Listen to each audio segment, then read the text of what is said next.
for quite a long time been a real mass party, because of its implantation, but also and more particularly because of its actual influence in the working class. From 1923, and throughout the rise of fascism, there was a steady increase in its electoral influence, despite certain ups and downs. May 1924, 12.6%, December 1924, 9%er, 1928, 10.6%, 1930, 13.1%, July 1932, 14.6%, November 1932, 16.9%. But if its vote was constantly going up, the effective membership of the party fell steadily until 1930, the year of the specter of mass unemployment. 13. The basic problem, however, was something which became clear with the start of the rise of fascism, namely that of social democratic influence on KPD voters and even on its members. In other words, this electoral success of the KPD was by no means due to real mass political action, but to the fact that the working class, disoriented by this political vacuum, now voted for and often joined what it saw as a party like the rest. 14. One important measure of this is that the KPD seemed to win votes not in working through a united front, but mainly when it undertook joint action of an electoral nature, and at the highest level only, with social democracy. This was true of the plebiscite against the Prince's ransom, 1926. It brought the KPD 500,000 new voters. 15. Moreover, from 1930 on, the KPD made electoral progress not in the most radicalized regions, but precisely in those regions of Protestant Germany which had been the calmest since 1918. 16. The KPD's implantation did not signify any radicalization in these regions, where it in a sense just took up the baton of social democracy. These were the regions most favorable to Hitler in the 1932 elections. 7 to 800,000 of the new communist votes went to Hitler for the presidency in 1932. The split between the KPD and the mass of the working class was expressed above all in its growing inability to draw the working class into political action. The organization of a mass demonstration in Berlin on May 1, 1929 was a significant failure. On August 1, 100,000 people took part in an anti-war demonstration in Berlin, but this was a swan song, and what is more, it should be measured against the influence the KPD previously wielded in the city. 17. Finally, in May 1932, attempts to form a front for anti-fascist action failed. Between 1929 and 1932 the KPD and its trade union organization issued the call for a general strike about 6 times, which almost always fell on deaf ears. 18. During the rise of fascism, and even long before, the KPD was itself strongly divided. After the removal of Brandler and Thalheimer, the left faction of Ruth Fischer and Maslow took over the leadership. This faction was itself replaced as ultra-leftist. At the 5th plenum of the Comintern in 1925, Thalmann took back the leadership, and carried out the expulsion of ultra-left elements accused of Trotskyism. In 1928, elements described as right conciliationists were expelled, and this led to the creation under Frolic, Rosa Luxemburg's old comrade in arms, of the KPD, German Opposition Communist Party. 19. To give an idea of the scope of these successive purges, it should be noted that during the 20s, only 20% of its cadres had belonged to the Spartacist League. By 1932 only 4 to 5% of the communists were founder members, and in 1931, in Berlin, more than 40% of the full-timers had belonged to the party for less than a year. 20. This division, parallel to the split between the KPD and the masses, deflected energy into the internal struggle, and often paralysed the party in its confrontation with National Socialism. What then was the nature of the ideological crisis within the working class? Firstly, it was expressed in the growing influence of social democratic ideology, even extending, as we have observed, into the ranks of the KPD. It was also expressed in the influence of the ideology of the petty bourgeoisie in revolt. The anarcho-syndicalist tendency, which had almost disappeared in Germany at the end of the last century, reappeared during the rise of fascism in the Freie Arbeiter Union Deutschlands. Spontaneous tendencies developed rapidly, together with the general demobilization of the working class. This was one of the reasons for the absence of mass organization, particularly obvious in the decline of trade union strength, including that of the RGO, despite the 1929 crisis. Moreover, the dissident groups to the left of the KPD also came up against the relative disaffection of the masses from organizations, and nowhere managed to get a firm foothold. Finally, the Blanquist-Puchist tendencies, strong in the period 1920-3, made their mark. They reappeared in particular among the unemployed and the workers of recent peasant origin, without openly joining National Socialism. Some of them were influenced alternately by the KPD and by the National Socialist Party. Chiefly because of social democratic influence, but also because the KPD had existed for so long, these ideological currents within the German working class were not clearly expressed in autonomous movements and organizations. In contrast to Italy, where things were much clearer, these ideological currents remained diffuse in Germany. At the same time, National Socialism managed to neutralize the working class much more successfully. These diffuse ideological influences within the working class are to be discovered mainly by examining the left aspect of National Socialist ideology, the tactics of this party and its forms of action, during the rise of fascism. It then becomes clear that National Socialist ideology exploited the anarcho-syndicalist current. Strike action was exalted as a means to the emancipation of the working class, on condition that the strike was economic, trade union apoliticism. Affirmations of the need for apolitical trade unions as representatives of the workers recur again and again. Corporatism takes first place. This aspect of corporatism shows itself in Strasser's emphasis that the Nazi state, unlike the state of the politicians, would be based on a powerful hierarchy of trade unions, bridling the employer through economic organizations consecrated by the apolitical state.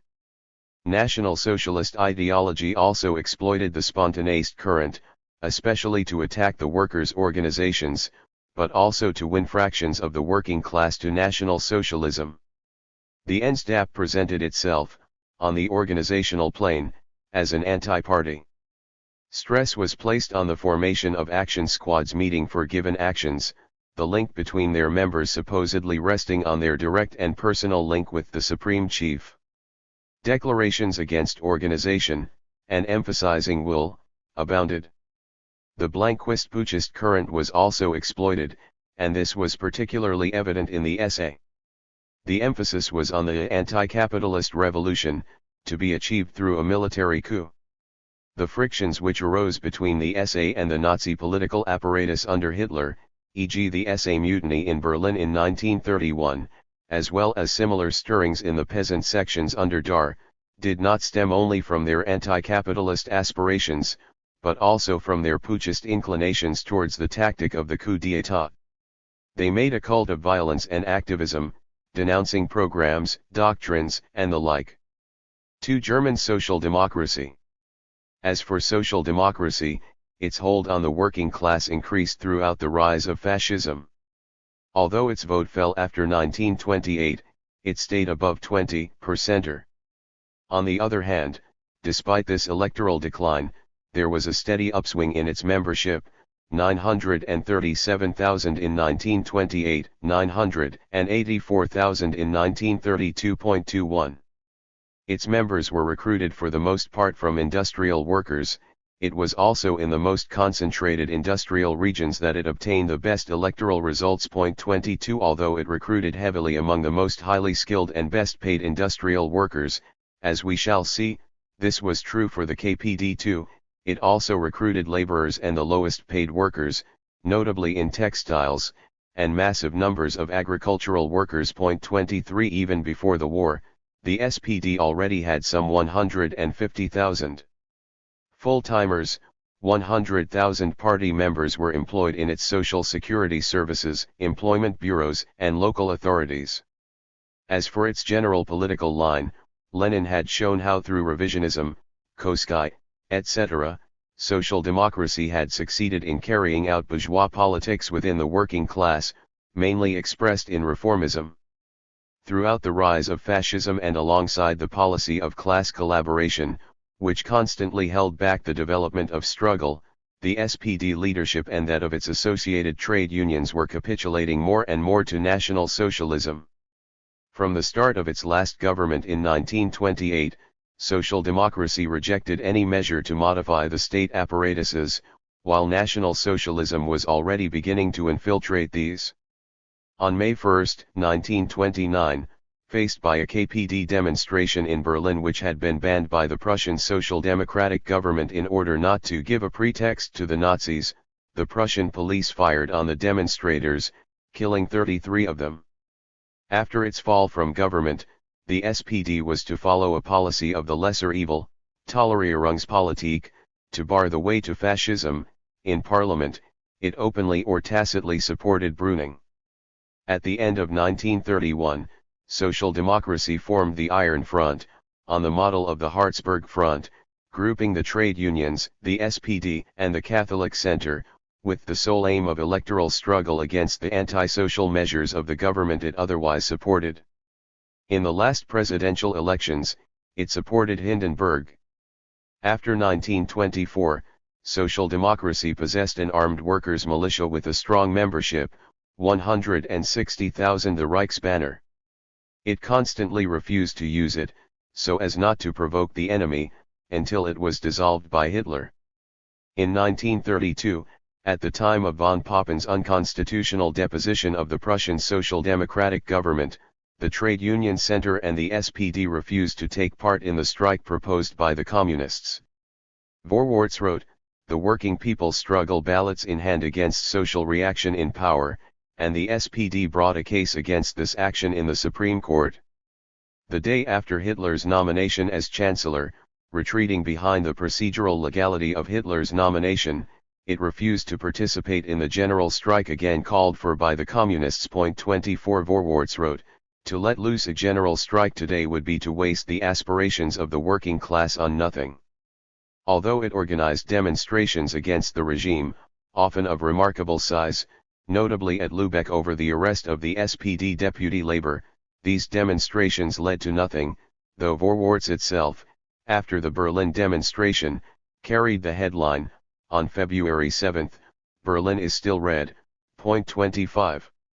Tempted by admittedly late KPD proposals for unity of action, the SPD, while timidly looking for a way to carry out some clandestine resistance, nevertheless moved towards legal opposition to Hitler. After the March 1933 elections, it foresaw a rapid fall of the government through its internal contradictions.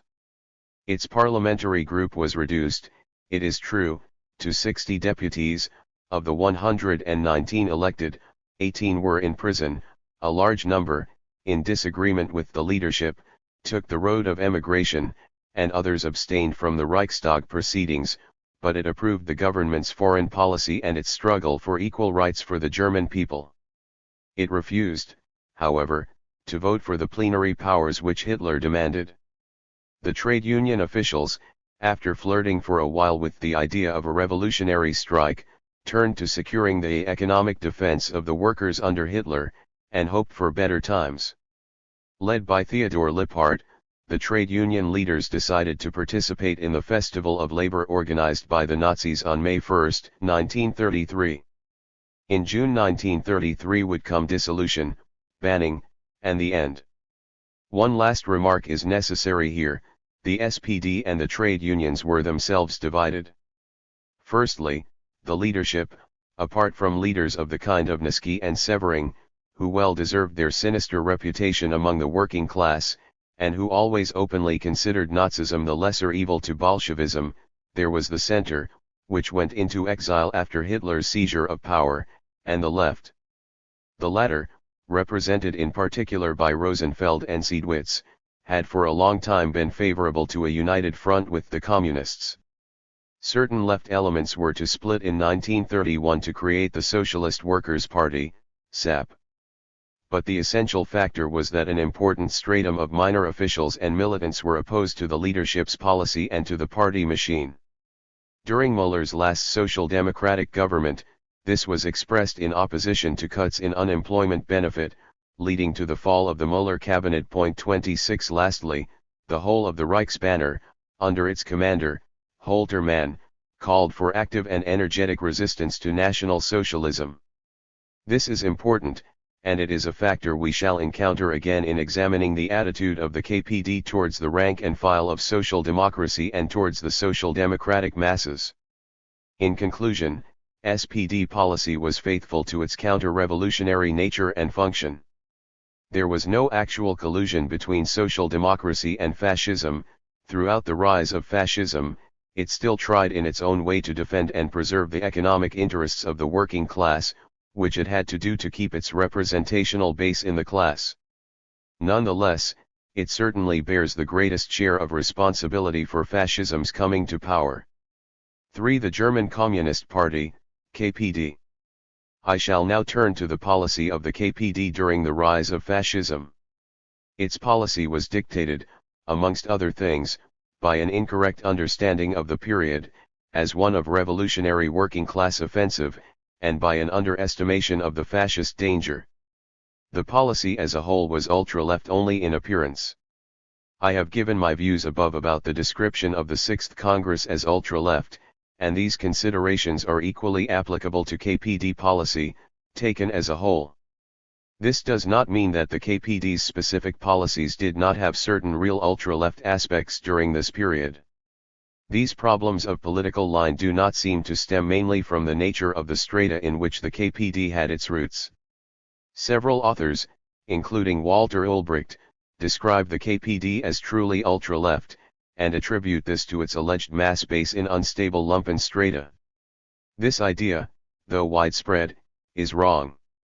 In 1928 about 40% of party members were skilled workers, largely in industries, such as engineering and construction, where wages were among the highest. The other side of the argument, which imputes its capitulationist policy to this high percentage of labor aristocracy in its ranks, is no more valid.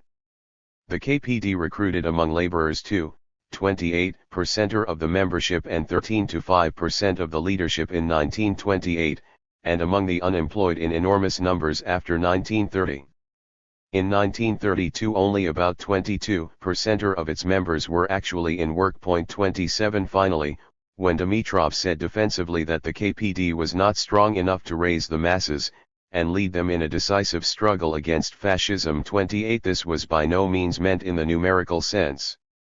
In 1932, the KPD had 300,000 members.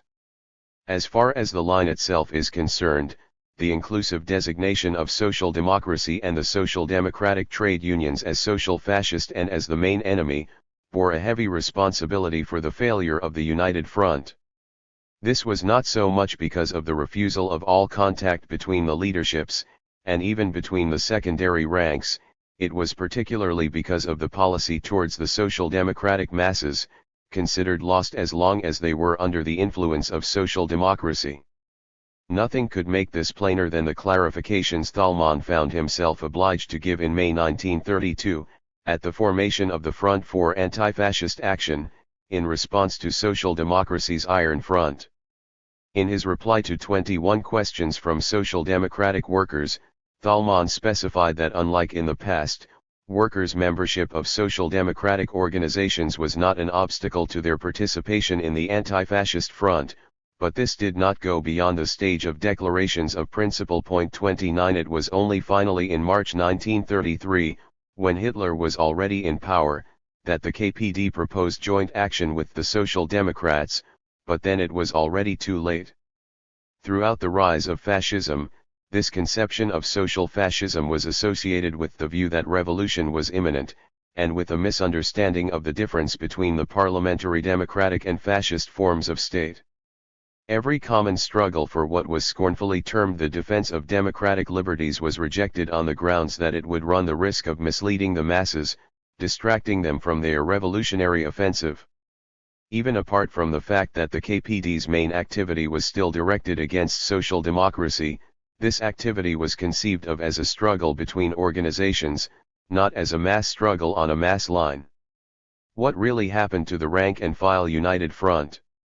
The remarkable thing, as Dimitrov was correctly to recall, was that nowhere did the KPD set up specific forms of rank-and-file United Front organizations, which as organizations outside the party could cement the union by steps, combining economic and political struggle, with politics in command.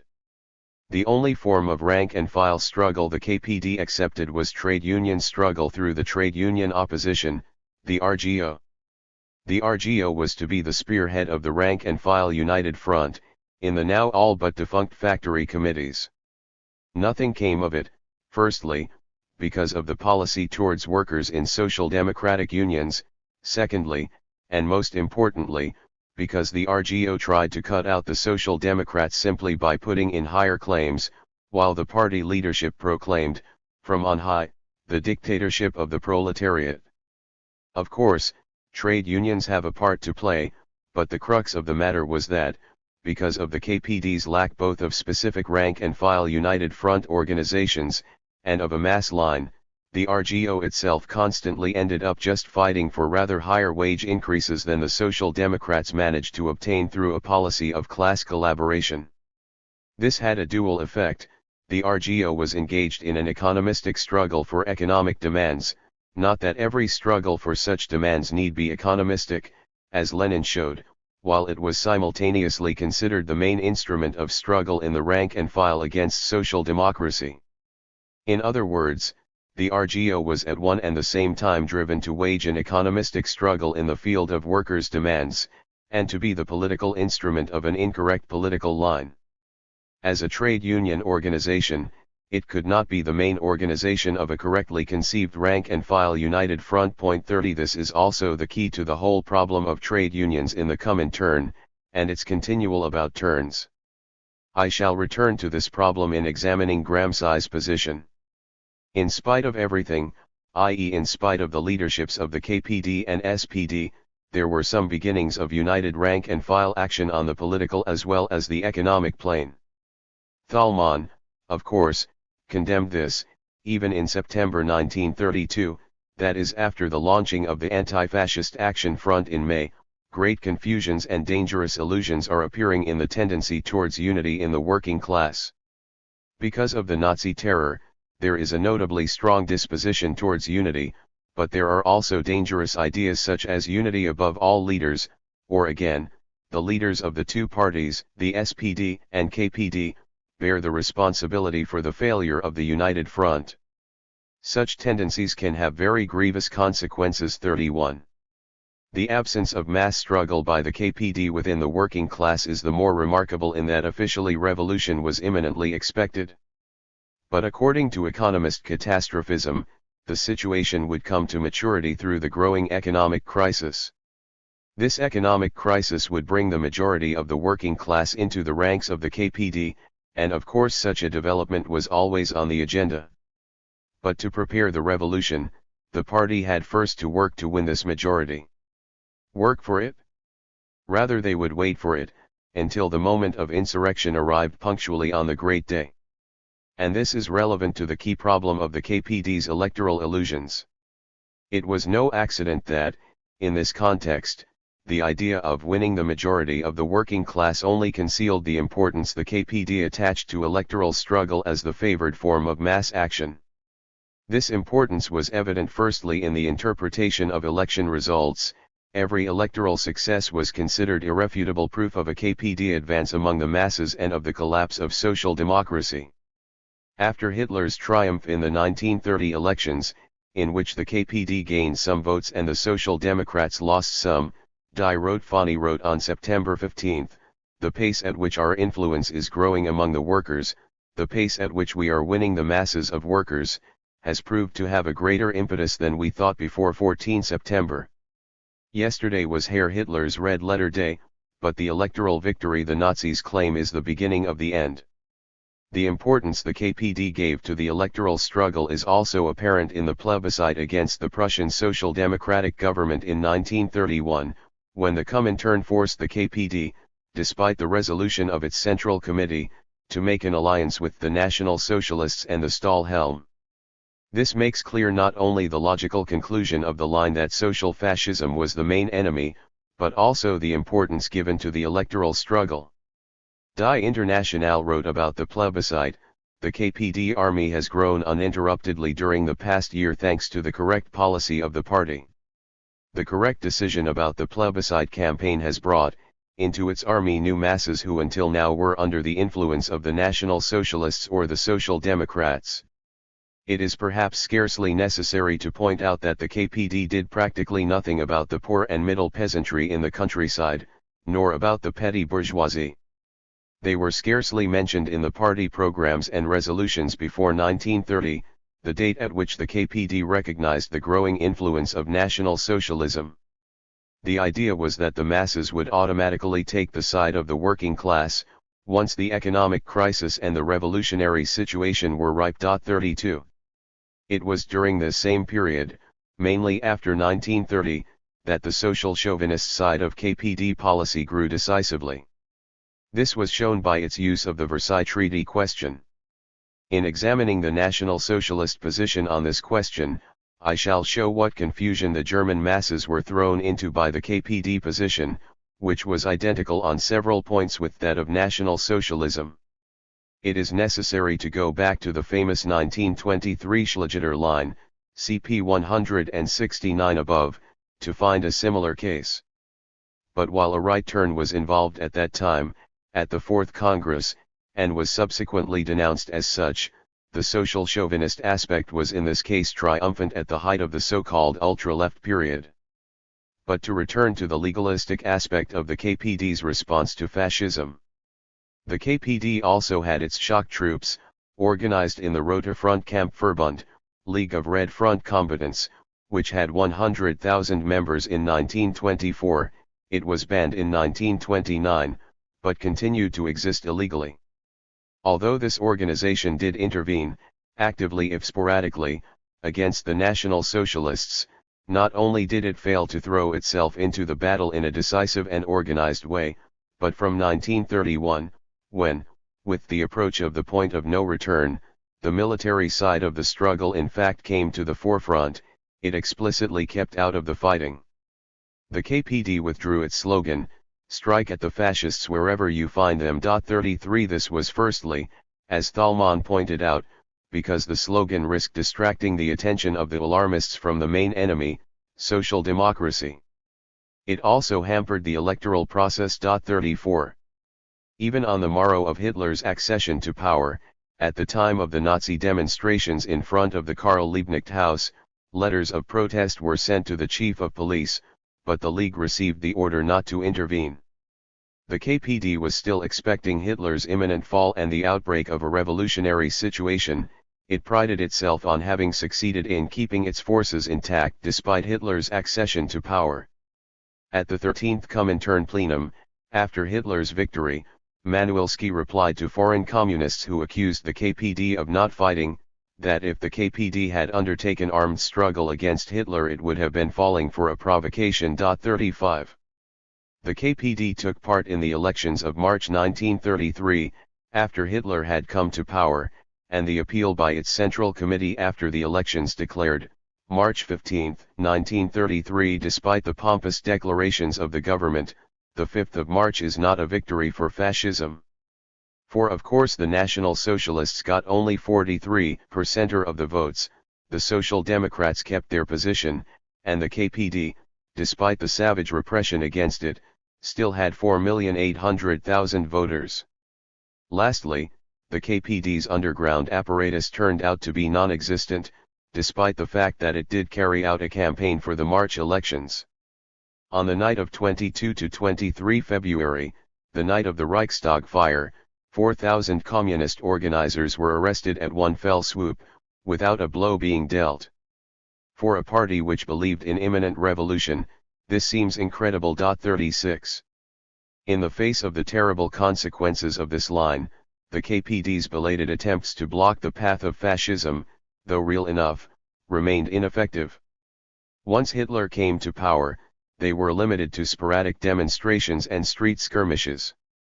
In the month following his accession, there were 62 deaths in street battles, 29 communists, 8 socialists, 14 Nazis, These were defensive battles against Nazi attacks. Attempts to organize strikes failed. In short, although it would be wrong to say that the KPD simply capitulated, it is nevertheless true that it bore a heavy responsibility, much greater than that of the Italian Communist Party, for National Socialism's coming to power. Surely, though, such a political line must have aroused strong opposition within the communist parties and at the base, among KPD militants. In fact, it was evident from the discussions at the 13th Comintern plenum of November-December 1933, the first plenum after Hitler's accession to power, that the reactions were very strong, especially within foreign communist parties. The mass of the militants, the organizations, some members of central committees, and even some members of the political bureaus, mainly of the French, Czech, Polish, Austrian, and Swiss communist parties, were literally stupefied and indignant at the strategy being pursued. As for the KPD, the party most closely controlled by the Comintern, reactions during the period 1928-33 seemed less strong, but they were nevertheless there. Although information about this is lacking, the continual, official public warnings from the leadership to various local federations and to rank-and-file militants about not applying the line, are unmistakable indications. At the beginning of 1932, the Central Committee criticized the Württemberg organization for waging its main struggle against Nazism and not against social democracy. 37 The same also happened to the local organizations of Nuremberg, Hamburg, Oberhausen, and Brunswick. Among the KPD leadership, an opposition tendency was apparently formed in 1931, including Neumann, Ramelli, Munzenberg, leader of the Red Aid, and Wallenberg, the Comintern military expert. This tendency stood for both a tough struggle against Nazism. The Neumann group, it will be remembered, was condemned for holding to the slogan "Strike at the fascists wherever you find them," and for dealing the main blow not at social democracy but at Nazism. But nothing came of it. The 13th plenum, approving the German policy without the slightest hesitation, repeated all the previous mistakes and persisted in them yet more intensely. Before concluding, it is necessary to point out one last fact. Although terribly demoralized by Hitler's victory, the communist militants, as well as many socialists, fought with exemplary heroism in the resistance to the Nazi regime. That they did so from the very beginning is made evident by the massive number of convictions and deportations they suffered for acts of resistance. We should remember these unknown militants, who fought in the darkest hour against barbarism. Many political organizers, responsibles in both senses of the word, fell with them. Remembrance is all the more necessary since the bourgeoisie and its watchdogs scarcely ever mention any but imaginary resistance by the army, by a few isolated priests, and, of course, by Stauffenberg, in his last-minute somersault. For National Socialism and the Working Class. A. The Nazi organizations and the working class. I shall turn now to the relations of National Socialism, first party, then state, to the working class. The first question to examine, because it has given rise to many misunderstandings, is that of the actual National Socialist base in the working class. In 1928, with the beginnings of the rise of fascism, National Socialism launched a vast attempt, led by Strasser, to gain a foothold in the working class, with the slogan "Into the factories." Hinein in die Betrieb, the HIB action. 38 In 1929, the National Socialist Factory Cells Organization, NSBO, was set up. At the time of the seizure of power it numbered 400,000 members, a considerable number, taking into consideration that the RGO, in 1932, had no more than 200,000 members, though many communists were then actually operating within the social democratic trade unions, to which strata did most NSBO members belong. It has been argued, notably by Daniel Guerin 39, that the labor aristocracy provided a good number of members. But, provided we are agreed on the term, that seems incorrect.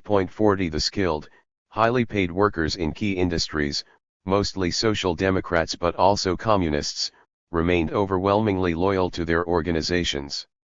The NSBO did recruit elements of the labor aristocracy, usually already belonging to right-wing organizations, but these were generally on the staff of their firms, high-ranking technicians, engineers, administrative personnel, etc.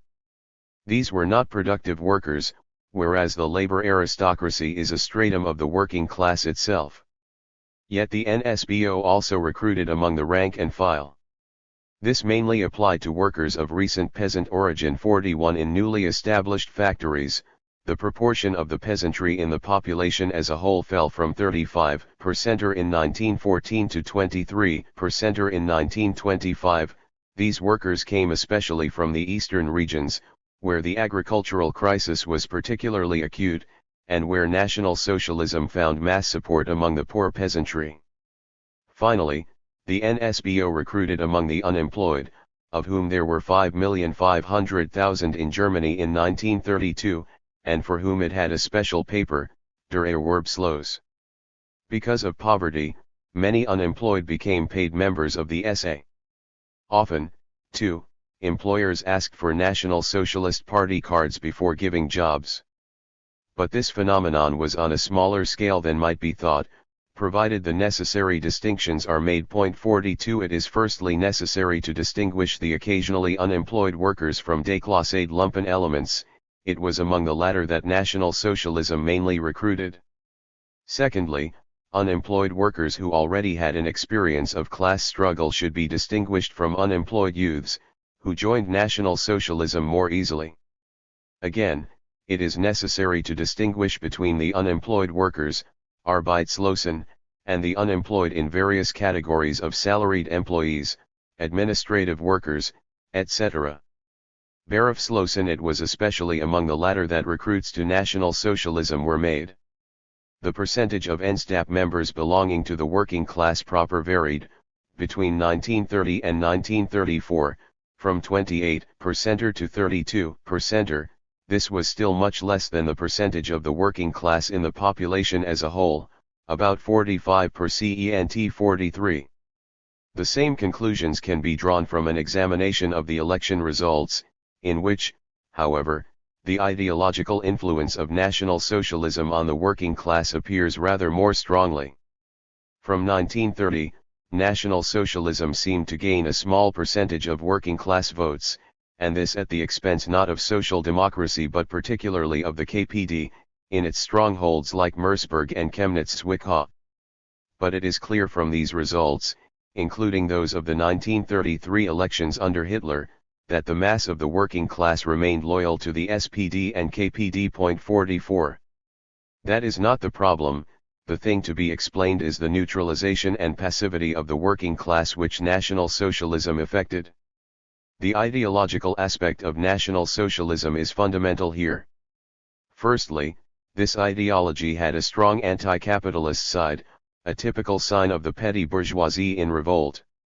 In the generalized ideological crisis of the rise of fascism, this petty bourgeois anti-capitalist aspect, against plutocracy, taxation etc., was extended to the working class. But that was not all. National Socialism, under the inspiration of its left wing led by the Strasser brothers, took up some really socialist-sounding slogans. 45 Thus from 1920, point 13 of the party program called for the nationalization of limited companies. Gregor Strasser announced that the Marxists were right to demand ownership of the means of production, but that not the working class alone would be the owners, but the people as a whole. With the national community having ownership, Eigentum, possession, Besitz, could be hired out, under some controls, to individuals. Otto Strasser, for his part, wanted each comrade of the people to be not only co-owner of the national wealth, but also co-possessor. Pronouncements in favor of socialism and hostile to imperialism were abundant. Gregor Strasser wrote, "To see German industry and the German economy in the hands of international finance capital, is the end of any possibility of social liberation, the end of any dream of a socialist Germany. We, the young Germans of the war generation, we National Socialist revolutionaries, will engage in the struggle against capitalism and imperialism incarnate in the Peace of Versailles. We National Socialists have recognized that there is a link between the national freedom of our people and the economic liberation of the German working class. German socialism will be possible and durable only when Germany is free. These were anti-imperialist noises, under the cover of nationalism, to be sure. But it should not be forgotten on this point that the KPD, steeped in social chauvinism, put forward an electoral program in 1930 which was not so very different from these declarations. As Badia notes, communist propaganda on this point, while it was fundamentally different from Hitler's demagogy, did run the risk of sowing a certain confusion among Germans without much political education, so that they might not think there was much difference in the aims of the two parties. 46 There were in fact many Germans without much political education who did think this. Who would have educated them? Lastly, the corporatist side of National Socialist ideology, as presented to the working class, must not be neglected. Corporatism, especially for Otto Strasser, suggested not just co-management, but actual workers' control of the factories under national ownership. As for the concrete policy of National Socialism towards the working class during the rise of fascism, it has to be recognized that from 1928, although it attacked the political organizations, it spared the trade unions. It sometimes took part in the struggle for economic demands. In 1930, it supported the strikes of the metal workers of Mansfeld and Berlin. Even in 1932, together with the RGO, it initiated the famous Berlin transport strike. b. The condition of the working class under Nazism, the question of the fascist trade unions. National Socialism came to power. I shall first examine the exact economic situation of the German working class, a matter on which precise information has now shed new light. Firstly, National Socialism achieved a spectacular decrease in unemployment. There were about 5.5 million unemployed in 1933, less than 1 million in 1937, and scarcely 40,000 in 1939, until unemployment disappeared completely during the war. As for the economic exploitation of the working class, it must be noted that any increase was above all relative to the growth of profits during a period of clear economic revival, of growth of production and increase of labor productivity. Such a thing had never occurred when the working class had a free trade union and political movement. 47 Profits grew, between 1933 and 1938, by 127%. The total volume of production increased by 113%. As for workers' wages, which were fixed by wage scales, the nominal gross hourly rates went up by 14% from 1933 to 1939, and by 9% from 1939 to 1942. Of course, the rise in the cost of living has to be taken into account. That of food prices and consumer goods prices together came to around 6%. On the other hand, although obligatory loans imposed on wages often reached 15–20%, the prolongation of the working day by paid overtime must not be forgotten, making the rise in weekly wages greater than the rise in hourly rates. In short, avoiding the mistake of some studies of National Socialism which rely on overgeneralizations about wages as a whole, the standard of living, real wages, of industrial workers did not fall under National Socialism in relation to the previous situation.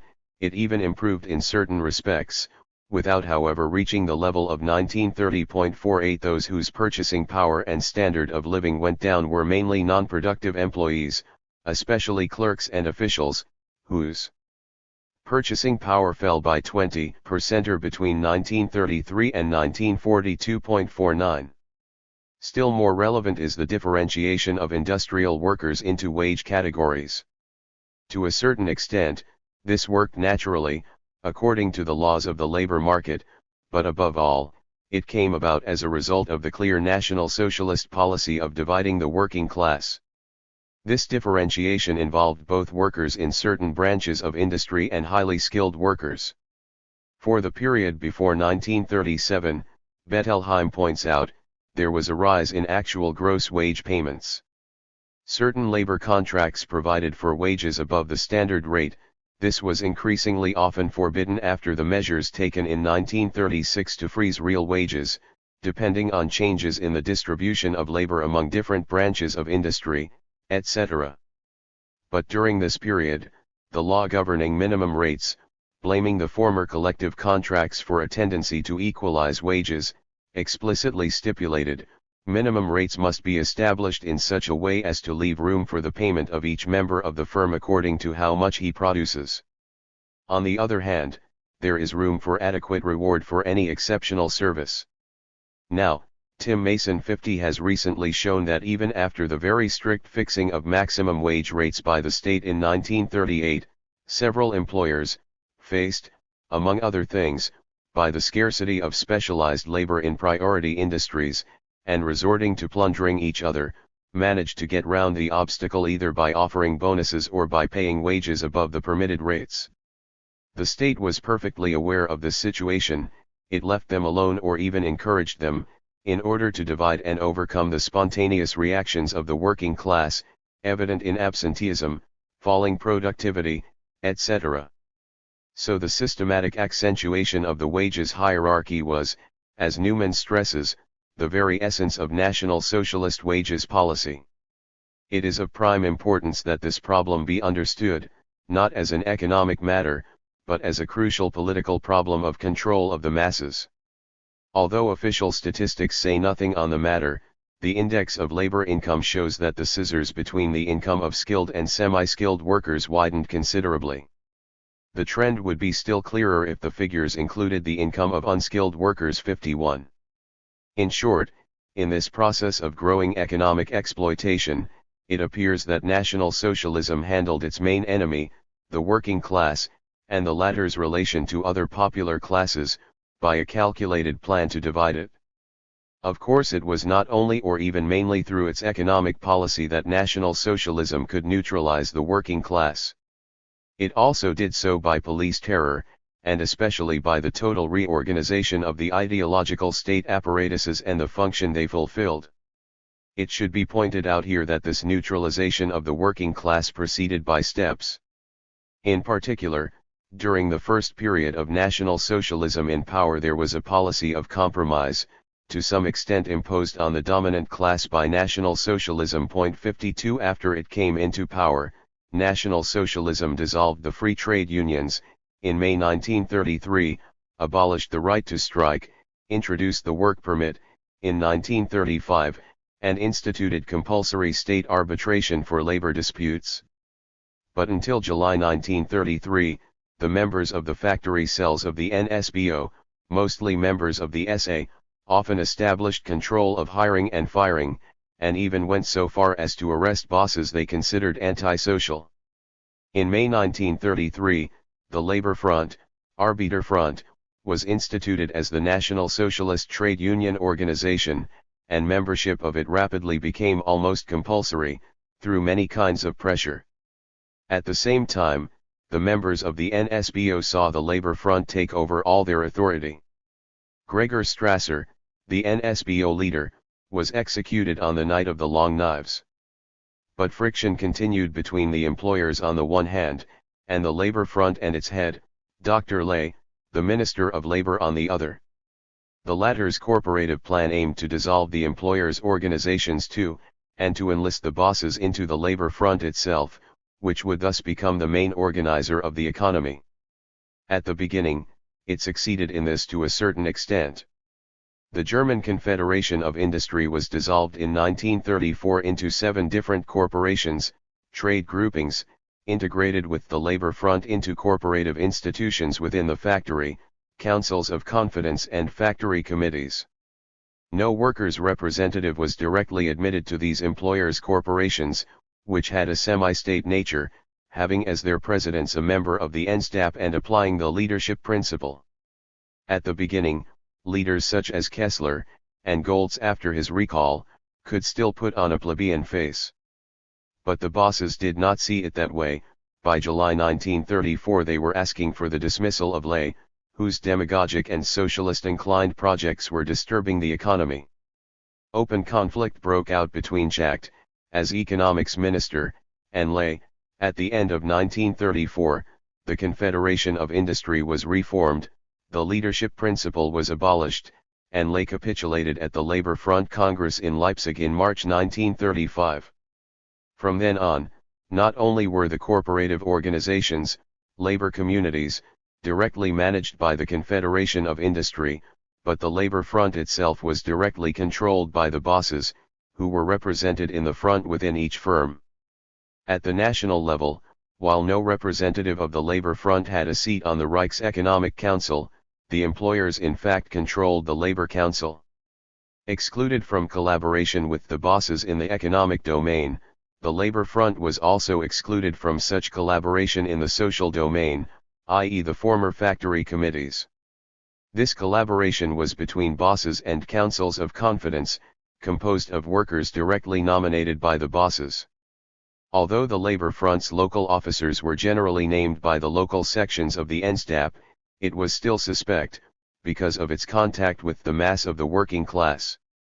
So far as the National Socialist trade union apparatus is concerned, it clearly demonstrates the complex nature of the trade union as an ideological state apparatus, and, despite appearances, it reveals certain aspects of the class collaborationist nature of trade unions in the normal forms of the bourgeois state. 53. In the first place, the main function of the labor front, although it was thoroughly infiltrated by the secret police, was not its policing role. This was never expressed better than by Himmler, head of the Reich Secret Police, when he visited the offices of the labor front leadership in 1936. The SS and the police can only ensure internal security if men are won to the idea of National Socialism. This task falls particularly on the labor front. And in fact the role of the labor front was mainly ideological. Its head of propaganda, Selzner, declared that its essential task was the preparation of all members for National Socialism by education. The labor front's role was limited to representing the workers' economic demands to arbitration commissions, on condition, of course, that they had no political character and did not jeopardize public order and social peace. Yet the front was considered by the National Socialist leadership to be a purely political instrument. They could not have put it more clearly. It is an apparently paradoxical fact, therefore, that the National Socialist leadership never ceased to mistrust this single union, however well purged, transformed, and state-run the labor front was. For every bourgeois state, of whatever kind, has to keep one or more ideological apparatuses as weapons trained on the working class, and always fears these will be attacked in the class struggle. So it was with the labor front in the National Socialist state. Saying that is precisely not to make a superficial analogy, like that of social fascism, between the social democratic trade unions and the labor front. It rather establishes the natural kinship between the ideological apparatuses of every form of bourgeois state which lies behind their key differences in function, objectives, and methods of action. This view should be contrasted with that which claims there is a natural difference between the free trade unions and the state-run fascist unions, on this occasion the labor front. The case of fascism even allows us to advance a supplementary proposition. Although the bourgeois state can in principle do without an ideological apparatus of the party type especially intended for the working class, the NSDAP, a typically petty bourgeois party, fulfilled this function only by substitution. It is absolutely incapable of doing without a trade union type apparatus. The French Revolution had already experienced this when, contrary to accepted ideas, it sought firstly to get rid of the party type apparatus, and only later, by means of the famous Le Peletier law, tried to restrain the union type apparatus. Louis Bonaparte understood the matter very well. But because of its ambiguous function, this apparatus, an absolutely essential part of the bourgeois state apparatus, is always mistrusted by the bourgeoisie. As for the labor front in particular, Dimitrov had a good understanding of it. We must very resolutely put an end to the tendency to underestimate work in the fascist mass organizations. Fascism has deprived the workers of their own legal organization. It has forced the fascist organizations upon them, and it is there that the masses are, by compulsion or to some extent voluntarily. These mass fascist organizations can and must be made our legal or semi-legal field of action where we can meet the masses. They can and must be made our legal and semi-legal starting point for the defense of the day-to-day interests of the masses. To utilize these possibilities, communists must rid themselves once and for all of the prejudice that such activity is unseemly and unworthy of a revolutionary worker. 54. 3. Italy. The process of defeat and the defensive. I shall again concentrate mainly on the differences between the Italian and German cases, and particularly on those aspects in which the initial propositions are more clearly illustrated by the Italian case than by the German. Firstly, the rise of fascism, and the preceding period as well, were again a very concentrated experience for the proletariat. The stabilization period between the turning point of the defeat and the start of the rise of fascism was especially brief in Italy. The process of defeat in this case saw no attempt at insurrection in the full sense, apart from a local insurrection in Turin in 1917. The proletarian offensive essentially took the form of strikes, in particular of political strikes. The process of defeat nevertheless took place in a continuous veiled civil war between the two forces in operation. In Italy too, the end of the war saw an exceptional revolutionary development of the working class. 1 Expressed in a whole series of strikes and mass political actions, this development culminated in an objectively revolutionary situation, the political general strike of July 4, 1919. Soviets appeared all over the place and took over authority, and fraternization between troops and workers became quite widespread. But the revolutionary political strike of July 20, which should have taken the struggle on from there, was a failure. After a period of relative calm, the strike movement gained impetus the following year.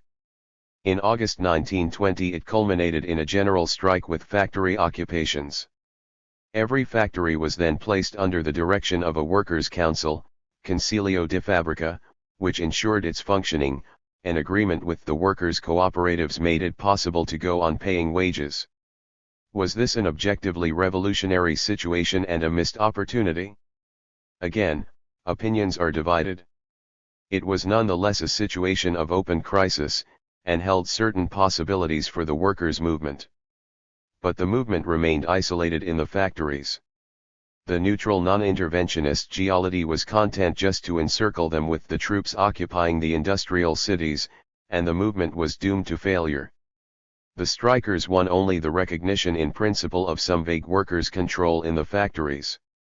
Commissions were set up to deal with disciplinary relations between employers and workers, and with productivity increases, but these included management representatives in equal numbers, and were never formalized by law. On September 27 the workers abandoned the factories. After a short period of stabilization, the beginning of 1921 saw the start of the rise of fascism, and the working class already moved onto the defensive. But the working class had won some important political and economic gains in the process: substantial wage increases, an 8-hour day, the generalization of collective bargaining, factory committees, direct universal suffrage, and relative autonomy in the management of community affairs in the red areas. These gains were constantly undermined during the rise of fascism, but the representatives of medium capital allowed them to persist to an extent unacceptable to big capital, up to the time fascism came to power. The failure of the factory occupations resulted in a general demobilization of the working class. During the rise of fascism, the strike rate fell.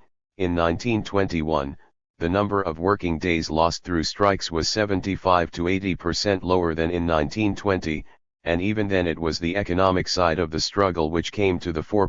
Only at this level, and over defensive demands, was the trade union movement reunited with the creation of the Labor Alliance on February 20, 1922. In August, this Labor Alliance attempted a last indefinite, political general strike against the fascist offensive and for the re-establishment of democratic legality. It was a failure. In Italy too, during the rise of fascism, the Communist Party, PCI, was cut off from the mass of the working class. This was expressed, in the first place, by the fall in its membership after the split with the Socialist Party. At the Livorno Congress in 1921, where the split occurred, the motion of the PCI founders won about 58,000 of the Socialist Party votes.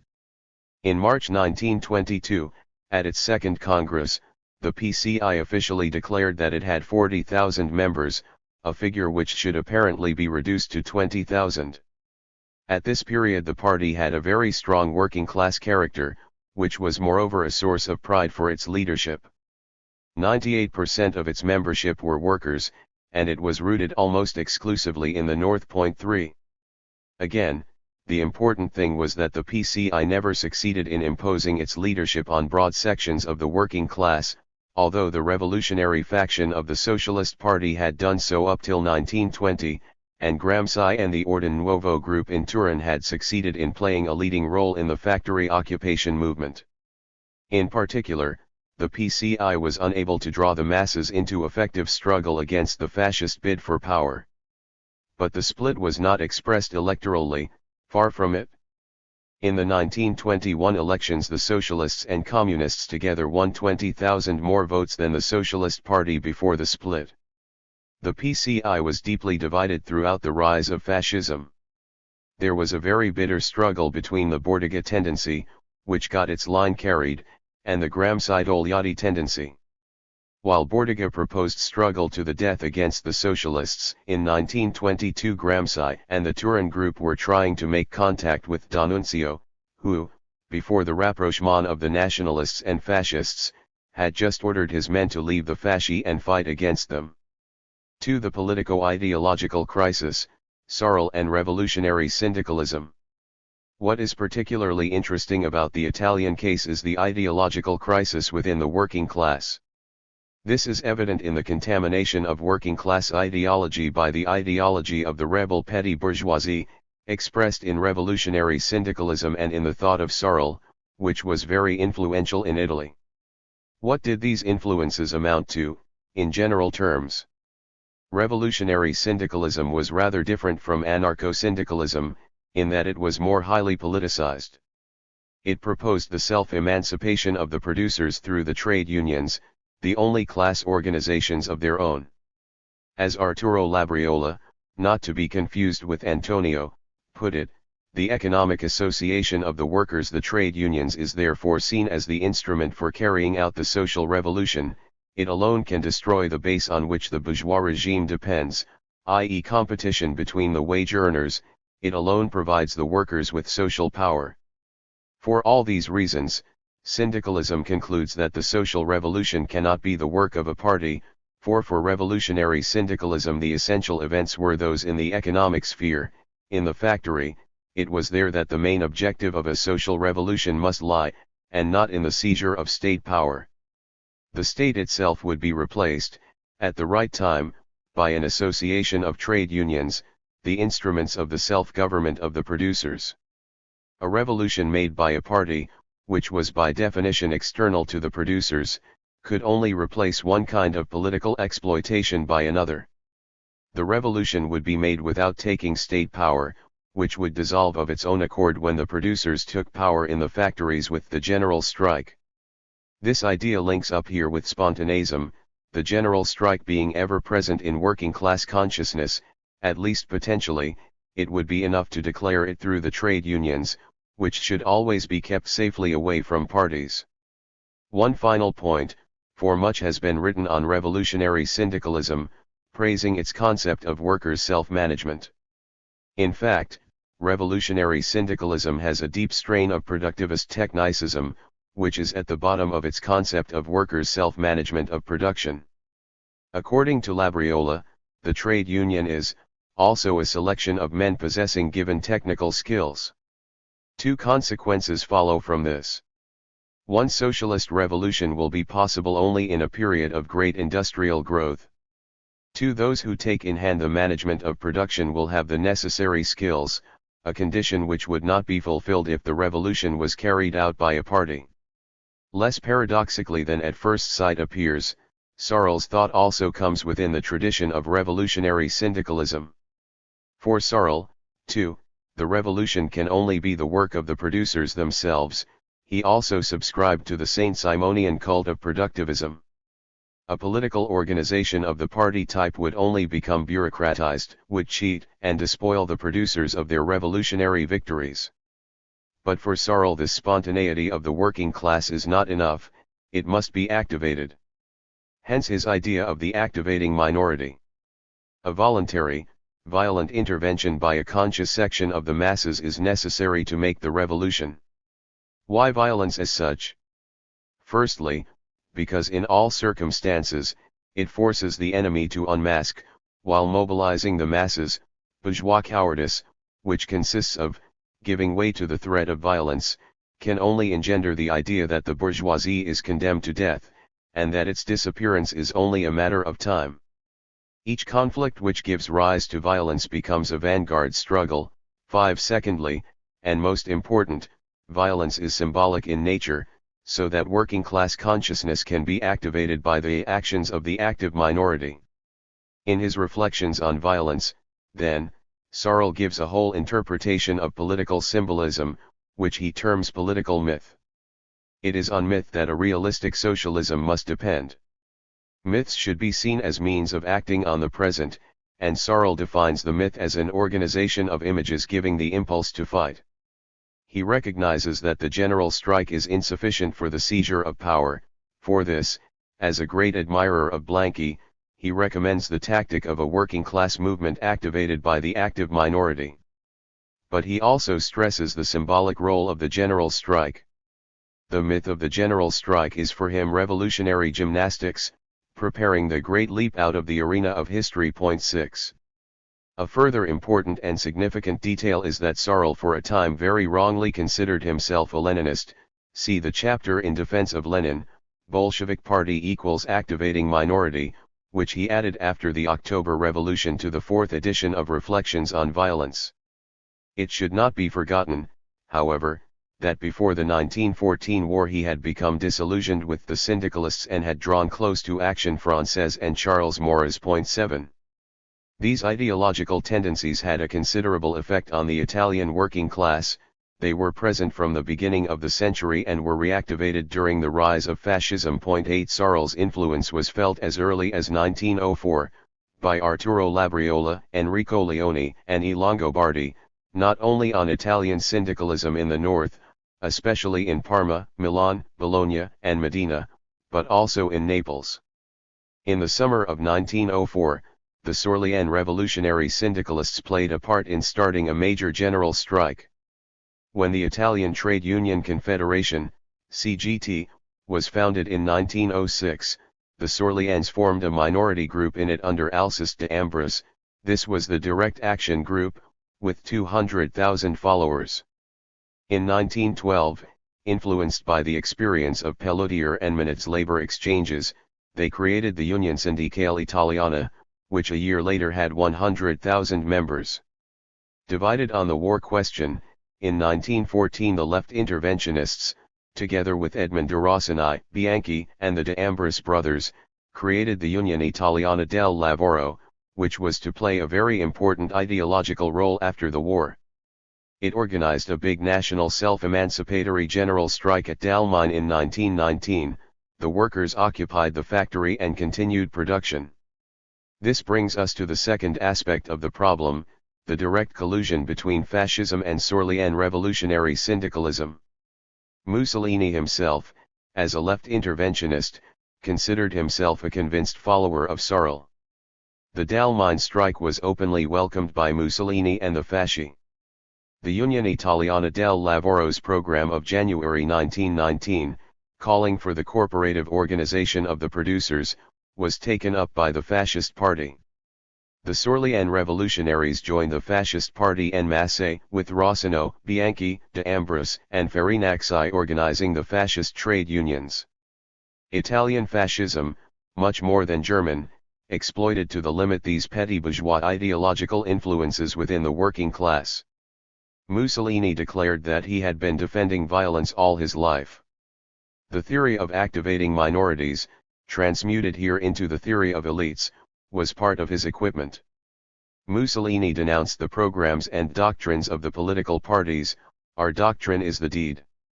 In 1920 he declared, "Down with the state in every shape or form, the state of yesterday, today, tomorrow. We have nothing left but the religion of anarchy. Still stronger were his declarations against bureaucratic organizations, and for the fascist movement as anti-party. The fascist provincial base took this seriously, and in 1922 opposed the formation of the fascist movement into a party like the rest. The putschist tendency, very clear in the fascist party, was evident in the opposition to Mussolini when he tried to gradualize the seizure of power. At the same time, the economic strike and the role of the trade unions were exalted. In congratulating the Dalmine national strikers, Mussolini seemed to go still further. The formation of workers' councils, which for 3 days managed the firm, ensuring the working of all branches and sections, represents an honest, well-intentioned attempt, and a worthy ambition, to succeed the so-called bourgeois class in the management of labor. Moreover, in a statement close to the productivist technicism of the revolutionary syndicalists, Mussolini declared that he would put only one condition on such self-government: the technical running of production by the workers, that production increases and improves. Lastly, fascism adopted the corporative projects of revolutionary syndicalism. 3. Italian social democracy and the Maximalists. Italian social democracy differed in certain specific ways from its German counterpart. But the differences did not show much in the class origin of its members.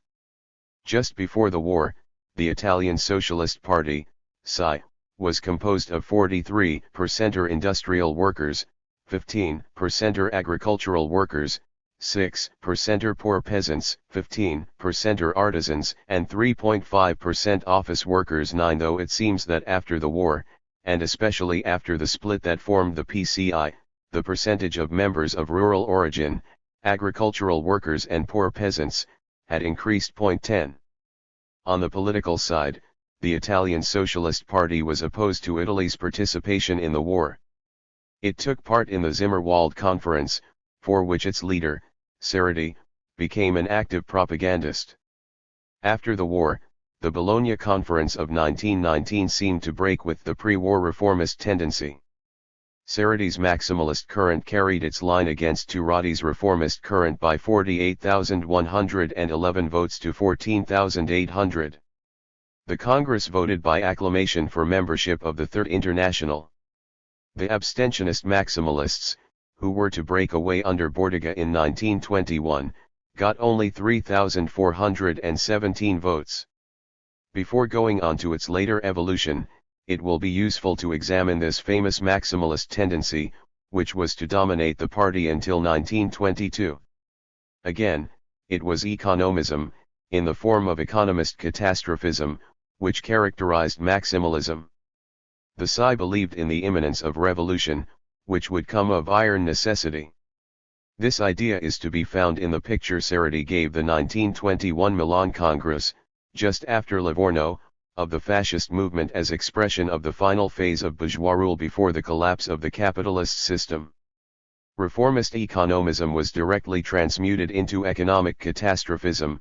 The revolution, necessary and imminent, would come about of its own accord, farida esse, as the Socialist Party endlessly repeated. It was not a question of preparing and making the revolution, which the party was incapable of, but at the most, of trying in some way to prevent its being held up. It saw things in terms of all or nothing. In expectation of the outbreak of revolution, the only thing to do was negative, to avoid falling into the path of reformism. The maximalist resolution at the Bologna Congress therefore declared, the establishment of the socialist society cannot be accomplished by decree or by the deliberation of any parliament or constituent assembly. We must also reject, and condemn as dangerous and insidious, the hybrid forms of collaboration between parliament and the factory councils. On the contrary, we must urge the proletariat to the violent conquest of political and economic power, which must be entrusted entirely to the workers' and peasants' councils, councils which will be legislative and executive at the same time. 11. The phrases of the maximalists hid the absence of any strategy for the seizure of power.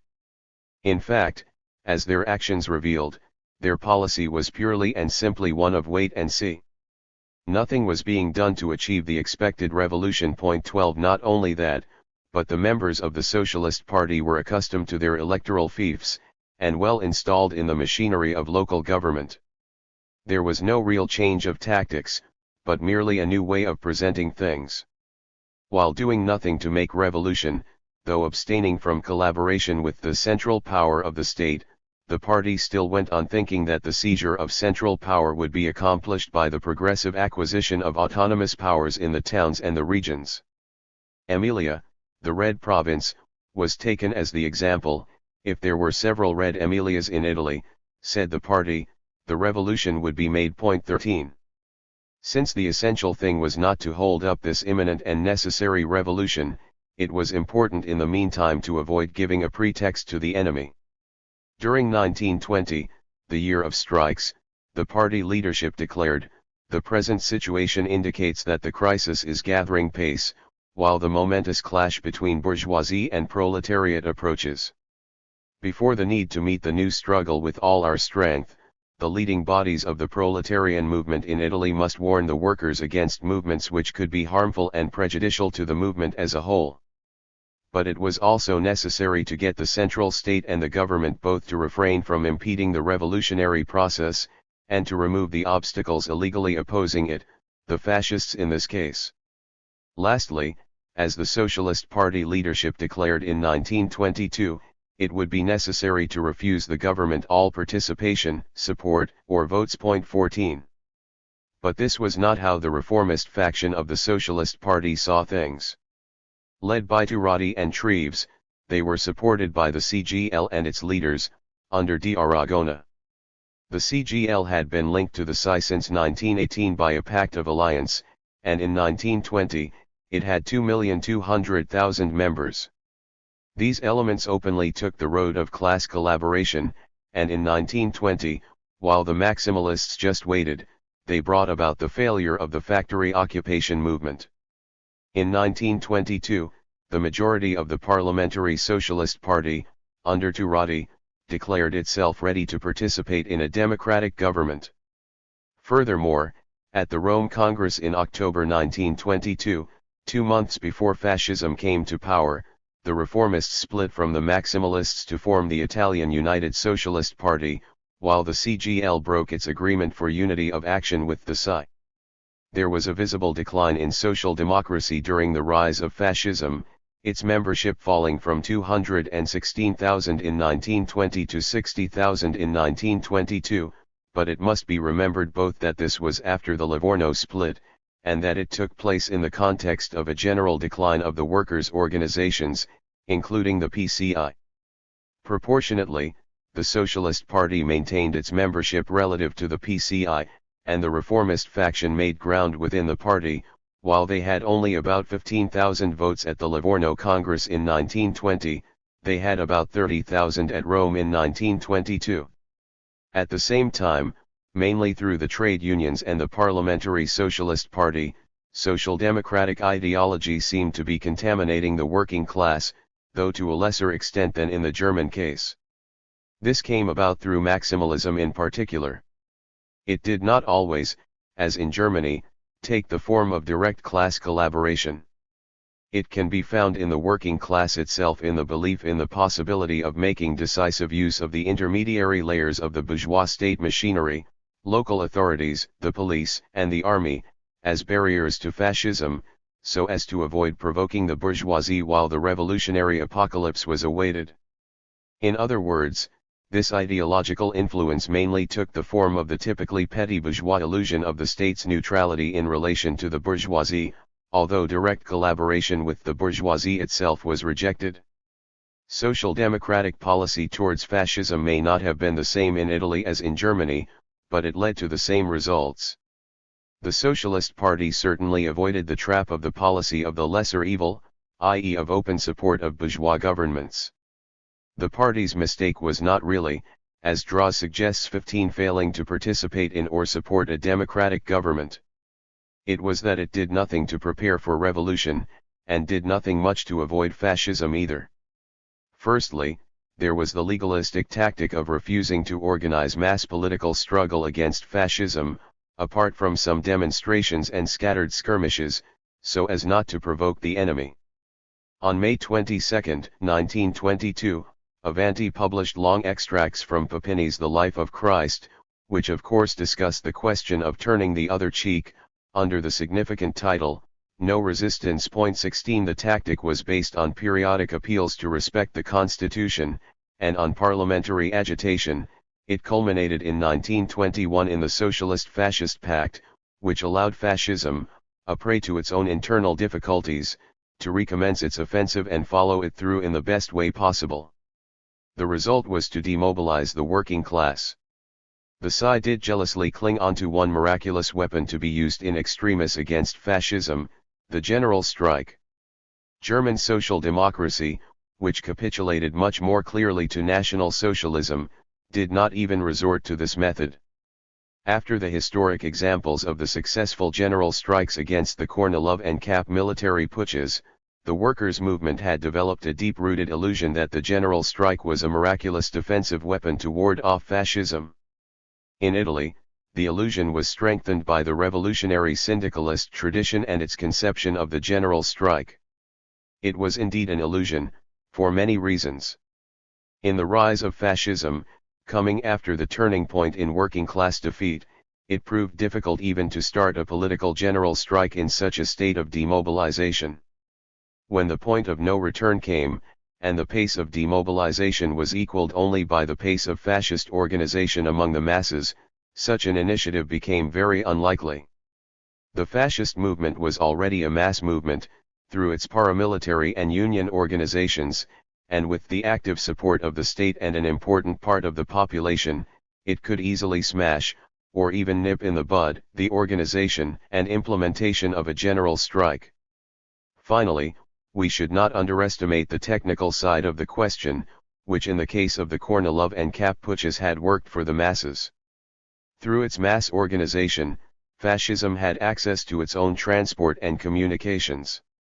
The famous strike, the last card, was decided on by the Labor Alliance for August 1922. The PCI, for its part, still hoped to transform it into a revolutionary general strike. The call was answered in small numbers, even in the big towns, and by very few in the countryside, even in Red Emilia. The organization of a secret committee in charge of coordination was a failure. The fascists immediately occupied the ports and rail centers, drove the trains and city trams themselves, attacked the labor exchanges and cooperatives, and occupied the industrial towns. 2 days later this strike for legality, the socialist Caporetto, had failed. Even after Mussolini came to power, during the long first period of fascist rule, the same legalistic tactics were continued. The Socialist Party took the 1924 elections quite seriously.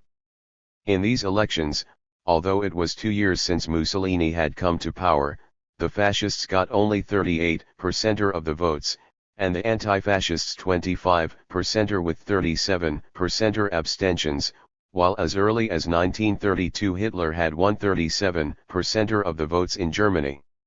When the socialist deputy Matteotti was murdered in 1924, a wave of deep indignation and unrest swept through Italy, but there were protests only in parliament. The CGL officials under D'Aragona gave technical collaboration to the government, and negotiations with Mussolini went ahead. With the ultra-fascist laws, free parties and unions were finally dissolved. For the Italian Communist Party, PCL. A. The Bordiga tendency and party policy. Although PCI policy was marked by mistakes throughout the rise of fascism, they were the mistakes of infantile leftism, something quite different from the sham ultra-leftism of the KPD. The PCI, formed after the Livorno split, immediately came under the dominance of Bordiga's political line. 17 As early as 1919, the communist faction of the Socialist Party, under Bordiga's influence, proposed abstentionism, i.e. non-participation in elections and in parliament, which drew strong remonstrances from Lenin.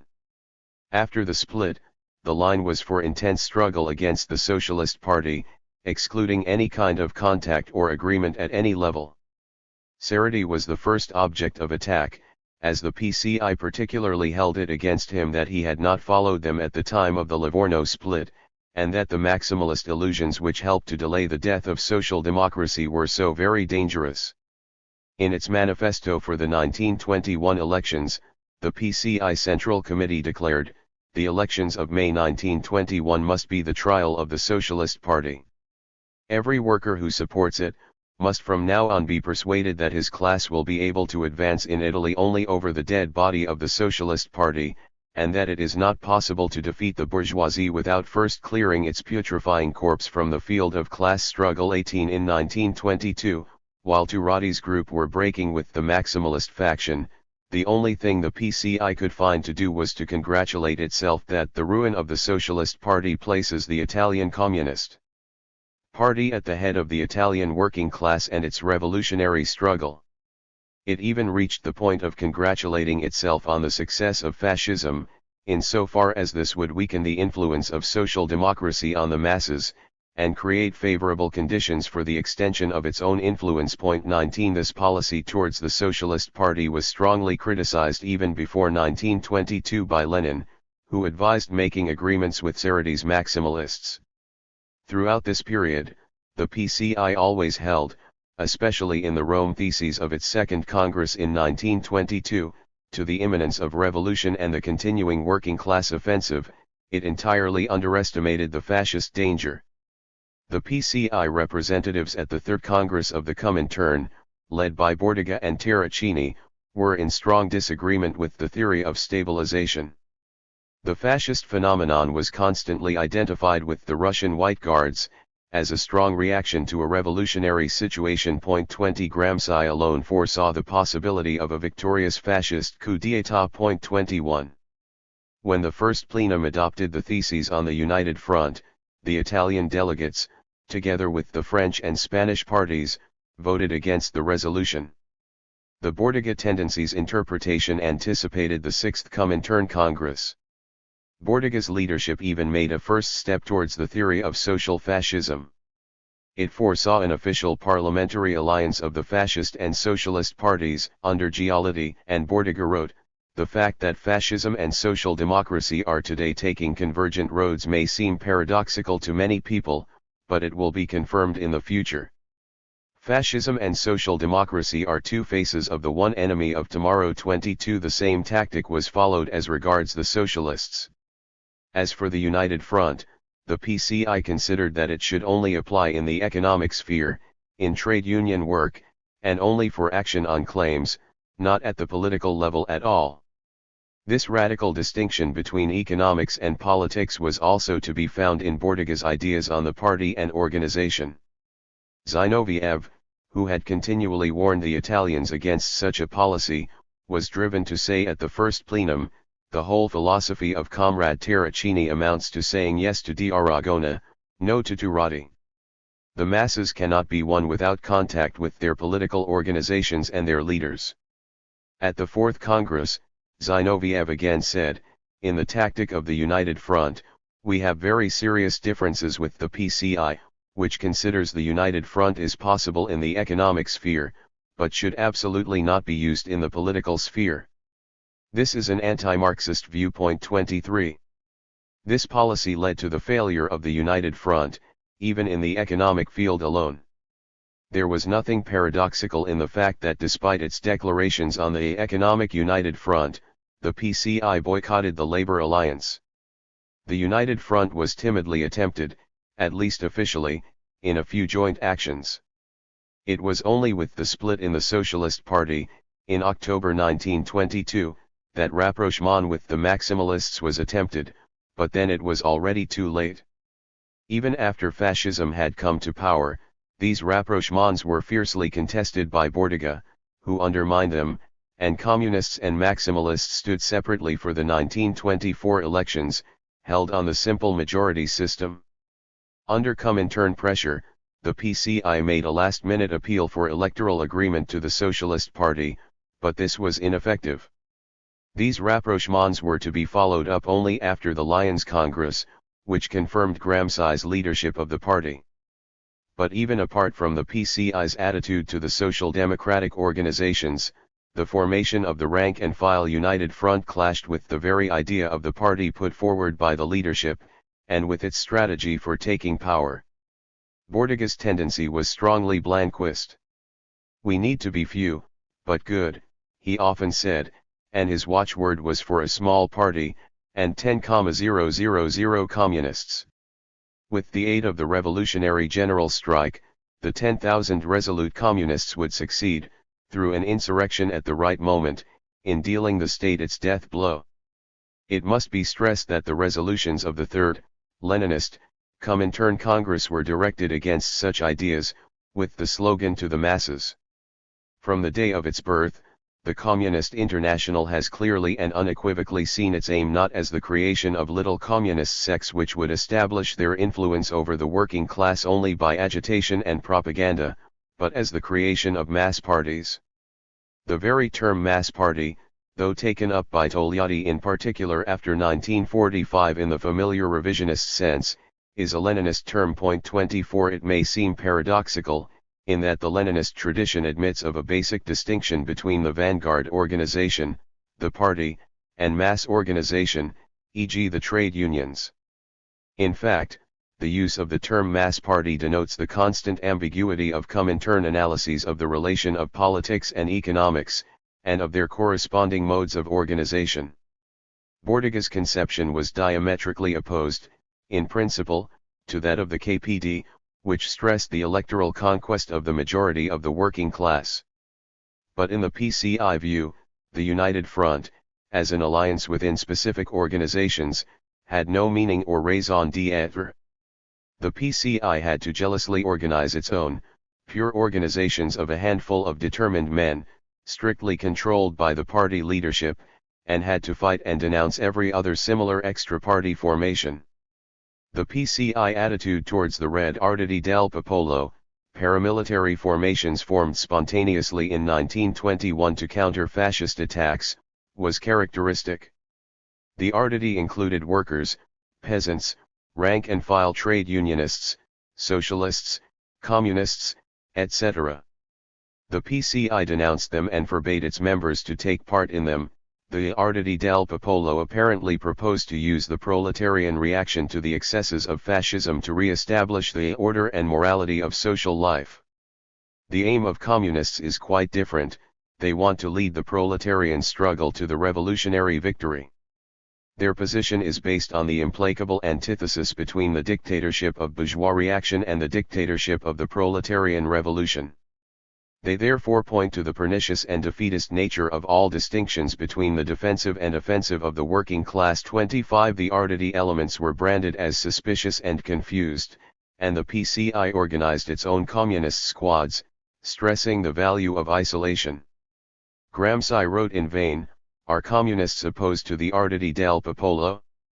Quite the contrary. The Arditi aspire to arm the proletariat, to create a proletarian armed force strong enough to defeat the bourgeoisie. 26. These mistakes were all typical of infantile leftism, and different from those of the KPD line. As for the struggle against fascism, the PCI resolutely threw itself into the struggle, within the limits imposed by its line, and was far from having legalistic or electoral illusions.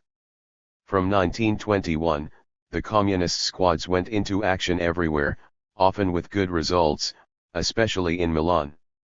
Violent fights took place in Genoa and Turin. After the failure of the 1922 strike for legality, the communists, aided by revolutionary syndicalists, routed the fascist troops at Forlì and Parma.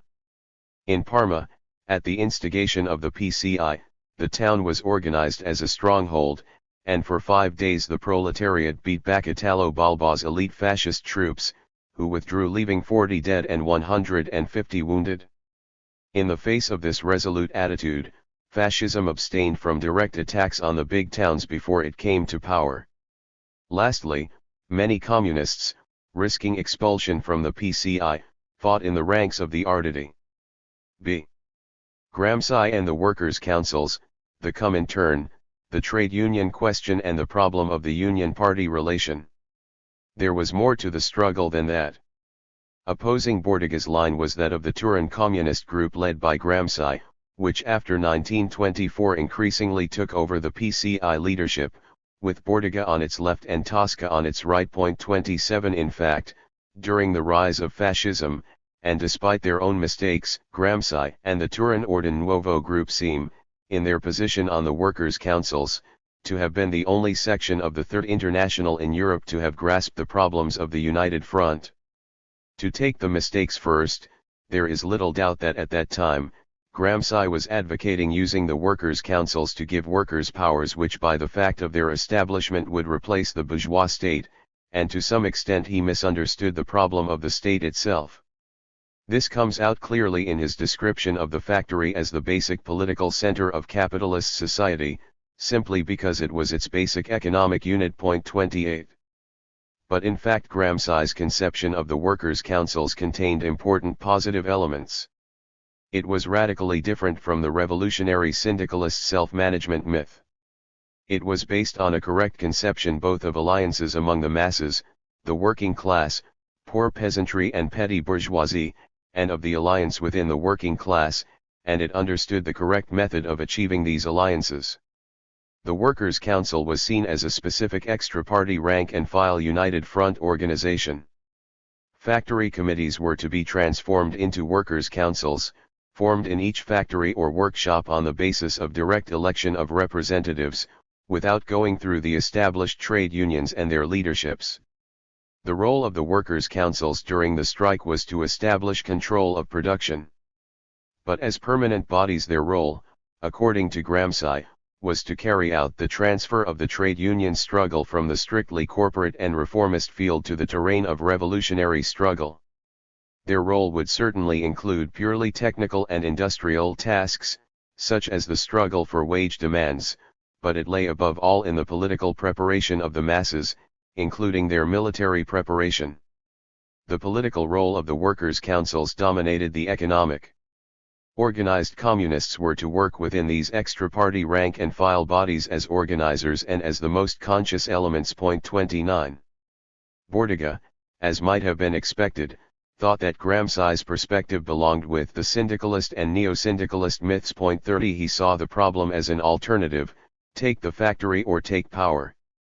This was how he posed it in Il Soviet on February 22, 1920, exploiting Gramsci's relative neglect at this time of the question of the state. Bordiga's series of articles in Il Soviet in January-February 1920, for the formation of workers' councils in Italy, developed the idea that it was first necessary to conquer and break the state, in order then to build workers' councils in the factories. Bordiga denounced the error of thinking that the proletariat can emancipate itself through economic gains, while capitalism continues to hold political power by means of the state. Bordiga saw the councils as organizations of the union type, equating Gramsci's position with that of revolutionary syndicalism, and thus passed over the problem to which the workers' councils attempted to give a reply. I could continue on this topic, but I will simply note that, through a correct Leninist conception of the necessity of the party, Gramsci seems to have understood the correct relationship between economic and political struggle, with the latter taking primacy in the actual organizational realization of the United Front. This was the problem the Third International could never pose in concrete terms, and this is the key to all the Comintern's about turns on the trade union question. Having defined the real problem, we can now examine it more closely. The question of trade unions in the Comintern is generally reduced to the question of its turns over the question of alliances. This is only a derivative aspect of the problem. In this respect, I would point out that the Comintern's general line, varying according to the different countries, was as follows. After the attempts to split the trade unions, trade union unity, with communists working in the social democratic trade unions, prevailed from 1921 to 1924. Before the Fifth Congress, there were attempts to create autonomous communist trade unions, especially in Germany, but after the Fifth Congress there was again trade union unity, the communists trying to organize tendencies or oppositions within the social democratic trade unions. From 1928 to 1934, the policy was to split the trade unions and to organize autonomous communist trade unions. In the period preparatory to and following the Seventh Congress, there was once more a policy of trade union reunification. The main problem, however, was the Comintern's conception of the relationship between the economic and the political struggles, the respective modes of organization for these struggles and the relationship between the organizations involved. And these problems come together precisely in the question of the United Front. Again, I would advance the following proposition, that the relationship of economic and political struggle was not clarified by the Third International, despite the fact that Lenin made his position clear, especially in his articles in the trade union debate attacking the mistakes of Trotsky and Bukharin. With the progressive re-establishment of economism, connoting the abandonment of a mass line, despite all declarations, the principle of a basic separation between economic and political struggle was established. The problem of their relationship would from now be posed in the context of this basic separation. The question of the distinction between the trade union, the specific mass organization for economic struggle, and the party, the specific vanguard organization for political struggle, and of the relationship between them, was erroneously soldered onto this radical separation and onto the abandonment of the mass line. It was no accident that Lenin, who fought against this state of affairs, introduced the term mass party into the resolutions of the Third Comintern Congress. What were these errors? The primacy of politics was constantly affirmed, but based as this was on the radical separation of politics and economics, the only road advocated for realizing it was that of the direct subordination of the trade union, either the revolutionary trade union tendency or the communist union, to the party. Party members worked in their trade union section in the factory, the trade union and the party being the only organizational forms envisaged. The abandonment of a mass line here took the concrete form of the trade union, the mass organization, becoming the mass base of the party, the vanguard organization. The economic iname became the mass aspect of the political. 31 The trade union was therefore always seen as the place to organize the economic struggle, and the only place to organize the rank and file united front among the masses. It was not at all accidental, but by a perfectly coherent and logical path, that Bordiga came to accept the united front only in the economic, trade union field. These factors, taken together, led to the following alternate or parallel results: either the communist trade union fraction, or communist union, carried out to the last the party's political line, which was no longer a mass line, and therefore failed both in its union role and in concretely articulating the economic and the political under the primacy of the latter, or it carried on the economic struggle, trying to articulate it to the political struggle only by outbidding the trade union leaderships, or social democratic unions, in their economic demands. We have seen what happened to the KPD's trade union opposition in such a case. All the Cominterns about turns on the trade union question can be summed up as lurches in one or other of these directions, to which it was driven by its general political line. I would go still further, and state that the seeds of this situation are to be found as early as the resolutions of the Second and Third Congresses of the International, on the question of the trade unions and the United Front. The problem of workers' industrial councils or factory councils, bringing us back to Gramsci, was in fact well posed by the Second and Third Congresses. These two Congresses put the emphasis precisely on the need to create such councils as real mass organizations of the proletariat. 32 They stressed the necessity to distinguish between such councils and trade unions. Workers' industrial councils cannot replace the trade unions. They can only be organized in the course of action, and little by little create a general apparatus capable of directing the whole struggle. These councils were, par excellence, the specific forms of organization of the rank and file united front. They had to be elected directly by all the workers, independent of political or trade union affiliation.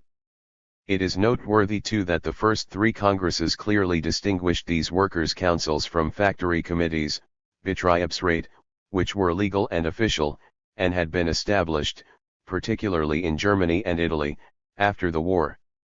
At first sight, it seems that these Congresses saw the workers' councils as linked to some extent to a period of revolutionary offensive and imminent revolution, as nuclei of dual power. The Second Congress declared, the sharing of all the tasks of the working class between the workers' industrial councils and the trade unions is the result of the historical development of the revolution. But that was not the last word. The Third Congress, recognizing stabilization, put forward theses which conceived the councils as permanent forms of united front organization, while shifting the emphasis to the role of the trade unions. The key point, however, is the role assigned to the councils. For the International, their specific role was in the economic field. The Second Congress defined their role as basically inspired by the effort to achieve control of industry, as the particular historical task of the workers' industrial councils, i.e. to gain workers' control over the supply of raw materials to the factory, over its economic situation, its financial operations, etc. The turn made by the Third Congress in this respect is clearer still. With stabilization, the tasks of the workers' councils took the form of struggles against redundancies, against factory closures, for wage increases and improved working conditions. The political role, indeed the effective primacy of politics within the workers' councils stressed by Gramsci, was weakened. This primacy was of course affirmed in resolutions, but from now on there was a turn to the party-union solution, as I have mentioned. Given this turn, there are some grounds for wondering what the need for workers' councils could be. They no longer seem to have a specific role to play relative to the unions and the party. Moreover, confined to the economic field, the workers' councils seem to fragment the working class in a corporative way, undermining the gains made by the trade unions at the industrial and national levels. The First International Congress of Revolutionary Trade Unions held in Moscow in July 1921, was right about this when it said, to the extent that the workers' unions succeed against the trade union bureaucracy, the factory councils become the nuclei of the union in the factory. 33 The Comintern too dealt with the question at its Fifth Congress, 1924. Workers' councils entirely disappeared by a subtle substitution. They were now no more than factory committees, Betriebsrat, from which the International had previously been careful to distinguish them. 34 From now on all that counted with the Comintern was the work of the Communist Union fraction on the one hand, and the defunct factory committees on the other. This is a key problem, but I cannot pursue it here. I only want to draw attention to the problem which the workers' councils at least attempted to answer. Fascism and the working class. A. Fascist organizations and the working class. In broad outlines, the same developments are to be found in Italy as in Germany, as far as the relation of fascism to the working class is concerned. The difference was that the resistance of the Italian working class was stronger, and the origins of Italian fascism more syndicalist, and so the crushing of the working class took longer, and required a more devious and cautious strategy than in Germany. The corporatist integration of the working class into the fascist state was less successful than in Germany. The base of fascism in the Italian working class was similar to that of National Socialism in the German working class. In July 1922, the National Confederation of Corporations, the Fascist Union, had 700,000 members, but they were primarily press-ganged agricultural workers, white-collar workers, and members of the liberal professions. In March 1923, in the elections to the Fiat Commissions in Turin, the CGL had 72.6% of the votes and the Fascists 27.4%. But in the same elections a year later, in August 1924, the CGL vote increased to 85.8%, and the Fascist vote fell to 14.2%. The Fascist Party had a lower percentage of workers in it than the NSDAP. Comparing statistics for the composition of the Fascist Party in 192,135 and for the NSDAP in 1930-36, we find that 17% of the Fascist Party were workers, including seamen, compared with 28% of the NSDAP. In the following 2 years, the percentage increased much more for the NSDAP, to 32% in 1933, than for the Fascist Party. But comparing these figures with the percentage of the working class in the population of these countries as a whole, 24.3% in Italy in 1921, about 45% in Germany in 1930, the two cases are fairly similar. Two supplementary points should be considered here. The problem of unemployment was much less acute in Italy than in Germany, and this is also by way of an indirect reply to those who reduce the rise of fascism to economic crisis and unemployment. The statistics for Italy at the beginning of 1921 show 500,000 unemployed, a figure which dropped to 380,000 by the end of 1922. Even if the figures are lower than they really should be, they were clearly in no way comparable to the German figures. On the other hand, the problem of elements déclassés by the war was more acute than in Germany in the immediate post-war period. There were about 160,000 déclassés reserve officers and NCOs, who were attacked by the left parties and the masses in their revived anti-interventionist fervor. Gramsci was to say that one of the basic errors of the left-wing parties had been their attitude towards these veterans, who joined the fascist party en masse. B. The condition of the working class under fascism, the CGL and the fascist trade unionists. What happened to the condition of the Italian industrial workers under fascism? The Italian economy, weaker than the German, was less adept at withstanding either the 1929 crisis or the war economy in particular. But until about 1935, the situation was not so very different. First of all, unemployment was reduced, at least for a long period. The number of unemployed fell to 125,000 in 1925. During these years, the increase in the economic exploitation of the industrial workers was mainly relative to the rise in profits. As for the development of average real wages, the figures for earnings as a whole and not just industrial wages, taking into account the cost of living, and with a base of 100 for 1913, are 127 in 1921 and 123 in 1922, conjuncture of high wages, 116 in 1923 and 113.6 in 1924, rising again to 121 in 1928. After a fall in 1930, there was a gradual rise to about 125 in 1934, then a gradual fall, and a sharp plunge with the war economy. 37. Excluding non-productive employees, whose salaries either fell while average earnings remained stable, or fell much further than the average, and excluding the figures for agricultural workers, whose wages were forced down by about 50% during the rise of fascism, it emerges that from 1922 to about 1935, the real wages of industrial workers, despite fluctuations, remained as a whole fairly stable, without however reaching their 1921 level. In the fall in average earnings in the following period, industrial workers' wages also suffered, though the fall in the salaries of non-productive employees accounted for the greater part.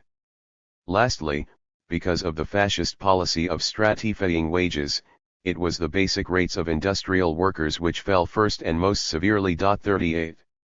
Other forms of exploitation such as speed up should not be lost sight of, nor should other aspects of fascist policy which created different wage categories among the industrial workers themselves, with the sole aim of dividing the working class. In particular, fascist economic policy against unemployment, through public works, etc., was much less advanced than that of National Socialism. In the renewed struggle against unemployment after 1933, the difference between the industrial capacity of the two countries and the repercussions of the 1929 crisis in Italy made it easier to introduce the 40-hour week for certain categories of workers, without maintaining the same weekly wage, which reduced their earnings considerably. From another point of view, in response to the deteriorating condition of the Italian working class after 1934, Italian fascism did seem to grant some concessions in social legislation, which had previously been practically non-existent in Italy. Insurance was established for industrial accidents, illness, old age, childbirth, etc. 39. Fascist policy towards the working class gave a certain leeway to free trade unions, in particular the Social Democratic CGL, by contrast with its attitude towards working class parties. As early as 1921, Mussolini had declared that the CGL should not be confused with the parliamentary socialists. In 1923, he offered the Union deputies Baldassi and d'Aragona participation in the government. Until 1925, the CGL was tolerated at the top levels, while at the base the subordination of the local federations to administrative tutelage was intensified, property was confiscated, etc. The attack came in 1926, and faced with physical and legal repression, the CGL dissolved itself in 1927. The fascist trade unions, however, organized strikes in the metallurgical industry in 1924-5, from 1925 they called for their cherished corporatism, reminiscent of revolutionary syndicalism, and for workers' self-government. The trade unions ought, they said, to incorporate the employers and submit them to the technical control of the workers. The attempt failed. In 1926 the Rocco Law on Corporations laid down the principle of separate representation of employers and workers, within corporatist organizations operating only at the top national level. But although the plans of these trade unionists failed, the corporatist subjection of the working class to the employers and the fascist state was less strong here than in Germany. This state of affairs was confirmed a year later with the passing of the Labor Charter, 1927. The fascist trade unionists nonetheless went on agitating vigorously. The axe fell in 1928, Rossini and his team were disgraced, the fascist trade union confederation was dissolved into 13 industrial federations, and the fascist union machine was thoroughly purged. From then on, though agitation went on despite all this, Mussolini, helped by strong corporatist declarations, was able in 1934 to bring some high officials of the purged fascist unions into the employers' organizations, which were national semi-state bodies. Lastly, in 1943, after Mussolini's fall, there was an attempt to resurrect the corporatist dream in the Social Republic of Salo, in northern Italy. It is scarcely necessary to go into details of the other aspects of fascist policy towards the working class, and the role of fascist ideology. The general outlines are similar to those of National Socialism, although the working class side of this ideology was stronger in Italy. The demands of the left trade unionist wing of Italian fascism were themselves much more radical than those of the National Socialist left wing in Germany. Appendix: the USSR and the Comintern. An examination of the problem of the USSR's relation to the Comintern will allow us to justify the theses advanced in and up to Part 4. During the period after the Sixth Congress, 1928, a particularly close relation was established between Comintern policy and the USSR, although a relation had existed from the very foundation of the Comintern. Before 1928, however, this relation was more or less indirect and not an immediate one.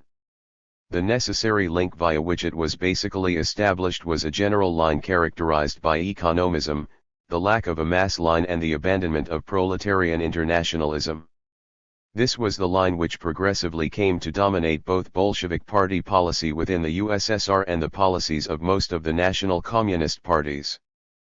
But even after the tie-up between Comintern policy and the USSR had become particularly close one, this link of the same general line welding them together still kept its importance. By bearing this in mind, a. we can understand the effectiveness of the tie-up, despite the unevenness with which local parties applied Comintern directives, and despite the certain margin of autonomy which they kept. b. we can account for a whole series of contradictions and errors, in the real sense, in the Bolshevik Party's internal policy and in the USSR's world strategy. These contradictions and errors had repercussions on Comintern policy. c. we can articulate and understand the real significance of certain factors or events concerning the USSR which are generally thought to determine Comintern policy in themselves. By establishing the relation between the general line and the class struggle, we may hope to grasp what actually happened in the USSR and thus to locate the meaning and the role of these various factors in the ties uniting the Comintern to the USSR. Authors of the most diverse views have attempted to establish relations between a series of events. Their aim has generally been to establish without any precise periodization a direct, immediate, and sufficient tie-up between the USSR and the Comintern, from the very time, or almost, that the Comintern was established. But the factors they adduce are not sufficient in themselves to explain the tie between the USSR and the Comintern either before 1928 or even after that time. 1. The first factor which is often proposed is the internal factional struggle within the Bolshevik Party. In broad outline, the relation between the USSR and the Comintern is explained as follows: in the struggle against the left opposition, Stalin depended directly on the rightist elements in the USSR and the Comintern, the result being that the Comintern took a turn to the right. Then when he was engaged in a struggle against the right opposition in the USSR, exactly the opposite happened and the Comintern took a turn to the left. Point 2. The first objection to this is that the terms left and right in this context remain purely descriptive until we have determined the conjuncture of the class struggle in the USSR.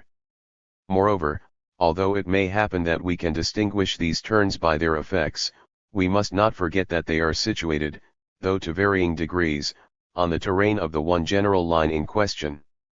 And furthermore, after 1928 these left/right differentiations seem to become indistinct, even at the purely phenomenal level. But if we retain this schema, the contradictions are flagrant, as much before 1928 as after. Whilst the struggle against the left opposition was at its height, the Comintern began its turn to the left with the Fifth Congress, 1924. Nor can the confused and ambiguous period which the Comintern went through between 1924 and 1928 be explained in this way, for at this level, the situation in the USSR seems clear, i.e. the struggle against the left opposition. Stalin's struggle against the right opposition seems on the surface to fit in better with the Comintern's 1928 turn, provided that the latter is considered as a real ultra-left turn, which in fact it was not. But for the period immediately preceding Dimitrov's right turn, the contradictions are flagrant. This period coincides exactly with the intense struggle in the USSR against the right opposition. Finally, although the great opposition figures had already been politically eliminated by the state, we now know that before he went on to eliminate physically the entire old cadre of the Bolshevik Party and the Red Army, Stalin was running up against extremely hostile internal opposition, e.g. Kirov, Ortjonikij, etc. This opposition evidently cannot be understood according to the classic left/right schema. 2. A second factor which is often claimed to be a sufficient and exhaustive determinant of the relation between the USSR and the Comintern is the USSR's foreign policy. It is true that this element played an important role in Comintern policy, but it was not a direct or immediate role until after 1928. The USSR's foreign policy took over Comintern policy through the necessary link of a single general line dominant, though of course not to the same degree, both in the USSR and in the foreign communist parties, i.e. economism, lack of a mass line and the progressive abandonment of internationalism. The obvious illustration of this is provided by the one great exception, and it occurred after 1928, namely China, where, because of the Chinese Communist Party's line under Mao, the link was broken and the tie-up never re-established, which as we know, was what saved the Chinese Revolution. 3. Moreover, even after 1928, the general political line remained important as the link in the relation between the USSR and the Comintern. A. It helped to decide the significance of the USSR's foreign policy, defense of the USSR, the only proletarian state, or policy of the USSR as a great power. B. It allows us to account for a series of contradictions, which take the form of errors in the strong sense, in that Comintern policy often seems to have gone against the USSR's interests, independent of the direction which its foreign policy might have taken. A very revealing but simple example of this is the following.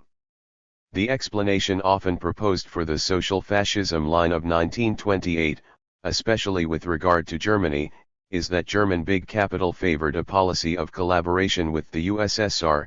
This policy had been inaugurated by von Seenite in the Rapallo Treaty, a treaty which left its mark on the whole of Soviet foreign policy in Europe, while German social democracy was oriented towards an anti-Russian policy of open alliance with Anglo-French or even American imperialism.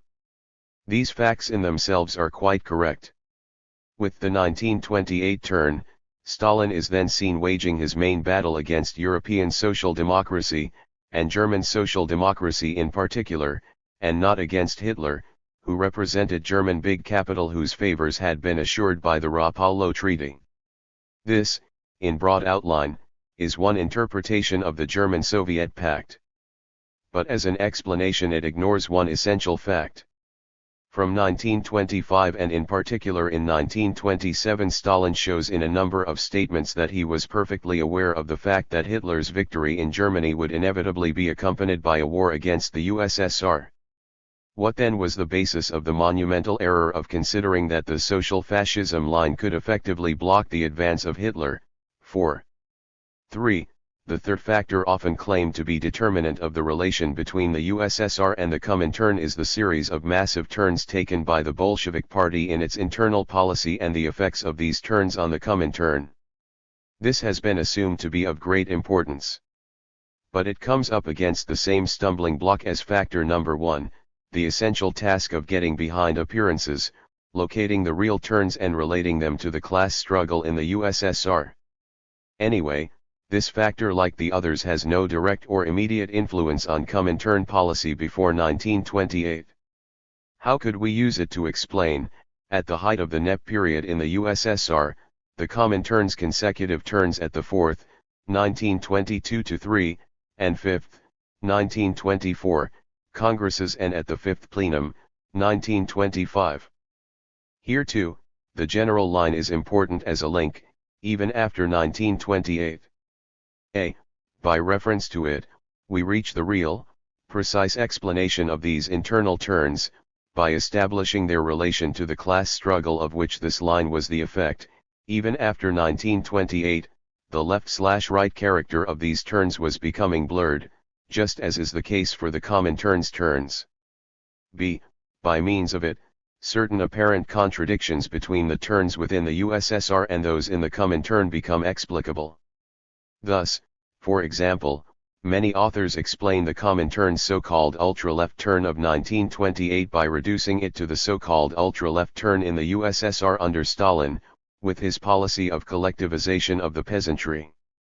When we relate them to the general line outlined above, we find that these very characterizations of ultra-left raise problems.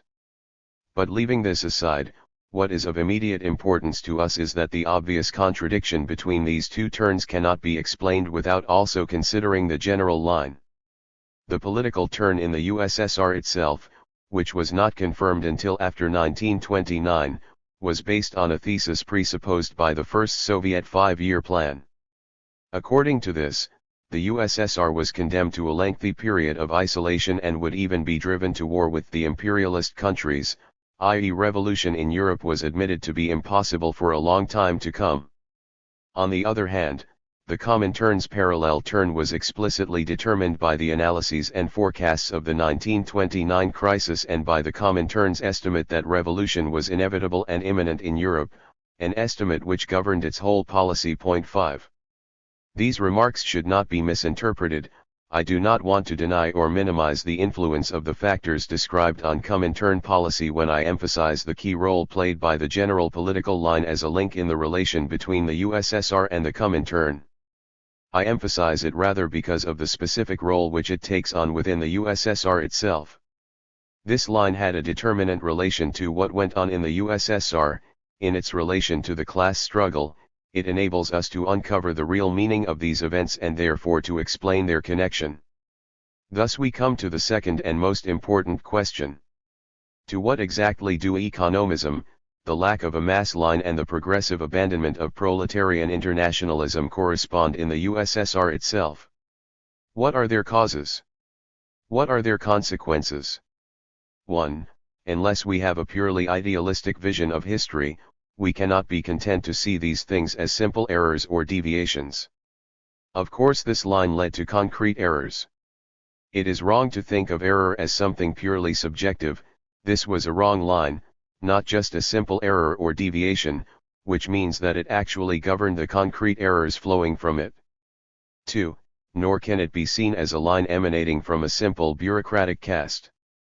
This is not to say that that element did not, at the beginning and for a certain time, have its own specific role to play.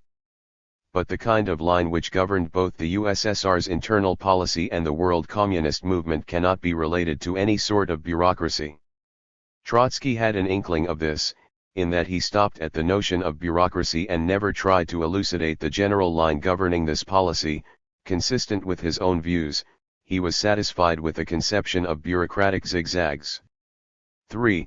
It is also wrong to use an entirely false conception of the second stage and to attempt to reduce the line to this stage. To clarify, Mao introduced new and crucially important elements into Marxist-Leninist theory and practice. The basis of these new elements is firstly, the present period of imperialism and its effects on the worldwide class struggle, and secondly, the historical experience of the Chinese Revolution. So it is impossible to define in full what the concept of the third stage refers to until we have a. Made clear both what exactly specifies the contemporary period of imperialism and the universal aspects of the Chinese Revolution, notably those which concern the imperialist metropolitan countries. B. Made precisely clear the meaning of stage and second stage. It is only by this means that we can hope to determine the third stage. I shall deal simply with the second point since it is of direct interest for us and because I want to refute what seems to me a completely mistaken conception of the second stage. Today the second stage is most often understood as meaning that all that happened in the USSR and the Comintern was a necessary consequence of a stage which still lacked the historical experience of the Chinese Revolution and of Mao's thought. In this conception, which is a purely evolutionist and fatalist doctrine of stages, the question of Stalin cannot be posed. According to it, the general political line in the USSR and the Comintern is from beginning to end the inevitable corollary of the second stage, which thus includes Lenin and Stalin in a single unit with the same status. Lenin-Stalin, in their continuity, represent the positive gains acquired within the necessary limits of the second stage. Apart from the errors of Stalin, there is no essential interruption in the USSR's general line from 1917 until Khrushchev. Stalin's errors are interpreted as purely subjective or else as simple errors of direction or aim in a necessary stage. But the explanation is false even at this elementary level, and the question of the third stage cannot be clarified until it is discarded. In the sense of being Lenin's thought and policy, Leninism itself is of course limited both by the period in which it is situated and relative to Mao's thought and policy. We have already noted these limits in this book and we shall return to them later. The same limitations hold for Stalin. But from this point of view, it is also true that considerable splits occurred in the process both in the USSR and in the Comintern. We may schematize these as the distance between Lenin and Stalin, although there was of course more than one Stalin. To say then that Lenin himself is limited because of the period in which he is situated, Stalin being similarly limited, is one thing. But it is something quite different to say that economism, the lack of a mass line and the abandonment of proletarian internationalism which progressively dominated the policy of the Bolshevik Party and the Comintern can be equated with the necessarily limited Leninism of the second stage plus Stalin's errors. What is more, it is also false. Moreover, this wholly perverts the question of the third stage. The context and meaning of the third stage are in fact quite different depending on whether it is defined according to the above conception, Stalin being subsumed under the necessarily limited Leninism of the second stage, or whether it is defined according to the principles I uphold. I can give a simple example. We can consider Mao's principle of politics in command as a specific characteristic of the third stage only if we relate it to Stalin and his unfettered economism and if we wrongly assimilate Lenin to him. But relative to Lenin, it is absolutely wrong to consider this as a specific characteristic of the third stage since he, unlike Stalin, always advocated and applied it. This question had to be posed first before tackling what is of interest to us here. The interpretation I have criticized made it impossible to undertake an analysis of what went on in the USSR in the period which interests us, for such an analysis ought to be based precisely on the historical experience of the Chinese Revolution and on the principles developed by Mao. If according to this interpretation no essential interruption occurred between Lenin and Stalin, it is because it holds that no essential change occurred in the USSR in the evolution of forces in the class struggle until Stalin died. The Soviet bourgeoisie is supposed to have emerged suddenly with the advent of Khrushchev, just as Minerva emerged fully armed from Jupiter's head. This is a much more serious misinterpretation, since it forbids any periodization of the era which interests us in the USSR on the basis of the desperate class struggle which was underway there. I cannot go into this periodization here, but I must make 2 points about it. My aim is to show that the periodization in the USSR and in the Comintern, and their relationship, cannot be grasped in their relation to the class struggle in the USSR unless we refer to the general line which gradually became dominant there. During the whole of this period, there was a desperate struggle in the USSR between the two roads, i.e. the socialist and capitalist roads. There is no alternative to these two. I say between the two roads and not between the two lines, since there were not two lines in the USSR and in the Comintern, the various oppositions being in the last analysis located, to unequal degrees, on the same ground as the official line. 6 By a contradictory process, the struggle between the two roads ended in the Soviet bourgeoisie being reconstituted in a new form and in its taking over state power. This process of reconstituting the Soviet bourgeoisie, and the impact of the latter on the class struggle, was in full swing under Stalin himself. The reconstitution of the Soviet bourgeoisie depended on a whole series of historical conditions in the USSR. What were the principal means of its reconstitution? How did it influence the working class and Bolshevik party policy? In the light of the Chinese experience, we now know that this reconstitution has its way prepared for it by a political line of the party of the working class. Probably the most important effects concern the state apparatuses, including the ideological apparatuses. These apparatuses are the refuges of the old bourgeoisie, which at the beginning suffers a relative loss of its economic place, and provide the bastions of its reconstitution in a new form. Bureaucratic deformation naturally played a part in this process. For one thing, it was the necessary condition for forming the nucleus of the state bourgeoisie. But this policy towards the apparatuses was itself governed by a general line which had much wider effects, i.e. by economism, the lack of a mass line, which bourgeois practices produce, and their corollary, the abandonment of proletarian internationalism. 7. So this general line was neither a simple error nor a mere accident, it was linked to the class struggle in the USSR. Essentially it resulted from the persistence of bourgeois ideology during the transition. This was able to persist because the bourgeoisie, which had taken refuge as a social force in the state apparatuses, continued to influence actions, its continued influence being itself due to a series of historical factors. The growing presence of the Soviet bourgeoisie at the very heart of the Bolshevik party is important here. The line then appears to have been the essential breach which allowed the beginning of the process of reconstituting the Soviet bourgeoisie as a social force in a new form. But at the same time the line appears increasingly to have been one of the principal effects of this process of reconstitution and of the growing weight of the Soviet bourgeoisie in the class struggle in the USSR. Thus, although it had its particular role to play in what went on in the USSR, the line derived from the struggle there, between the bourgeoisie and the proletariat. We can now understand why this line was the essential linchpin of the relation between the USSR and the Comintern throughout the process. Related as it was to the class struggle in the USSR, this line allowed the USSR's influence on the Comintern to be made concrete.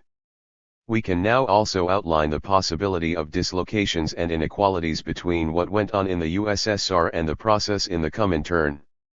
In fact, the two aspects of the process in the USSR itself, i.e., the steps of the class struggle, which was the principal and dominant aspect there, and 2.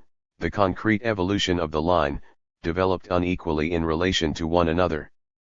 This inequality either allowed or introduced dislocations between the turns in the USSR's class struggle and those of the Comintern, even though the latter were related to what went on in the USSR by being linked by the line. Either these dislocations were chronological, in that the Comintern process either followed or preceded the USSR process, or they took on the form of contradictions between what went on in the USSR and the process in Comintern. None of this means that the struggles within the Bolshevik Party, the party's policy within the USSR and the USSR's foreign policy did not bring increasing weight to bear upon Comintern policy. But the problem shifts in this case too. These factors lack all significance for a serious periodization unless they are articulated around the following questions. What were the steps in the struggle between the bourgeoisie and the proletariat in the USSR, and what was the process of modification of the class nature of the Soviet state in this respect? What were the steps in the process of making concessions to this Soviet bourgeoisie, which was not of course explicitly identifiable as such?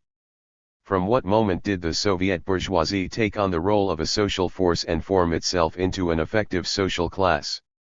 At what moments in this contradictory process did it become the principal aspect of the contradiction? When and how did it assert its political hegemony? No history of the USSR has yet been written which takes the class struggle as its connecting thread and which uses the line described above to relate these various factors to the steps of the class struggle in the USSR.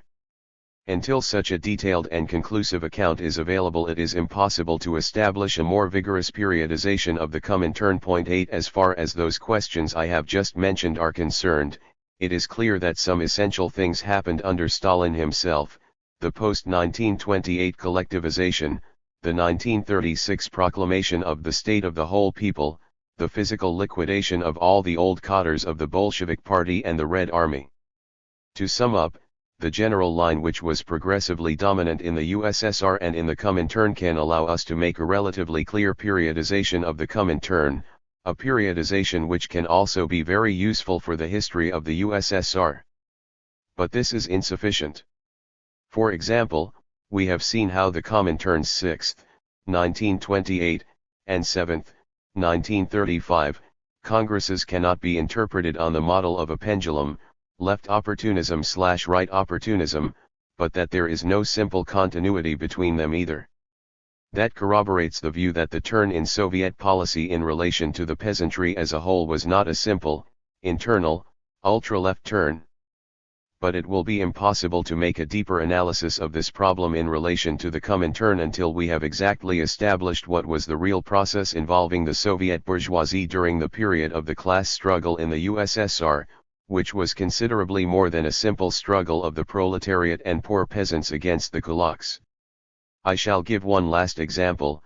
Until we have periodized the class nature of the state in the USSR from this point of view, we cannot finally decide on the direction of the Soviet foreign policy or on its exact role in Comintern policy.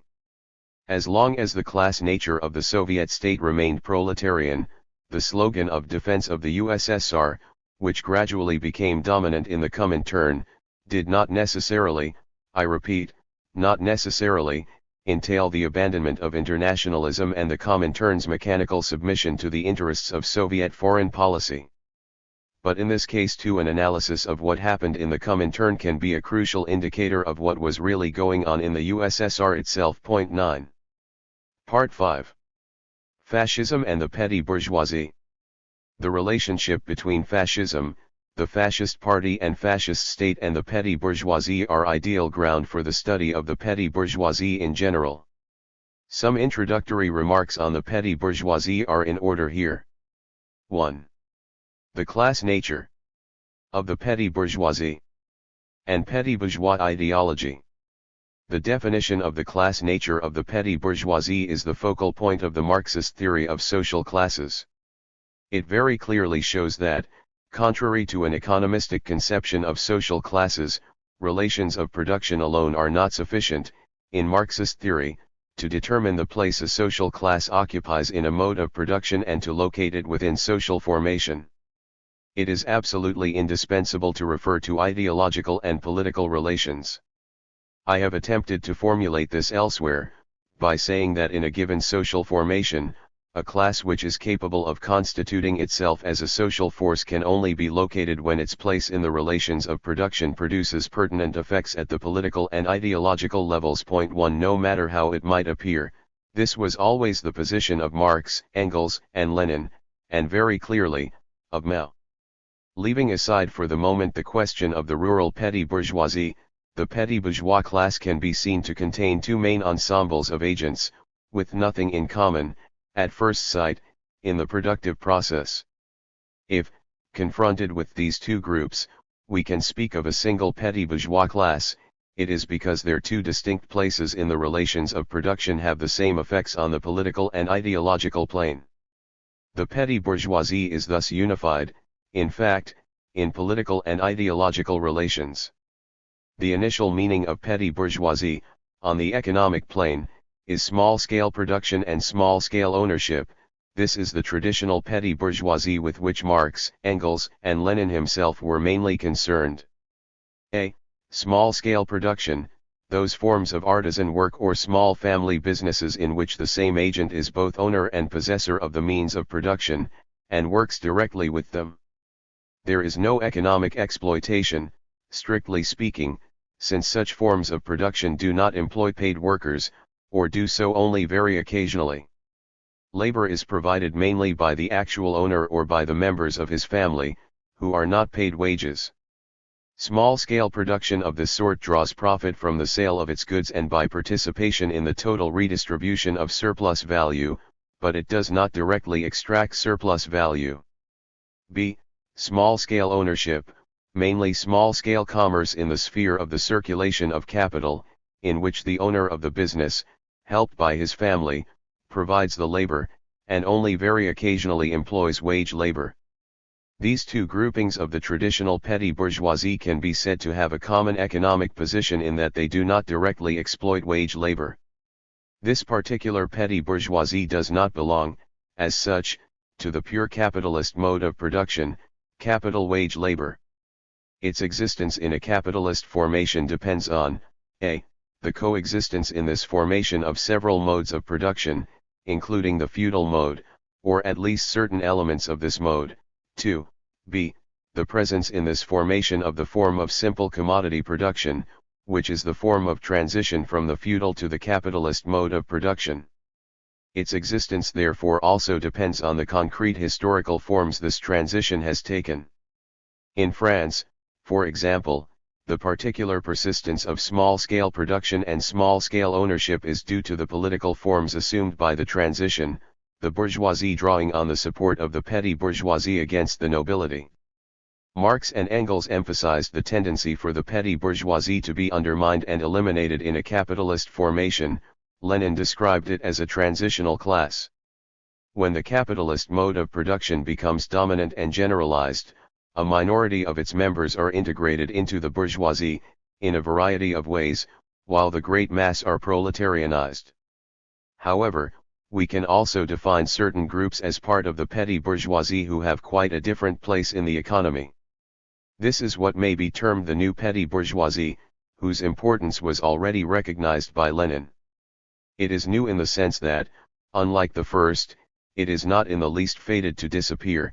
Rather, the expansion of the capitalist mode of production, CMP, and its passage to the stage of monopoly capitalism, provide the conditions for its development and growth.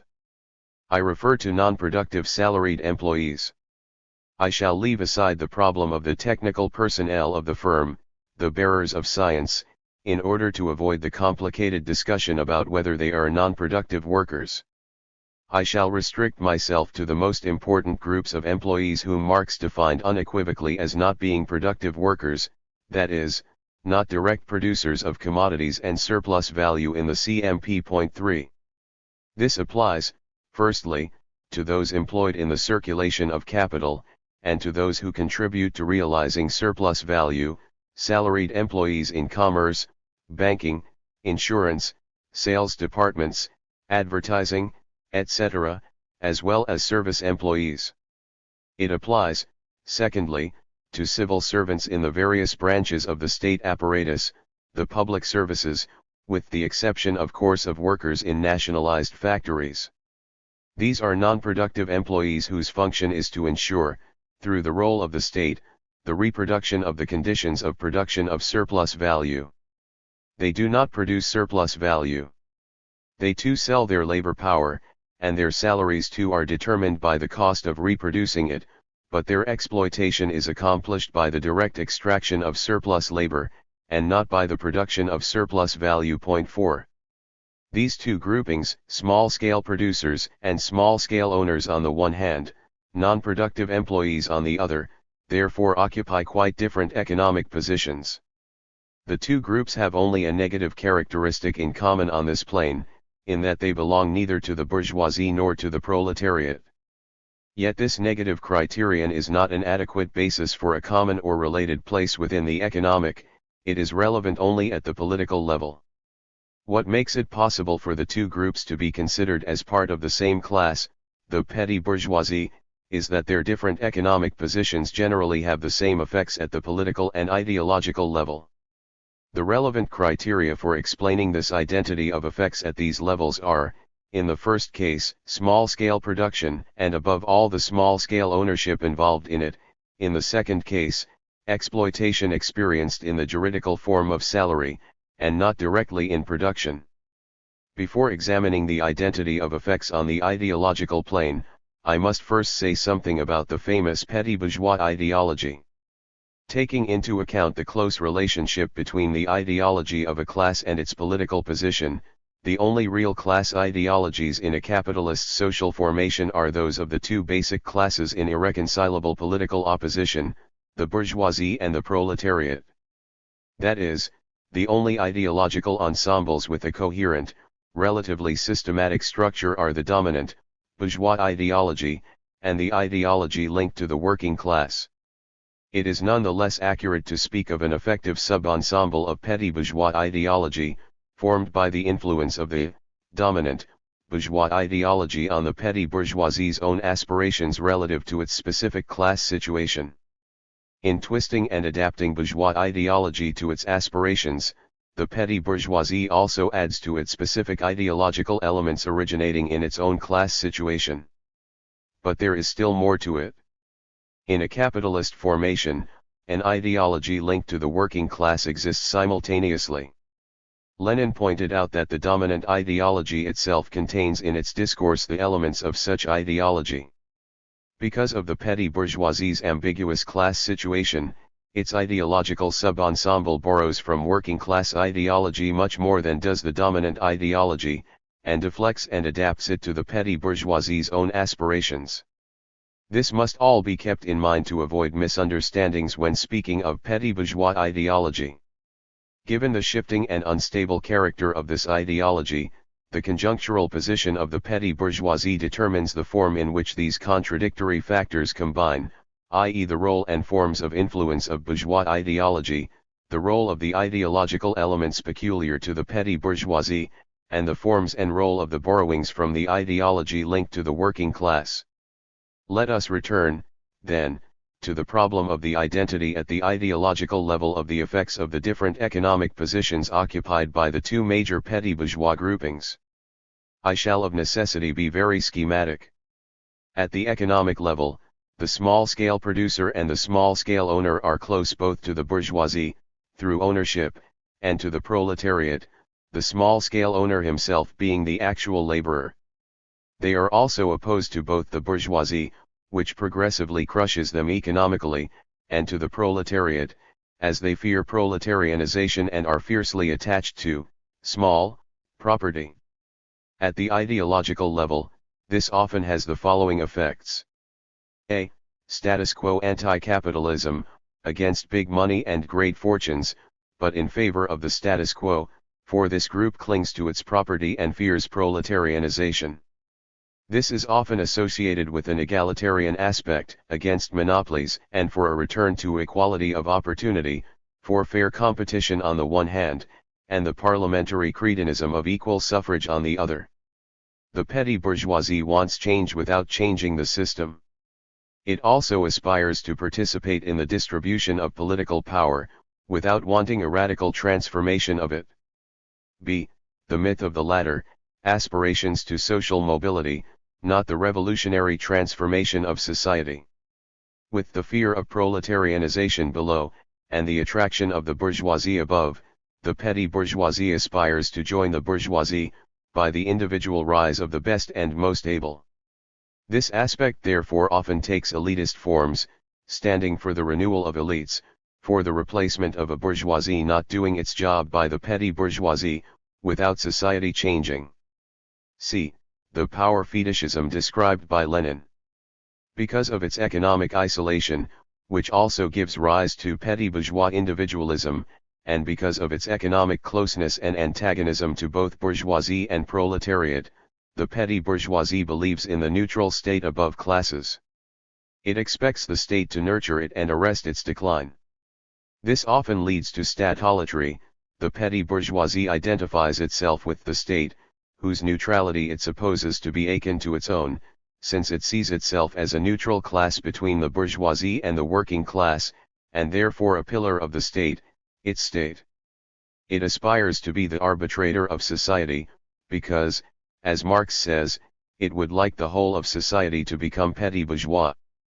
Similar ideological effects result from the economic situation of non-productive employees, who for their part, experience their exploitation not in production, but mainly in the juridical, and therefore largely illusory, form of the salary. A. Status quo anti-capitalism. Effective exploitation is hidden here, because it is experienced mainly in the form of the salary. This group therefore aspires to social justice, through state redistribution of income. They make declarations against big money, mainly in the form of demands about taxation. There is an egalitarian aspect to the demand for equalization of income, and often parliamentary cretinism comes in too. They fear proletarianization, but above all they fear a revolutionary transformation of society, because of the insecurity they experience through their salaried position. They fear an upheaval which could affect the earnings of non-productive employees, and they often fail to take into account the mechanisms of production, and the exploitative role of ownership of the means of production. One expression of this is the particular corporatist forms assumed by the trade union struggle of this group. B. The latter, upward aspirations. The ideological tendency to look to the ladder and promotion does not come from this section of the petty bourgeoisie having a transitory nature, but from the fact that it is characterized by the highest index of social mobility in capitalist society, both upwards and still more downwards. Although this group is not as such transitory, the successive generations of its members seem, because of their conditions, to belong only in passing. 5 This ideological tendency takes particular forms here, insofar as this group of employees has undergone a high level of education, producing its special qualifications as a labor force.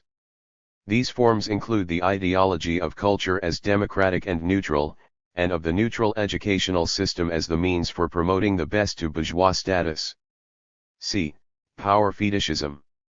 Again, isolation is what counts, also giving rise to petty bourgeois individualism, not in the form assumed in small-scale ownership, but in the form of isolation and competition among employees, who do not work in production as part of the collective laborer. Their isolation is not therefore overcome by the increasing concentration of the commercial sector. Their belief in the neutral state above classes and their statolatry here assume the form of social Caesarism and the belief in the justice of a strong state. To this must be added the ideological aspect specific to those employees belonging to the state apparatuses, the administration. The state apparatuses, as institutions, produce their own internal ideology, and these employees are particularly subject to it.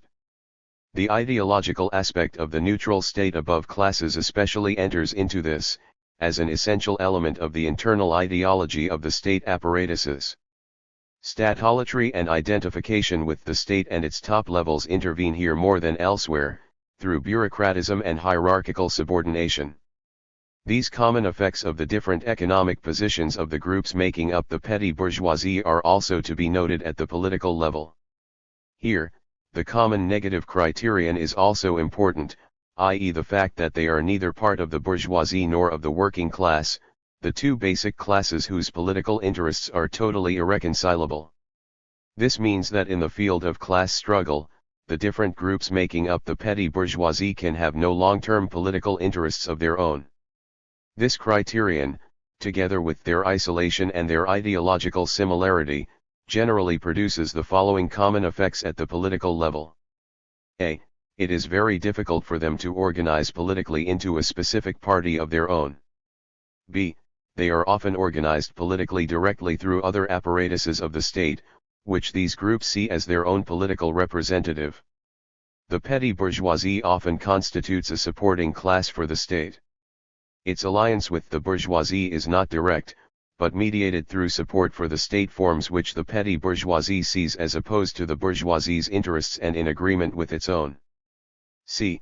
These common ideological and political effects apply primarily in what we may call normal social circumstances.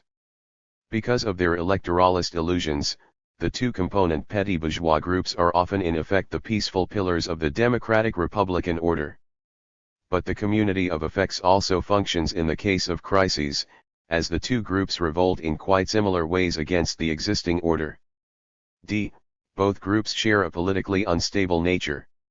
It is they who swing most often, either to the side of the bourgeoisie or to that of the working class, according to the conjuncture, since they are polarized around these two classes. Clearly then, despite their different economic positions, these groups can be defined as part of the same class, the petty bourgeoisie, because of the like effects of these different economic positions on the plane of political and ideological relations. Certain remarks are necessary here. 1. If these groups belong to the same class, the distinction between their economic positions does not thereby lose all relevance. The petty bourgeoisie is itself divided into class fractions. This can have important consequences, although the petty bourgeoisie as a whole basically has a common position in a conjuncture. The case of fascism is a particularly good example of this. It is also possible for dislocations to appear between its different fractions. These dislocations can even be deep enough for one fraction to swing one way, the other in the opposite direction. Experience shows that a common political position is generally maintained in normal conjunctures of class struggle, or in conjunctures of acute political crisis where the working class is on the defensive, as in the case of fascism. The dislocations appear above all in revolutionary conjunctures or in political crises corresponding to the working class offensive, as in Germany and Italy between 1919 and 1921.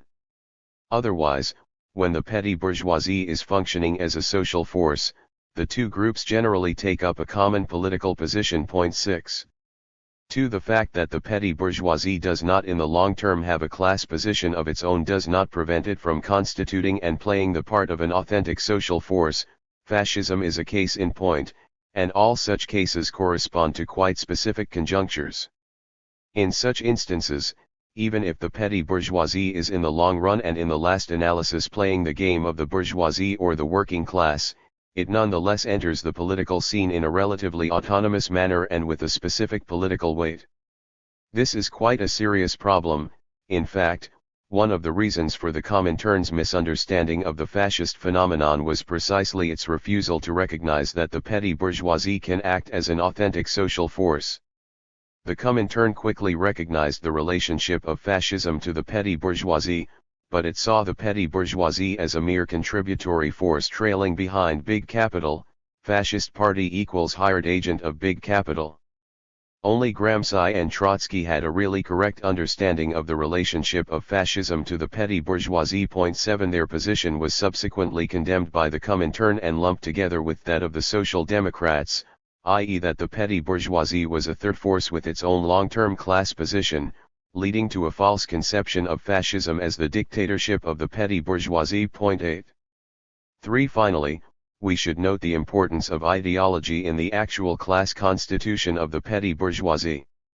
Even apart from the role of ideology in unifying its different fractions, which are particularly subject to illusions because of their economic position, transitory in the one case, employee status in the other, because of the resulting isolation, ideology plays a decisive role.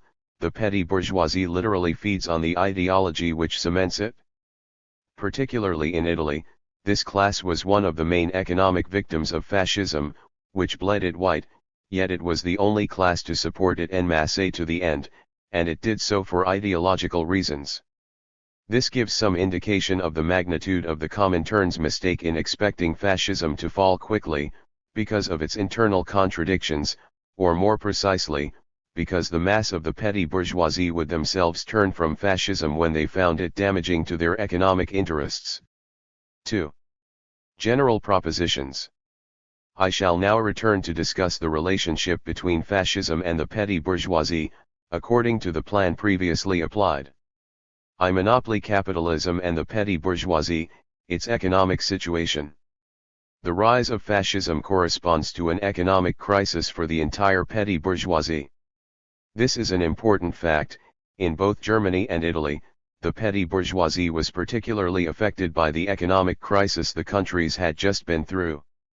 But insofar as the crisis had begun to be resolved before fascism actually came to power, the essential point is the step of transition to the dominance of monopoly capitalism to which fascism corresponds.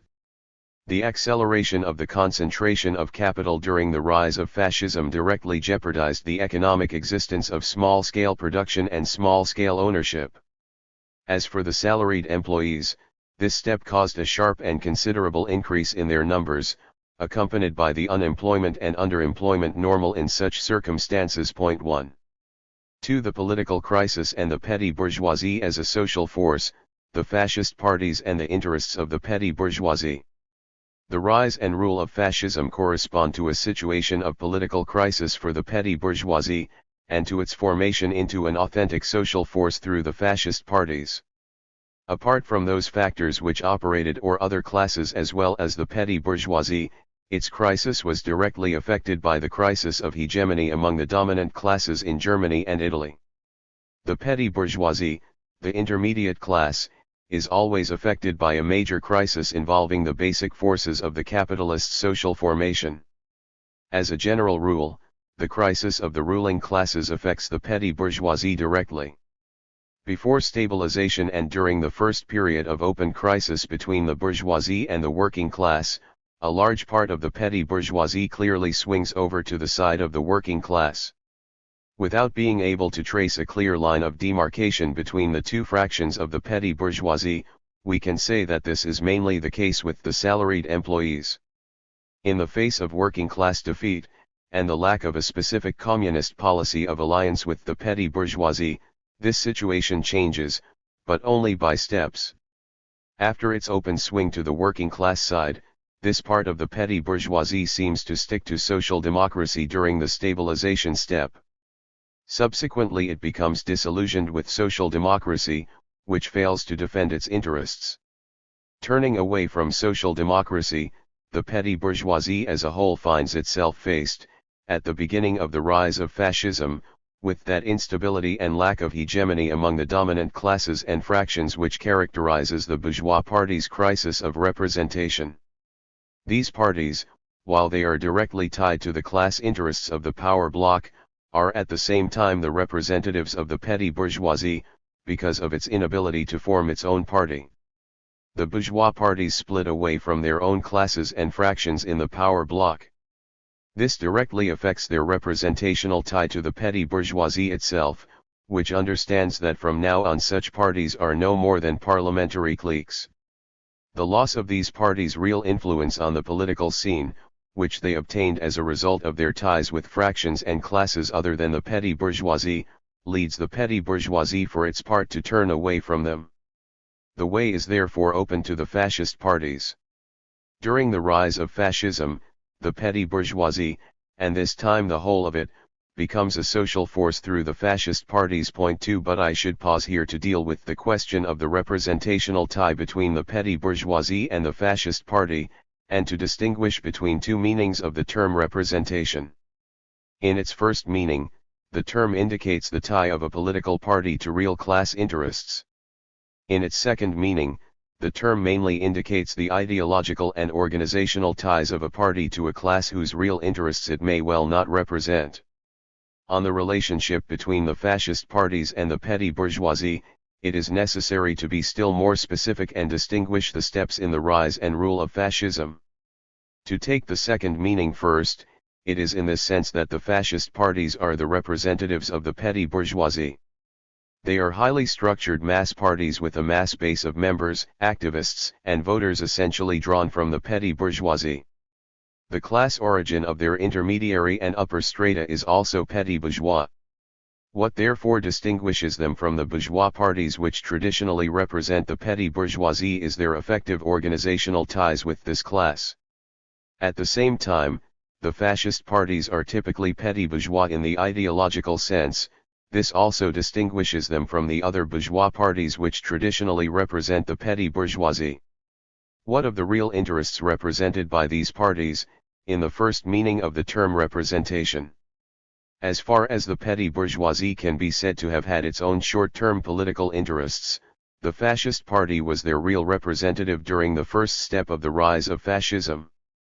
The first party programs were basically no more than a catalogue of petty bourgeois grievances, and the parties actively pursued petty bourgeois demands. But with the point of no return, the turning point was already passed. The fascist party from then on overwhelmingly represented the real interests of the bourgeoisie. If it still continued to pay some attention to the interests of the petty bourgeoisie, once fascism was in power and well into the step of stabilization, these interests were completely abandoned. The petty bourgeoisie intervened as a social force on the political scene through the fascist parties, while swinging clearly to the side of the bourgeoisie. It acted relatively autonomously from big capital within the alliance. The petty bourgeoisie no longer simply trailed behind the bourgeoisie as it had when represented by the traditional bourgeois parties. The alliance of big capital with the petty bourgeoisie in revolt covers over very strong contradictions in this conjuncture. What it hides is intense political struggle between big capital and the petty bourgeoisie, a struggle which is present throughout the whole history of fascism, and which has repercussions on the contradictions between fascism and big capital. In the beginning, this alliance was made through the fascist party, thanks to its ambiguous representational function. The fascist party presented itself as anti-capitalist, while representing more and more clearly the interests of big capital. Later, after the party was subordinated to the state apparatus, in the strict sense, the alliance was made through the state, with the help of the petty bourgeoisie's own power fetishism.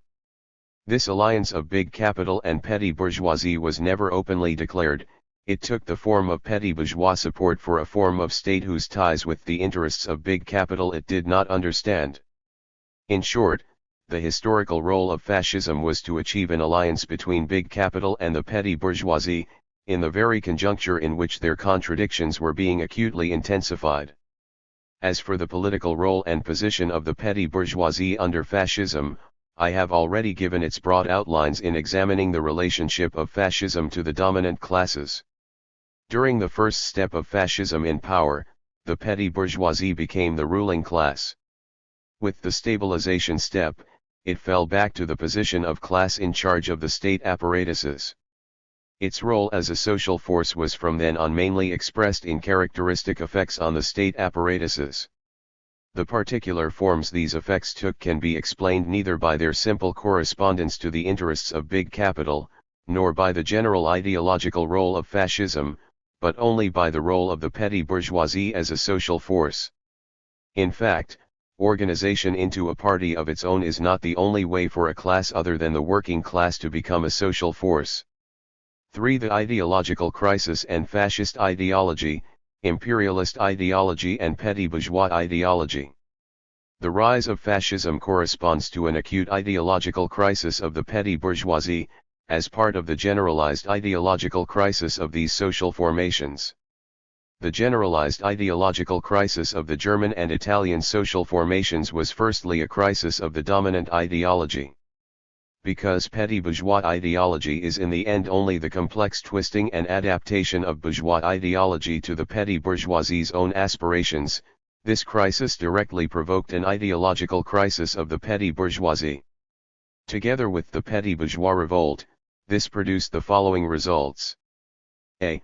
The elements of petty bourgeois ideology specific and peculiar to the petty bourgeoisie, which were previously drowned, as it were, in the discourse of bourgeois ideology as adapted to petty bourgeois aspirations, experienced a revival and a sharp upsurge. B. The anti-capitalist aspect became uppermost, often by implicit opposition to bourgeois ideology. C. In the ideological crisis of the working class, borrowings from its ideology, scattered and out of context as they were, became more frequent and more significant. When fascism comes to power, an apparently paradoxical phenomenon results: the petty bourgeois ideological sub-ensemble, modified in this way, replaces the dominant bourgeois ideology, thereby cementing back together the social formations in question. It therefore takes on the role previously played by bourgeois ideology, both for the bourgeoisie itself, and for the working class. A warning should be given here, for the petty bourgeois ideology of fascism has often been discussed in quite wrong terms. This shift in the dominance of bourgeois ideology in favor of the petty bourgeois ideological sub-ensemble in no way means that bourgeois ideology is suffering an eclipse. Bourgeois ideology continues to be constantly present in the dominant ideology, even in its modified form. The petty bourgeois ideological sub-ensemble is still a torsion and adaptation of bourgeois ideology to the aspirations of the petty bourgeoisie which, strictly speaking, has no ideology of its own. Besides, even the ideological elements peculiar to the petty bourgeoisie work in the end to the bourgeoisie's advantage. Bourgeois ideology thus perpetuates its hold, but in indirect or disguised form. This is in fact the specific characteristic of fascist ideology, the indirect domination of imperialist ideology, via the direct dominance of petty bourgeois ideology. Under fascism, the imperialist ideology of big capital is also dominant over classical liberal ideology within bourgeois ideology itself. Imperialist ideology seems to be in contradiction with the normal forms of petty bourgeois ideology, social justice, electoralism etc., but it can correspond perfectly well to the forms assumed by the ideology of a petty bourgeoisie in revolt, which classical liberal ideology cannot. Power fetishism and the strong state, aggressive, intensified nationalism and statolatry and the cult of the leader, anti-parliamentarian, corporatism and authoritarianism, are so many common features shared by imperialist ideology and the ideology of the petty bourgeoisie in revolt, features which mainly turn on the role of the state. That is not all. Imperialist ideology is clearly in harmony with the ideological elements involved in the actual class situation of the new fraction of the petty bourgeoisie. The growth of this fraction of salaried employees, including managers and technicians, is due to the development of capitalism, and they are therefore particularly sensitive to the technocratic aspect of that ideology, the cult of efficiency and technological neutrality which goes together with the idea of the neutrality of culture. The technocratic element is one of the most important aspects of imperialist ideology. Fascism, moreover, with its mystique of yields and efficiency, thoroughly exploits this ideological element, which is common to big capital and the new petty bourgeoisie. On the basis of these considerations, we can take stock of what has been called fascist ideology. The characteristic features of this ideology correspond completely to the interests of big capital.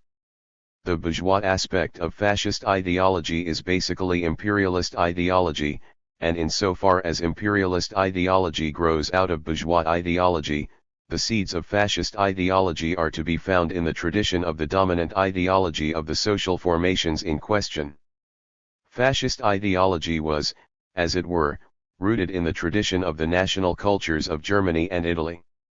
But on the other hand, it was also dominated by the ideological elements peculiar to the petty bourgeoisie in these two countries, and by a characteristic adaptation of imperialist ideology to petty bourgeois aspirations. In other words, while there is no basic aspect of fascist ideology which is not related to imperialist ideology, yet it is because of the relationship of this ideology to the petty bourgeoisie that these aspects take the precise form of fascist ideology. This should not lead us to forget the internal contradictions of fascist ideology, which, in the last analysis, stem from the contradictions between the interests of big capital and those of the petty bourgeoisie. I could describe the general lines of this ideology here, by concentrating more precisely on its imperialist and petty bourgeois aspects. But there is no point in making a systematic analysis. In fact, Fascist ideology cannot constitute a field of research in the same way as the ideological ensembles essentially tied to the bourgeoisie and the working class. As Togliatti pointed out, it is rather an amalgam of contradictory elements, whose articulation can ultimately be grasped only when they are embodied in the practices and apparatuses which will be examined in the last part of this work. Point 3. At this level it is therefore necessary to keep to a mere indication and enumeration of certain of fascist ideology's essential elements. To begin with the internal contradictions of fascist ideology, it should be remembered that fascism exploits ideological elements peculiar to the petty bourgeoisie in revolt. The anti-capitalist aspect of petty bourgeois aspirations has an important place in this.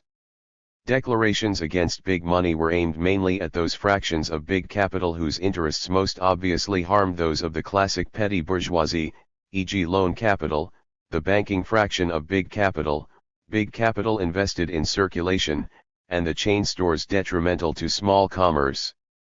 Monopolies obstructing free and fair competition, a slogan dear to small-scale production, were also denounced, as were the prevailing forms of taxation. But apart from these contradictions between imperialist and petty bourgeois ideology, attention should be given to their points of collusion. These are the more remarkable because this collusion is constantly presented in anti-capitalist guise. The statolatry aspect of fascist ideology, and the importance given to the cult of the state, outside which the individual is nothing. Corresponding to the petty bourgeoisie's power fetishism, this aspect disguises big capital's interest in the interventionist role of the state, at the stage of monopoly capitalism. It carries over into the notorious cult of the leader and the cult of hierarchical authority, the form of power fetishism typical of the petty bourgeoisie in revolt. The anti-juridical aspect and the related cult of the arbitrary in fascist ideology, the leader's command is the only rule and law. This expresses not only the petty bourgeoisie's cult of the leader, but also its revolt against juridical regulation which, because of its fixation on the state, it holds responsible for its difficulties. This aspect also corresponds to the interests of big capital. Imperialist ideology in effect represents a displacement of domination within bourgeois ideology itself, from the juridico-political region which was dominant in liberal bourgeois ideology to economic technocratism.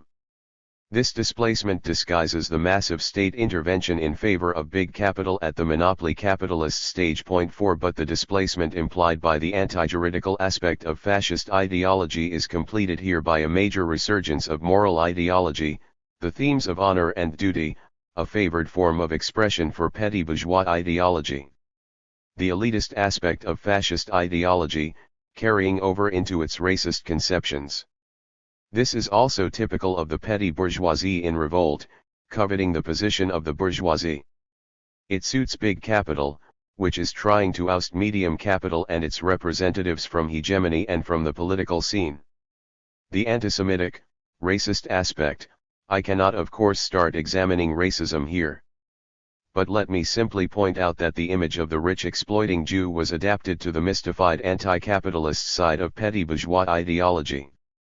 This aspect suits big capital, not only because it shifts the anti-capitalism of the petty bourgeois masses onto the Jews, but also because it corresponds to its colonialist and expansionist interests. The nationalist aspect, the exaggerated cult of the mystical entity of the nation, ties of the soil and of blood, through which the petty bourgeoisie tries to deny class struggle, and of which it considers itself the pillar, the natural mediator of the forces operating. Such nationalism evidently suits imperialist big capital. Militarism, the petty bourgeoisie combines nationalism with the authoritarian, hierarchical, leader cult aspect, in accordance with the interests of expansionist big capital. This is accompanied by the abstract cult of violence characteristic of the jacquerie of the rebel petty bourgeoisie, and of the end of the phase in which big capital brings in increasing repression of the masses. Anti-clericalism, the laicizing aspect of the petty bourgeois revolt against privileges, which suits big capital, given the close tie of the church to big landed property and medium capital in these countries. Point 5. The particular and important role of the family in this ideology, which was studied by Wilhelm Reich. The role of the family is related to the representations and aspirations of a petty bourgeoisie characterized by isolation and family organization in its economic life, and by its search for a social unit immune to class struggle. This suits big capital, although the development of monopoly capitalism leads to a de facto dissolution of traditional family ties. It disguises the class struggle and takes away its reality, contributing to the tendency to authoritarian hierarchy peculiar to imperialist ideology. The particular role given to education, in which the youth are regimented by the state, and a quite specific conception of youth and education. This corresponds to the petty bourgeois ideology of the latter and social mobility, and the conception of generations held by the new petty bourgeoisie, which sees itself as in transit. It also suits big capital, in that it allows it to intervene in the education and training of the labor force necessary to monopoly capitalism. The obscurantism and anti-intellectualism of fascist ideology, corollary of a spontaneous petty bourgeois revolt against the bourgeoisie's organic ideologists and ideological spokesmen, in Gramsci's sense, who have betrayed its aspirations. The revolt of the petty bourgeoisie, a class which in other circumstances is very respectful of culture because of its myth of education, often assumed this aspect of hostility towards the ideologists. For the petty bourgeoisie, which does not strictly speaking have its own ideology, does not normally have its own ideological spokesman, its revolt against the organic ideological spokesman of the bourgeoisie assumes the form of a general revolt against the ideologists. This suits the technocratic side of imperialist ideology very well. Finally, corporatism, in its truly petty bourgeois form. This corresponds to the utopia of the guild era, which the traditional fraction of the petty bourgeoisie looks backward to, and also to the aspirations of the new petty bourgeoisie. The petty bourgeoisie as a whole would like to form the basic force, the pillar and mediator of every social construction, using the state and its own participation in state corporations to group all social forces together in an authoritarian way. By the particular repression of class struggle this implies, and by the subordination of medium capital to big capital which it favors, this corporatism suits big capital. For the condition of the petty bourgeoisie under fascism. Lastly, what about the economic condition of the petty bourgeoisie under fascism, and the strategy of fascism in this respect? The petty bourgeoisie, traditional and new, was the main economic victim of fascism, together with the middle and lower middle peasantry. Petty commerce and small-scale production were very badly hit by the fascist policy of support for big capital. The fascist wages policy harmed the purchasing power of salaried employees more than anyone else. But this policy advanced by steps. In the first step of fascism in power, during which the petty bourgeoisie effectively occupied the place of ruling class on the political scene, fascism was forced to impose a series of compromises on the dominant classes, in favor of the petty bourgeoisie.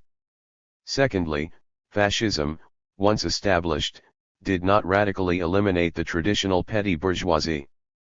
There is a particularly important counter-tendency in the stage of monopoly capitalism, to such a kind of elimination. The very establishment of the dominance of monopoly capitalism in a social formation in fact makes room for the persistence of a weak sector of small-scale production and petty commerce. The high prices and production costs of small-scale production, together with the high retail prices of petty commerce, make it possible to raise the cartel prices fixed by the big monopolies and chain stores. The big monopolies therefore disguise the profits they make by pointing to the prices of small-scale production and commerce. This counter-tendency is therefore mainly of a political and ideological nature, and in the case of fascism, it generally works in favor of certain measures to protect small urban property. As for the salaried employees, there is an important side of the question which should not be forgotten. By a characteristic extension of the bureaucratic state apparatus, very well analyzed by Gramsci, fascism provided openings for an important part of the petty bourgeois masses. There was an excessive growth of the state apparatus, what has been termed the fascist bureaucracy, and this was one of the reasons for the support the petty bourgeoisie gave to the fascist state. 6. One final problem, already mentioned above in connection with the relationship of fascism to the bourgeoisie. In the event of a dictatorship in which the petty bourgeoisie functions as a social force and as the ruling class, there can be a process of relative but also sometimes radical substitution of the old bourgeoisie by members of the petty bourgeoisie. These elements then set themselves up as a new bourgeois class. Most often they develop as a state bourgeoisie. By nationalizations and by expropriating the old bourgeoisie, also by dominating the state apparatus, the petty bourgeois upper ranks of this apparatus often manage to substitute themselves for the old bourgeoisie. This process was not in fact important in the specific case of fascism. Although there was by this means a certain integration of the upper ranks of the petty bourgeoisie into the bourgeoisie, the classic case being the Göring clique, with the creation of the Göring Werke, this integration mainly took the form of political and ideological ties. State control of the economy by fascism has always been a myth, and even with the war economy, it never went beyond regulation in favor of big capital. Fascism never jeopardized traditional big capital, whose interests it constantly guaranteed. 3. Germany. In Germany, small-scale production and commerce underwent a serious economic crisis, due above all to the process of capital concentration. Between 1907 and 1925, the proportion of independent traders and producers in the population as a whole fell by about 4.5%, and between 1925 and 1933 by a further 2%, which in all amounts to the considerable decline of some 6 to 7%. At the same time, this fraction of the petty bourgeoisie, exploited by big capital, not only or even mainly by means of expropriation and proletarianization, in the strict sense, and subject to price movements, inflation, and the crisis of the 1929 depression, was one section of the population which suffered most economically. In this process of pauperization, artisans and traders lost almost half their income. 2.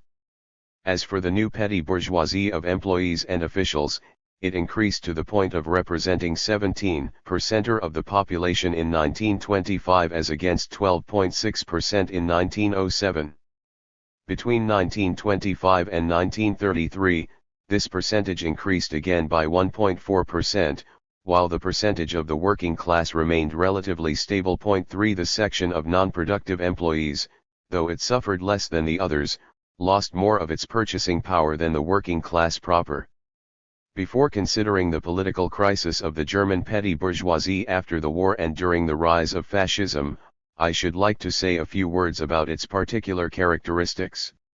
The revolution from above carried out by Bismarck under the political leadership of the landed nobility, and the marked lack of a hegemonic role for the bourgeoisie, had allowed the German petty bourgeoisie, as Marx and Engels pointed out, to play an important role. In Germany, the petty bourgeois class, a relic of the 16th century and since then constantly cropping up again under various forms, is the real social basis of the existing state of things for this class, a most important one. In every body politic, and in all modern revolutions, is still more important in Germany, where, during recent struggles, it generally played the decisive part. 5. It was certainly an important role, but what precisely was it? Faced with the still dampened political contradiction between the bourgeoisie and the landed nobility, the petty bourgeoisie constantly supported the bourgeoisie against this nobility, without its own contradiction with the bourgeoisie ever being openly declared. Unlike the French case, the German petty bourgeoisie, in the absence of a specifically bourgeois ideology, was impermeable to an ideology of the Jacobin type, and constantly remained in the wake of the bourgeoisie. It was therefore also overwhelmingly subject to transformed feudal ideology. Until fascism, it never constituted a social force, which to a certain extent explains the way in which it allowed itself to be hoaxed by the bourgeoisie after fascism's accession to power. After the war, a section of the petty bourgeoisie seems to have swung, in varying degrees, onto the side of the working class. Employees and civil servants openly participated in the big strikes and street demonstrations, and joined unions. They also gave their electoral support, which was quite significant, to social democracy, and more rarely to the Communist Party. In 1923, when the Ruhr was occupied, many petty bourgeois, mainly white-collar workers, went over to communism. An examination of union membership and election results in the strongly petty bourgeois areas shows that, during the stabilization period, this part of the petty bourgeoisie pinned its hopes on social democracy. Only with the beginnings of the rise of fascism did it turn towards National Socialism. Let us turn now to the relationship of the petty bourgeoisie to the National Socialist Party. 6 In the years between 1930 and 1934, the proportion of salaried employees in the membership of the National Socialist Party varied from 20.6 to 25.6%, well above their proportion in the total population, about 12%. The proportion of government employees, particularly teachers, rose from 8.3% to 13%, reaching 29% in 1935, while they were only 5% of the total population. The proportion of independent artisans and traders stayed at about 20%, though they were only 9% of the population American Samoa whole. Equally remarkable are the figures for the class origin of the party's middle-grade officials and higher leaders. 37% of these were white-collar workers, followed by government employees, then artisans and traders. 7 The National Socialist Reichstag deputies elected in 1930 included 16 who were mainly from small-scale commerce and artisan production, 25 white-collar workers, 13 teachers, 12 government employees, 15 party officials of petty bourgeois origin, 8 ex-officers, and 12 middle peasants, plus 1 clergyman and a chemist, Gregor Strasser. The election results were also clear. It was basically the petty bourgeoisie which gave clear and unanimous support to the National Socialist Party. It is particularly notable that where the National Socialist Party made electoral gains, it was firstly the liberal center parties, with the exception of the Catholic Center, with their essentially petty bourgeois clientele, which suffered, losing about 80% of their votes, much more than the conservatives, the German nationalists, who lost only 40% of their votes to the Nazis. 8. This situation remained virtually unchanged while fascism was in power. The relationship of the petty bourgeoisie to the National Socialist Party was also apparent in its forms of organization. 9. It was, at first sight, a highly centralized party, organized essentially on a street and community basis, the principle of the leader being rigorously applied all the way down. But this centralism was in fact sectoralized, the different party apparatuses and geographical sectors keeping for a long time a large measure of autonomy.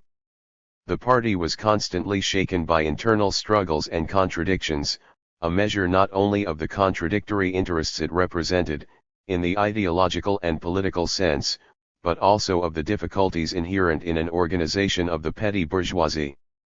Lastly, this indicates the various successive breaks in the representational tie between the upper ranks and the petty bourgeoisie, breaks which in turn entailed others between the upper ranks and the intermediate levels. This gradually led to the creation of the SS arm, dominating the party and directly affiliated to the upper ranks which had already severed their representation of the petty bourgeoisie, in both senses of the term. B. The various rank and file organizations of the party were based on representation by profession, traders, teachers, office workers, doctors, etc. C. The party was organized on military lines, corresponding not only to the requirements of the struggle for power, but also, and perhaps especially, to the ideology of the German petty bourgeoisie. D. From the beginning, the party was heavily staffed, with a very large number of paid members and full-timers. This corresponded especially to the proletarianized petty bourgeoisie's need for subsidies, and also to those ideological tendencies towards bureaucratization which are peculiar to the petty bourgeoisie. E. Organizations with a purely ideological function were particularly important, e.g. sports, youth, and leisure organizations. Actions of an ideological nature, such as parades, festivals and initiatory rites, played a characteristic and leading part in this. During the rise of fascism, the National Socialist Party effectively seemed to represent the real short-term interests of the petty bourgeoisie. This is to be seen in the practical support it gave the actions of the petty bourgeoisie, and in the concrete demands written into its program. Moreover, from 1927, the petty bourgeoisie's own corporative associations, such as the very important Deutsche Nationalhandlungshilfeverband, DHV, gave their support to the National Socialist Party. 10 But there was a radical change with the party's turn from the point of no return. I already outlined the political evolution of the petty bourgeoisie when it was most enlightening to do so, in examining the relationship of National Socialism to the ruling classes. With National Socialism's accession to power, the petty bourgeoisie briefly became the presiding class, then fell back to the position of class in charge of the state. It should just be recalled that although there was a clear and progressive rupture in the representational tie between the National Socialist Party and the real interests of the petty bourgeoisie, the ties of political and ideological representation were maintained throughout the time fascism was in power.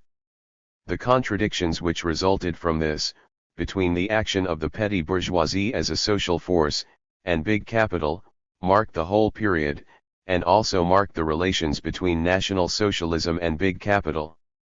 I shall not examine in detail the question of Nazi ideology.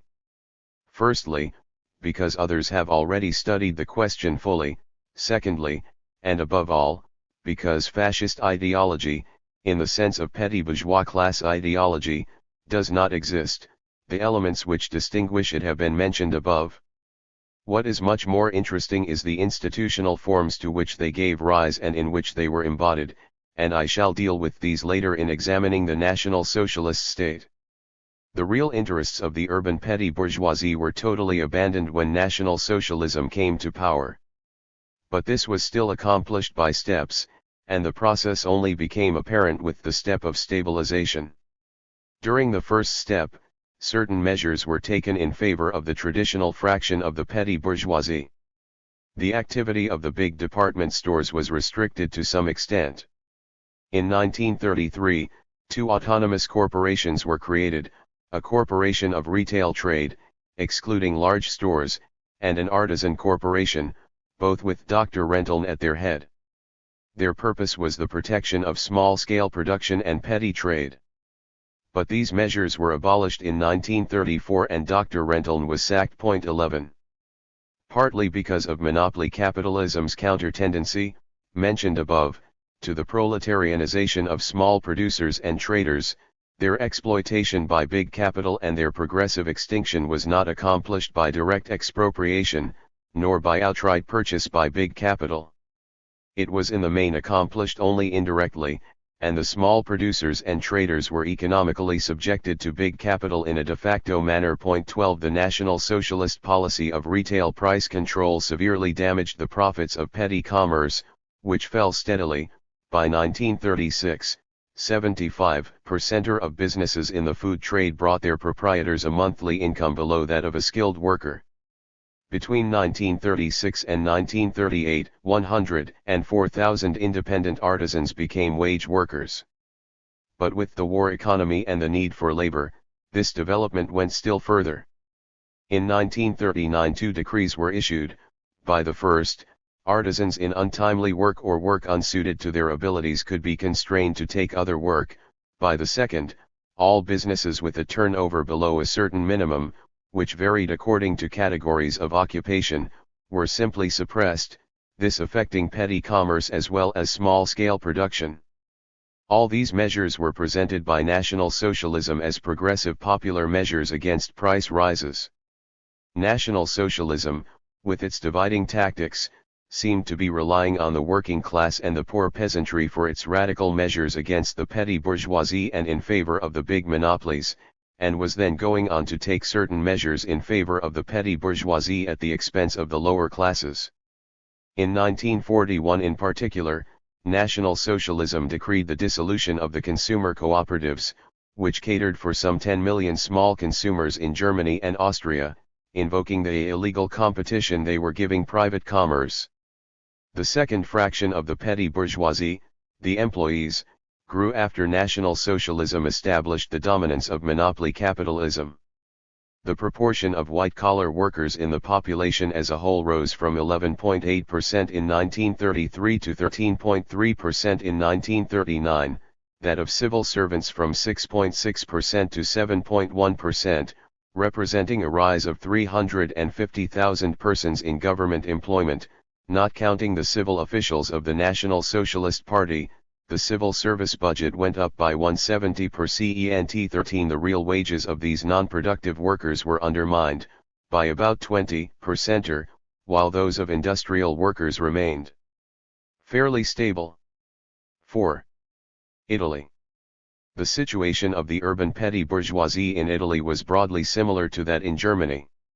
In view of the precocious and artificial concentration of Italian big capital, accelerated during the war, the position of the artisans and small traders became more and more critical throughout the rise of fascism. The proportion of salaried employees increased less during this period than in Germany, because of the different level of capitalist development, but the proportion of civil servants was much higher than in Germany, because of the exodus from the countryside and the novelty of this source of revenue. With the post-war economic crisis and the fall of the lira, this fraction suffered more than the working class, which succeeded in making appreciable economic gains by means of collective bargaining. As to the particular characteristics of the Italian urban petty bourgeoisie, because of the passive revolution of the Risorgimento, and the specific alliance of the northern bourgeoisie with big landed property in the south, it too had been unable to function as a social force until fascism. Unlike the German case, however, it had been affected by the ideology of the Garibaldian movement, which it adapted to its own aspirations. Its contradiction with the bourgeoisie which, under Crispi, had rapidly lost ground, had often come out into the open. This meant, firstly, that fascism tried to place itself in the Garibaldian republican tradition, and secondly that the Italian petty bourgeoisie under fascism was much more radical than the German. This obliged Italian fascism to play a continual game of compromise. After the war, a large part of the petty bourgeoisie here too swung to the side of the working class. It generally supported the factory occupation movement of 1920, and was converted to social democracy. But it supported fascism from the beginning of its rise. Nonetheless, the Italian petty bourgeoisie seems to have made relatively less of a mark on the fascist party than did its German counterpart on the National Socialist Party. Because of its particular ideology, the Risorgimento tradition, and its trade union links, the fascist party had a higher proportion of members both of really bourgeois origin and of proletarian origin than the National Socialist Party. Basically, though, the two cases were the same. According to statistics for 1921, covering 151,000 of the fascist party's 320,000 members, the petty bourgeois proportion was roughly as follows: 114,000 small traders, 15,000 white-collar workers in the private sector, 10,000 state employees, and 20,000 students of bourgeois and petty bourgeois origin. This proportion is far higher than that of the petty bourgeoisie and its different fractions in the population as a whole. There were also 18,000 large and medium landowners and 4,000 industrialists, fewer than the proportion of these classes in the total population, but considerably more than the National Socialist Party had. These members were the militants of the fascist movement. As for the medium and higher level cadres of the party, they were overwhelmingly drawn from the petty bourgeoisie. 3/4 of the federal secretaries and officials of the fascist party came from the urban petty bourgeoisie. 2. Finally, there was a large proportion of fascist party members who were ex-servicemen, demobilized and déclassés after the recent war.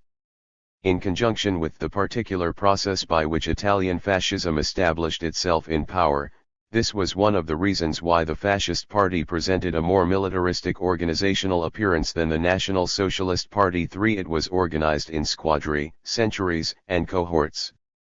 The military organizations of the fascist party were not separate from its civil organizations. The progressive severance of the fascist party's representation of the petty bourgeoisie was marked by open military engagements between different sections of the apparatus. Lastly, One feature of Italian fascism which distinguished it from National Socialism was its organization of professional groups based not on occupation but on branches of industry. This does not so much signify a greater implantation of fascism in the Italian working class, as the open fight it had to wage against it. The specific development of the role of the petty bourgeoisie in Italy, first as presiding class, then class in charge of the state, has also been studied in investigating the relationship of fascism to the dominant classes. I shall not go into detail here either on the subject of fascist ideology. I would simply remark that the form it took in Italy was much more marked by the nationalist tradition of the liberal bourgeoisie. Instead of Rosenberg and other Nazi ideologists, Renan is in the front line here. But perhaps the most striking difference with National Socialism is the relative absence of the anti-Semitic and racist aspect, due for one thing to the restricted importance of colonialism for Italian big capital. The material interests of the Italian petty bourgeoisie under fascism underwent a similar development to that in Germany, though because of the different level of capitalist development, the process of concentration did not reach the same pace or level as in Germany. Italian fascism thus had more room for maneuver in relation to small-scale production and commerce. There is a particularly notable absence of authoritarian measures equivalent to expropriation, measures such as were taken by National Socialism, although the artisan sector decreased considerably in absolute numbers and as a percentage of the active population. In 1936, it accounted for 25.6% of workers in industry, which is relatively high. 4 At the same time, this fraction of the petty bourgeoisie suffered less from pricing policies than its German equivalent. There was also a very important increase in non-productive employees.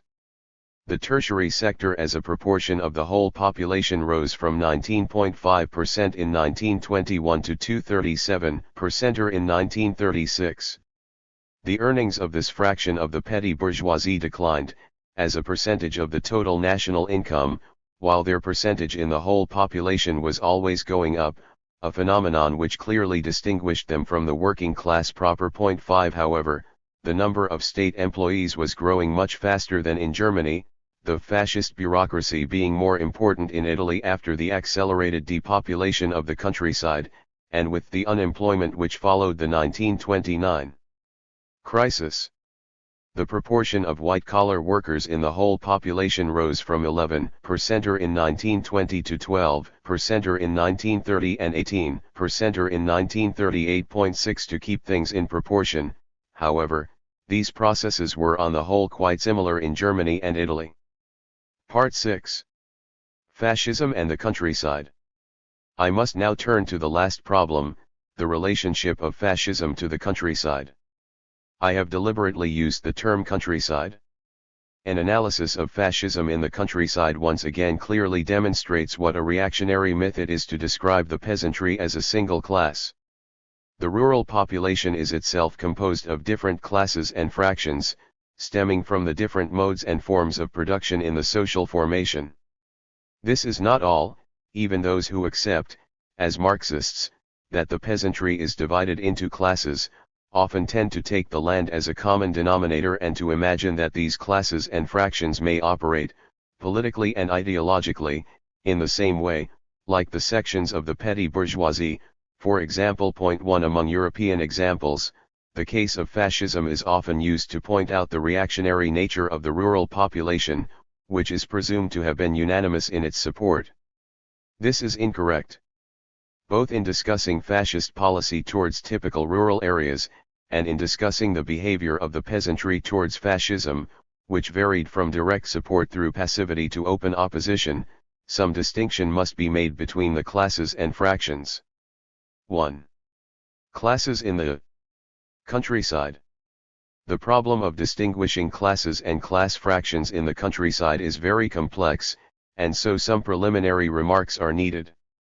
The main Marxist positions available are those of Lenin, basically in the development of capitalism in Russia, Koski, the Koski of 1900, in the agrarian question, and the much briefer remarks of Mao about classes in China. 1. To begin with, there are certain criteria which are generally referred to in distinguishing classes in agriculture, though these are inadequate. A. Formal juridical ownership. This properly belongs to the superstructure, not to the relations of production.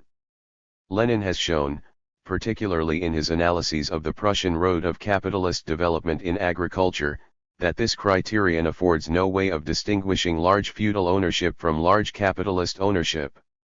B.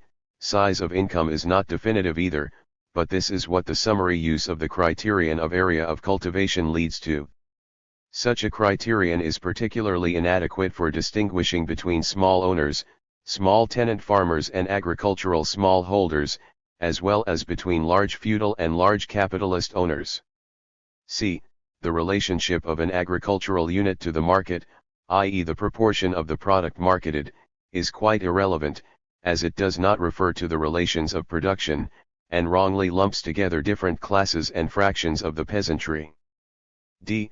Technical criteria, commercial value of land, type of agricultural product, degree of technological rationalization, percentage of capital invested, are not determinant either. In the last analysis, all these elements are the effects of the relations of production in the countryside. Point 2. It is therefore necessary to look closely at the characteristic relations of production exhibited by different modes of production in the countryside, and this must be done via the double relationship governing these relations of production. A. The relationship of the non-laborer to the land, i.e. economic ownership. This can be defined as the non-laborer's real economic power and control, its forms, extent and degree. B. The relationship of real appropriation, or possession, i.e. the relation of the actual laborer to the land, in what forms, to what extent and to what degree it is possible for the direct laborer to set to work the means of production without the intervention of the non-laborer. For each mode and form of production, feudal, capitalist, simple commodity production, the combination of these two relationships is embodied in a particular kind of economic unit or farm, the specific form of agricultural enterprise. This may be defined as the unit within which the allocation of land to any type of production, the distribution of the means of production and labor and therefore the distribution of income and profits, are determined by the combination of these two relationships. 3. This is valid for all modes of production. But any given social formation contains several different coexisting modes and forms of production, both in industry and in agriculture. Point 3. The first consequence of this is that the actual forms of cultivation or agricultural enterprises are in some way impure, because of the concrete combination of different modes, or forms, of production, varying according to the specific historical development of each social formation. We may now attempt to establish the main forms of agricultural enterprise in capitalist social formations. Although historical development is involved here, the analysis will still be at a high level of abstraction, just as when Lenin, discussing historical development, attempted to grasp the two roads by which capitalism tended historically to establish itself in the countryside. Point 4. This analysis is an indispensable precondition, but it is not in itself sufficient to grasp all the concrete effects of the combination of modes of production in the countryside, and to establish what classes and fractions are present in the social formations concerned. Point 5. A. The agricultural unit based on large landed property of the feudal kind. The landowner has complete economic power in this kind of cultivation. The actual laborer holds small patches of land by feudal tenure, and provides the landowners with labor, mainly in the form of corvée. In its historically surviving forms, this type of cultivation, as Lenin shows, often takes the form of sharecropping.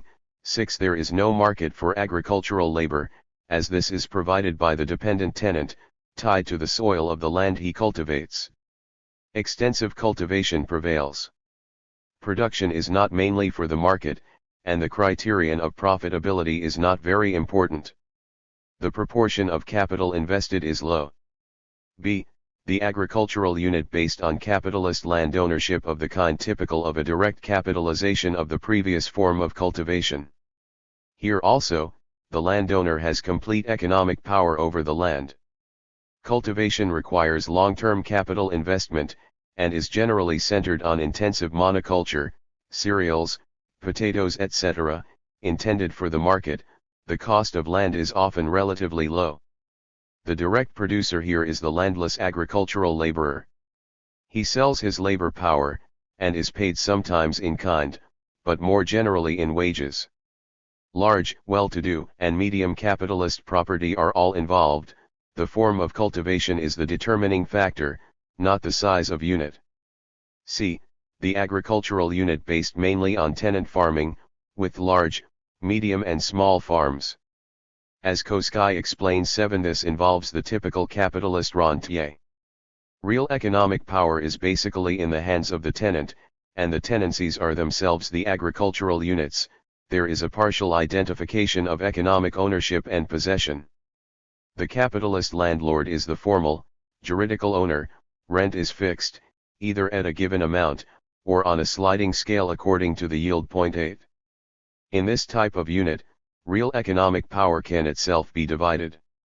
It may be the juridical owner who decides what should be produced, the farmer who decides what means of production to use.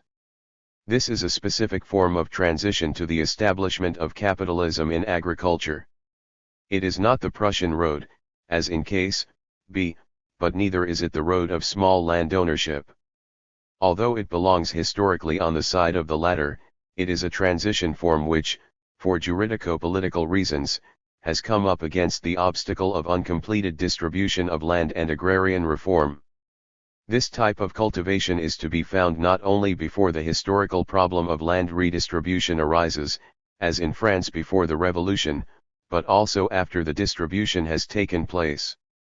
The expropriation of indebted smallholders, who then become tenants, is one of the ways in which capitalist ownership is built up from small ownership, in the way Lenin describes, for example, in the case of Central and Southwest Germany. This kind of unit is also found in the later historical transformation of case B, when land rent is capitalized as a very fast rate. England is the classic case. This form favors the introduction of capitalism into agriculture much more than does small holding. It aids the extension of units, as small and medium owners often rent lands other than their own. These enterprises are more inclined to increase their yields and introduce technological innovations, etc., as they have to pay for their land. High yields and intensive cultivation are often found on this kind of land. Finally, different forms of agricultural labor are used, according to the type of cultivation. Large and well-to-do capitalist owners are involved, but depending on whether tenant farming is generally conducted using wage labor, and on the degree that this is developed, large, medium and small tenants can be the effective economic owners. D. The agricultural unit based on small-scale ownership, the familiar small holding, where juridical and economic ownership and possession, coincide. Cultivation is mainly by members of the family. However loosely defined, the services of agricultural laborers are subordinate, farm servants, or rare, in periods of intensive work. The smallholders are occasionally obliged to work as agricultural laborers. Such units are relatively little oriented to the market. Land rent does not play a direct role. Small-scale production, apart from its restricted extent, is not well adapted to increasing productivity. Deeply indebted and mortgaged as capitalism develops, its main problems are credit and prices. While tenant farms of the same size often share the risk of production with the owner, here the direct producer bears the risk alone. This kind of unit is engaged in simple commodity production. It is one of the historical roads of transition to capitalism in agriculture. The small peasant owners are the rural petty bourgeoisie par excellence, and they, too, are destined to be eliminated in the long run. This analysis is not enough to account for the division of the peasantry into classes and class fractions in a given, historical social formation. Such a formation combines in a complex way the forms of agricultural unit defined above, according to the pure modes of production, and to the general, relatively abstract forms of their tendency to combine in the course of history. There are two very important problems here. In each form of agricultural unit, except for simple commodity production, there are two main classes, the non-laboring exploiters and the exploited direct producers. The criteria I have used, those of relations of production and real economic control, lead us to regroup categories which at an abstract level are based on different forms of agricultural unit, into one and the same class in a concrete social formation. The effect is to polarize, overdetermine and underdetermine classes where modes of production are concretely combined in a social formation. But even after such regrouping and polarization, the fact that the categories grouped together belong to different forms of agricultural unit remains important. It is expressed in the political and ideological differences which divide these classes into class fractions. 2. Ideological and political relationships play a crucial role in dividing the peasantry into classes, not only in dividing them into different fractions, but as a factor around which the classes themselves regroup and polarize, locating and defining them. The size of the agricultural unit, which varies according to the quality of the land and the amount of capital investment, has its own importance, which should be neither exaggerated nor minimized. Not only does it often indicate the form of the enterprise, but above all, together with the relations of production, it introduces key ideological and political differences into a single form of agricultural enterprise. These principles are the basis for understanding the rural class divisions of Germany and Italy. 9. 1. The great landowners, such as the Prussian agrarier, usually owning over 100 hectares. The semi-feudal landed aristocracy, those big capitalist landowners who cultivate their own land, and the big capitalist rentier landlords all belong to this category. But important ideological and political differences distinguish these fractions from each other. 2. The rich and upper middle peasantry. According to the region, the land, and capital investment, the unit is generally more than 20 to 25 hectares. It is cultivated mainly by wage labor or by small tenant farmers. The rich peasantry comprises juridical owners of land who are at the same time economic owners, and also large tenant farmers insofar as they are the real economic owners of the agricultural unit. There are nonetheless important politico-ideological differences between these class fractions. 3. The middle peasantry. Depending on the region, the land, and capital investment, the unit is generally over 5 to 10 hectares. Cultivation is by mixed labor, family labor, and wage labor in that order of importance. The middle peasantry comprises middle tenants and middling owners. It is noteworthy that the middle owners of this class rarely rent out their land. In general, they cultivate it directly. Again, there are important politico-ideological differences between the fractions of this class. 4. The poor and lower middle peasantry. Generally, depending on the region and the land, such units are not above 5 to 10 hectares, and labor is mainly provided by the family. This category includes small holders, small tenants who are also the actual economic owners, and also the tenants and sharecroppers of the big semi-feudal estates. The latter may not have economic ownership as the rest do, but they do have a similar possession of the land in the relation of real appropriation. Again, there are notable ideological and political differences between the fractions of the poor peasantry. 5. Agricultural laborers proper, living mainly if not solely from selling their labor power. There are still notable ideological and political differences among these landless workers, according to whether they belong to a large estate which still has feudal features, or to a properly capitalist estate. There are of course intermediate fringes between these classes. 2. General propositions. I. The economic situation in the countryside. The rise and rule of fascism correspond to an economic crisis in the countryside, a crisis with two aspects. Firstly, the post-war economic crisis affected the whole of agriculture in Germany and Italy.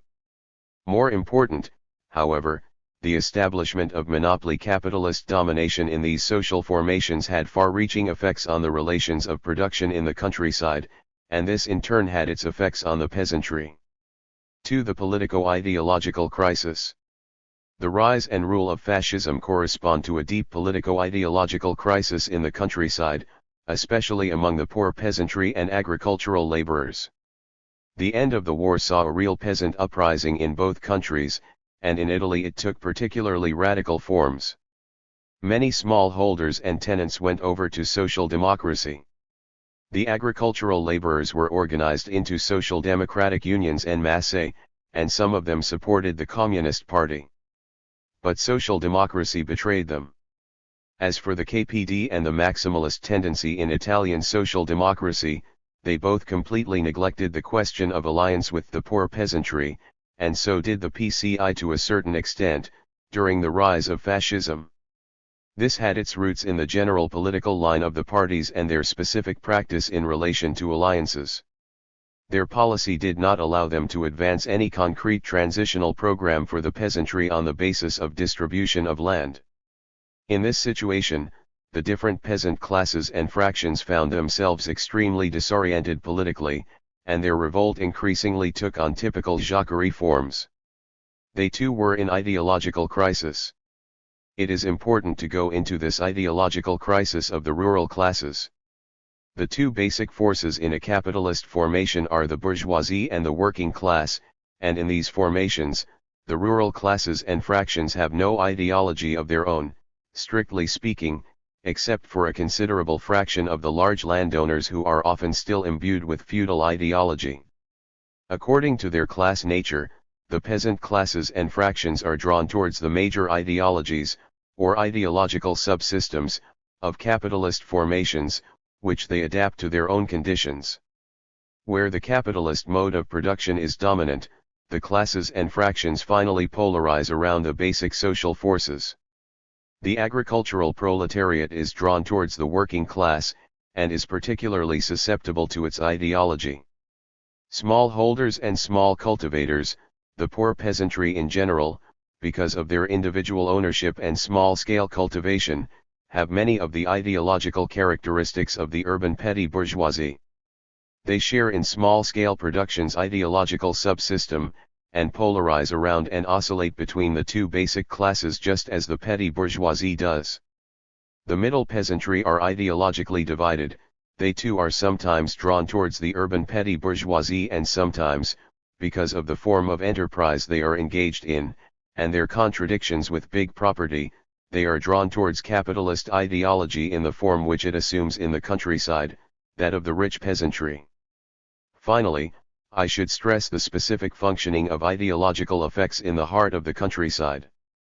Because of the forms taken by the relations of production, the lack of an ideology peculiar to the popular classes of rural society, and the contradictions which arise between industry and agriculture, the popular classes in rural society are particularly subject to the ideological influence of big property. The means of indoctrination are typically rigid and stagnant. Point 1. The particularly strong ideological influence of big property takes specific forms. The dominant classes and class fractions in the countryside fully exploit the myths of peasant unity, of the solidarity of the soil and community of the land, which would unite the whole of the peasantry against industry and the towns. This ideological myth can present different aspects, which often express the survival of feudal ideology. The feudal ideology of the great landed proprietors gives credibility to the myth, which seems to have been formulated as a response to the emergence of capitalism in feudal society, and which thus expresses the contradiction between the feudal nobility and the bourgeoisie.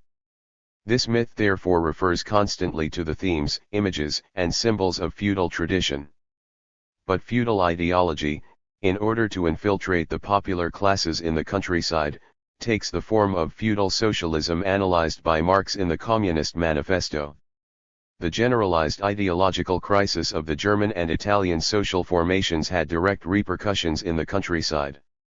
In particular, the rural petty bourgeoisie was affected by the ideology of the urban petty bourgeoisie in revolt.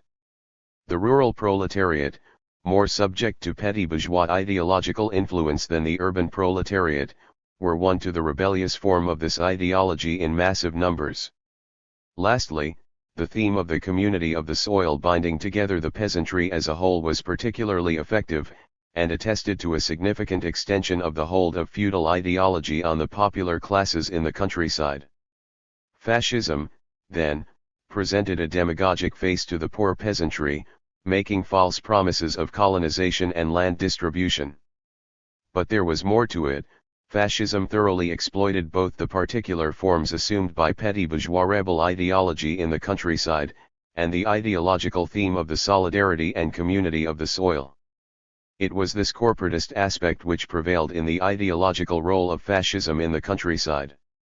Like the emphasis on ties of blood and ties of the soil, on personal loyalty, etc., this aspect linked up with the survivals of feudal ideology in rural fascism.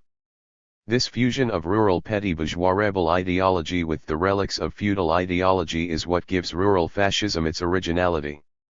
It is to be distinguished from urban fascism, in which monopoly capitalist forms of ideology are much more pronounced. 3. The fascist parties, fascism, and the peasant classes, town and countryside. In discussing the relationship of fascism to the countryside, the point must be made very strongly that fascism is basically an urban phenomenon. This contradicts the view of almost all the ideologists of totalitarianism, who have a vague conception of the connection between fascism and traditional values and see fascism as an essentially peasant phenomenon. Point 2. Fascism is basically an urban phenomenon in that the class origins and militant wing of fascism are rooted essentially in the towns. It is not necessary to go over the relationship of fascism to the big landowners again. As for its relationship to other sections of the peasantry, even where fascism got active support going beyond mere voting, the impact of the peasantry within both the fascist and National Socialist parties was entirely secondary. This is a remarkable fact, if fascism is contrasted with the reactionary but essentially peasant mass political movements which arose at the same period in the East European countries, Hungary, Romania, etc., or even Spain. The explanation is that fascism really represents the interests of monopoly capitalism at a step at which its interests are in very strong contradiction with those of the agricultural sector as a whole. On the basis of this secondary contradiction, fascism manages to disguise the principal contradiction in the countryside, between the big landowners and the popular classes, in a quite specific way. Fascism originally appears much more as a reaction of the whole agricultural sector against the capitalization of agriculture, than as the direct expression of the reaction of the poor peasantry, i.e. the rural petty bourgeoisie, against the big landowners.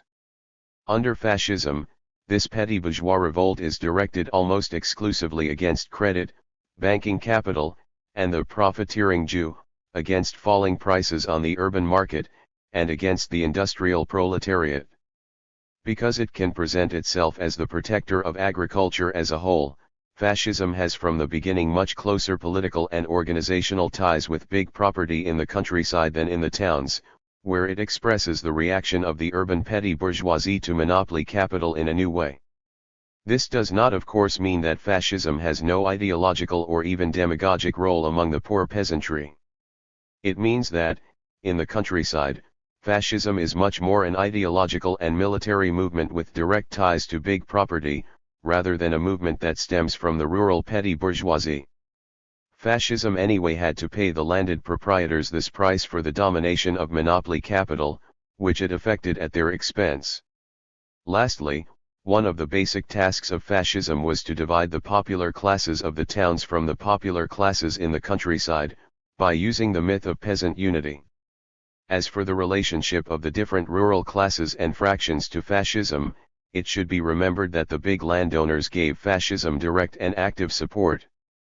This is also true of the rich peasantry, though some of them, depending on the region, seemed to share the doubts of the middle peasantry about fascism. The middle peasantry, next to the agricultural workers, seemed to have resisted fascism more strongly than the other peasant classes, at least for a time. Although it cannot be said that the middle peasantry and some of the rich peasantry resisted fascism in the way that middle industrial capital did, there are still some similarities in their political attitudes. Further, it was middle tenants rather than middle landowners who swung towards fascism. The poor peasantry, small producers, and rural petty bourgeoisie, were particularly deeply divided over fascism. They were distinguished from the middle peasants by a more open and majority support for fascism, but their case is much more complicated than that of the urban petty bourgeoisie. The rural petty bourgeoisie in the majority swung over to fascism, but did not work actively in the fascist movement. Even their votes were deeply divided. Where there had been agrarian reform, creating the familiar parcels of peasant land.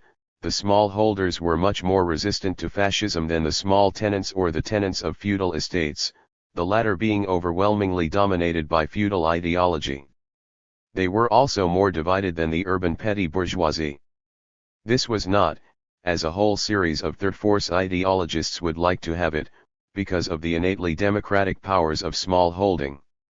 This idea, which led Tosca to maintain that one of the reasons for the success of fascism in Italy was the absence of agrarian reform and a significant class of peasant smallholders, proprietary contadini, is quite incorrect. In fact, like the urban petty bourgeoisie, the smallholders are at once drawn towards democratic radicalism, and, as Marx pointed out, especially likely, in given circumstances, to give massive support to Bonapartist forms of state. Their division over fascism relates to its specific ideological and political features.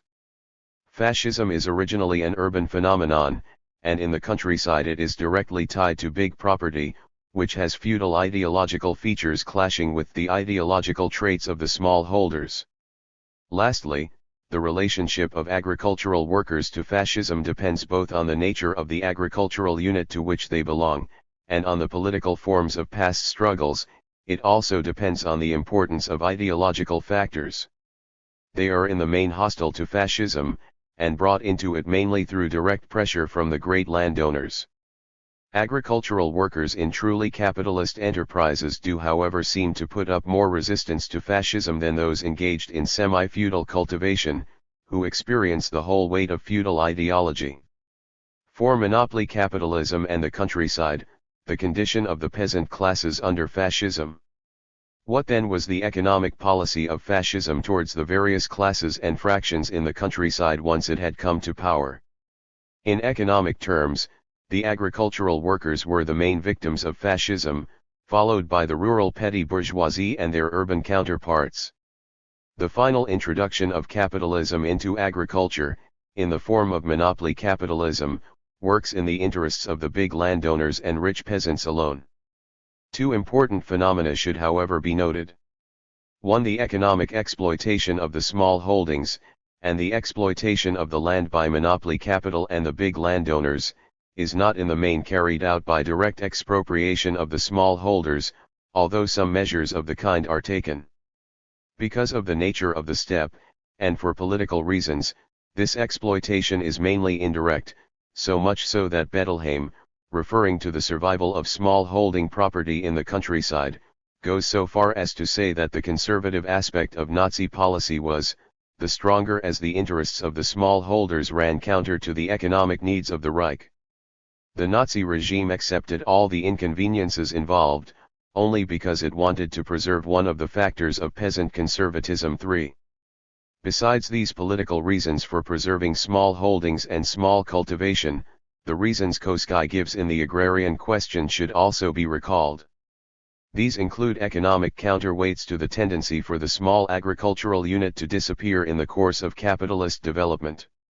This counter-tendency is stronger than that in the relations between big capital and small industrial producers, but it is nevertheless similar. The currents running counter to the concentration of capital in industry also make themselves felt in agriculture, with striking similarity. But in agriculture there are still more tendencies which do not come into operation in industry, for the big landowners can quite happily accommodate the survival of a sector of small-scale cultivation. Firstly, the high cost of small-scale production allows them to keep up the level of agricultural prices. Secondly, while capitalism tends to depopulate the countryside, the small holding ties the peasantry to the soil, providing the landowners with a labor force. Thirdly, because of the nature of the land, the small holding property bordering on a large estate is not always that which is needed for the rounding off and extension of the large estate, etc. 2. Although fascist promises of colonization and distribution of land were a dead letter for the poor peasantry, certain measures were taken in this direction, with some tangible results. Through the buying up of land, and the conquest and clearing of new land, a new fraction of middle and rich landowners was created, fascists as far as one can see, to whom this land was distributed. This measure killed two birds with one stone. it achieved both the penetration of capitalism into agriculture, bypassing the obstacle of the small holding, and the creation of a solid social base for fascism in the countryside. 3. Germany. In Germany, according to the 1925 census, 23% of the total population lived off the land. Forms of property and cultivation were largely divided by the Elbe. To the west, there had been land distribution, partly influenced by the Napoleonic Code and industrialization, but also due to forms of bourgeois democratic revolution in these regions. It led to a very small-scale farming, mainly in small holdings, in the Rhineland, Baden, and Württemberg. In Bavaria and Saxony big and medium tenant farms were dominant. The east was still the region of the great landed estates, which covered 64.4% of the land in Mecklenburg, 57% in Pomerania, and up to 70% in the Stralsund district. The great estates had already made a decisive turn towards capitalist exploitation, despite the fact that certain features of feudalism still persisted. The great manors often retained their small tenants, especially in Schleswig-Holstein, and agricultural workers were often bound to particular farms by customary law. 2. In all, 38% of the land was held by big estates, 40% by farms of between 5 and 100 hectares, this percentage being almost equally divided between large and middle farms, and the rest by small holdings. The number of agricultural laborers had reached about 2,600,000. 3. After the First World War, the agricultural situation continued to grow worse. With the widening of the scissors between agricultural and industrial prices, agricultural prices fell by 40%, and after the 1929 crisis, gross income in agriculture fell by 28.5%. This put the great majority of farms into the red, middle, and even sometimes rich ones among them, because of the high and fixed level of rents and mortgage payments. The indebtedness of small and medium landowners grew increasingly to catastrophic proportions, 12,000 million marks in 1932, with the interest rate reaching 11%, and there were massive foreclosures. The great estates, which produced mainly cereals, managed to keep going thanks to government tariff policy, especially after 1930, but the prices of livestock and of the secondary agricultural products typical of small and medium farms went on falling. The big landowners used the Osthilfe aid to the east to get state support, while small and medium landowners suffered under the weight of heavy taxation. The wages of agricultural labor plummeted. With the end of the war, the small peasantry and some of the middle peasantry in the West swung to the side of social democracy, and sometimes, but more rarely, to the KPD. They took an active part in the peasants' councils. Agricultural laborers joined the social democratic unions in great numbers. Their main demand was for the partition and distribution of the great estates, Vorsiedlung, colonization. But the 1919 laws and decrees on colonization, according to which the state could buy up 2/3 of estates above 100 hectares, were boycotted by the state apparatus and became a dead letter.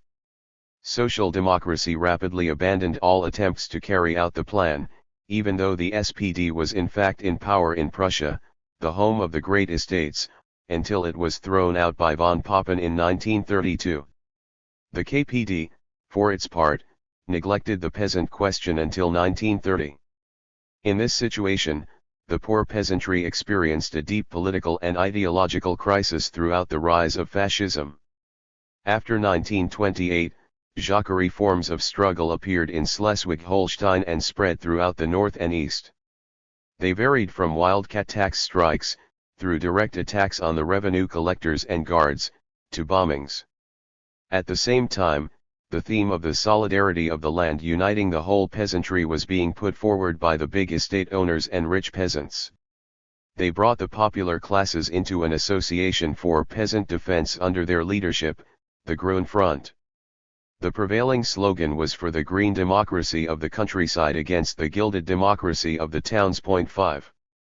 Besides making demagogic promises to the rural lower classes, National Socialism thoroughly exploited the ideological and political tendencies which appeared in this crisis situation. It used the anarcho-putschist Jacquerie tendencies for its own ends, often supporting such forms of peasant revolt. The agrarian sections of National Socialism, led by Dar, had a distinct Jacquerie character, often leading them to collaborate with the SA and to oppose the party's political apparatus. 6. National Socialism made still more blatant use of the myth of peasant unity against industry and commerce, under the feudal ideology of loyalty and the personal ties of blood and soil of the toilers of the land. Hitler himself put it best: many of our present ills are the result of the unhealthy relationship between the population of town and country. The need to keep a healthy peasant estate as the basis of the whole nation cannot be stressed too highly.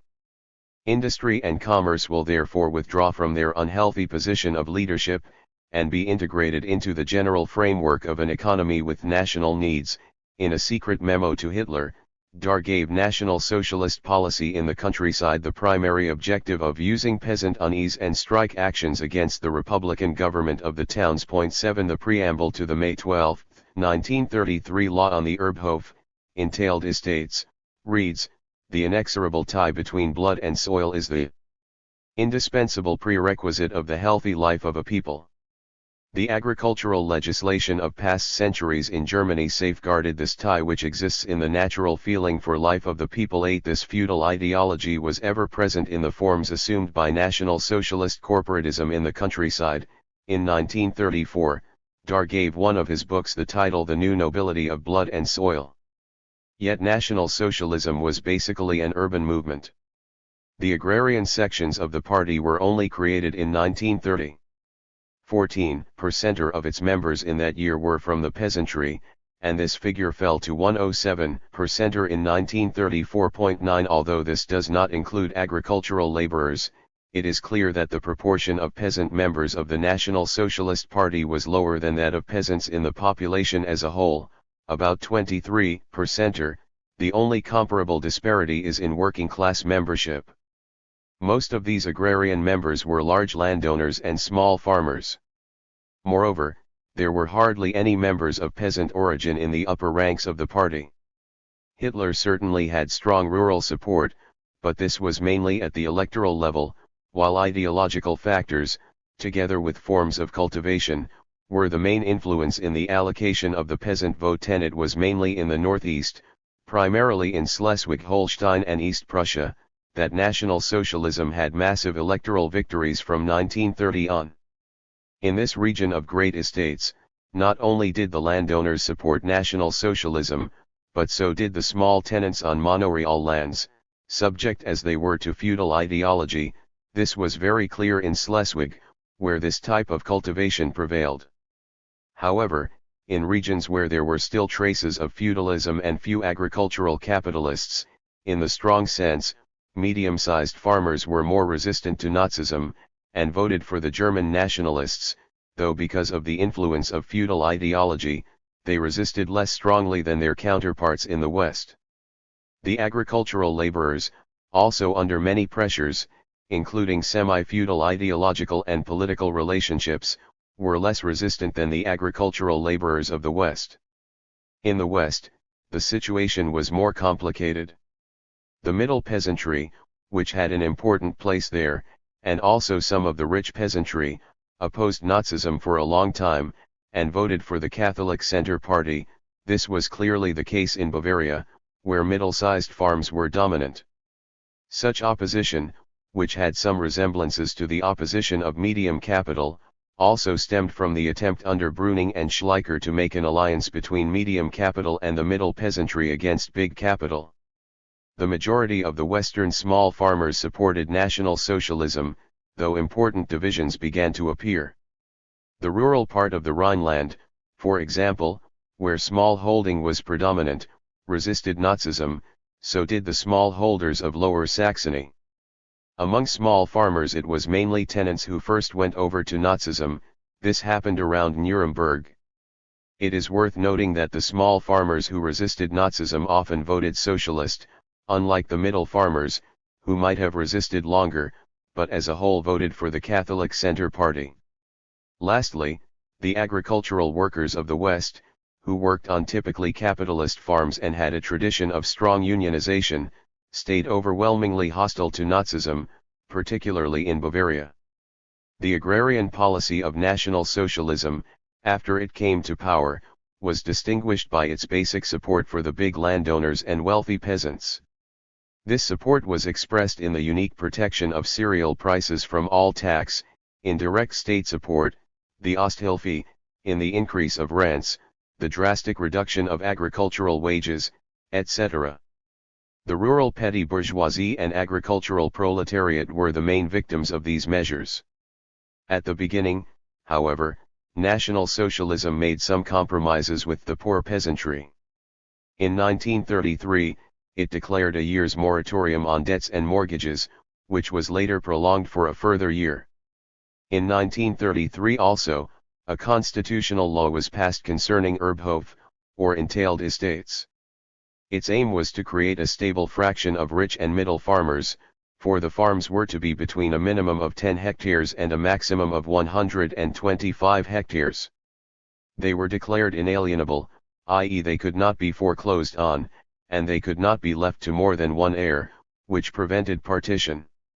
In 1939, 60% of German farms were Erbhof 11 and their proprietors for the most part provided all the necessary political guarantees. 12. National Socialist declarations about partitioning the great estates were largely a dead letter. The land bought up and distributed was the least productive, and the area affected fell from 60,000 hectares in 1933 to 35,000 in 1937. The great majority of land colonized was public land, and newly cleared or conquered areas. These too were divided into large and medium farms.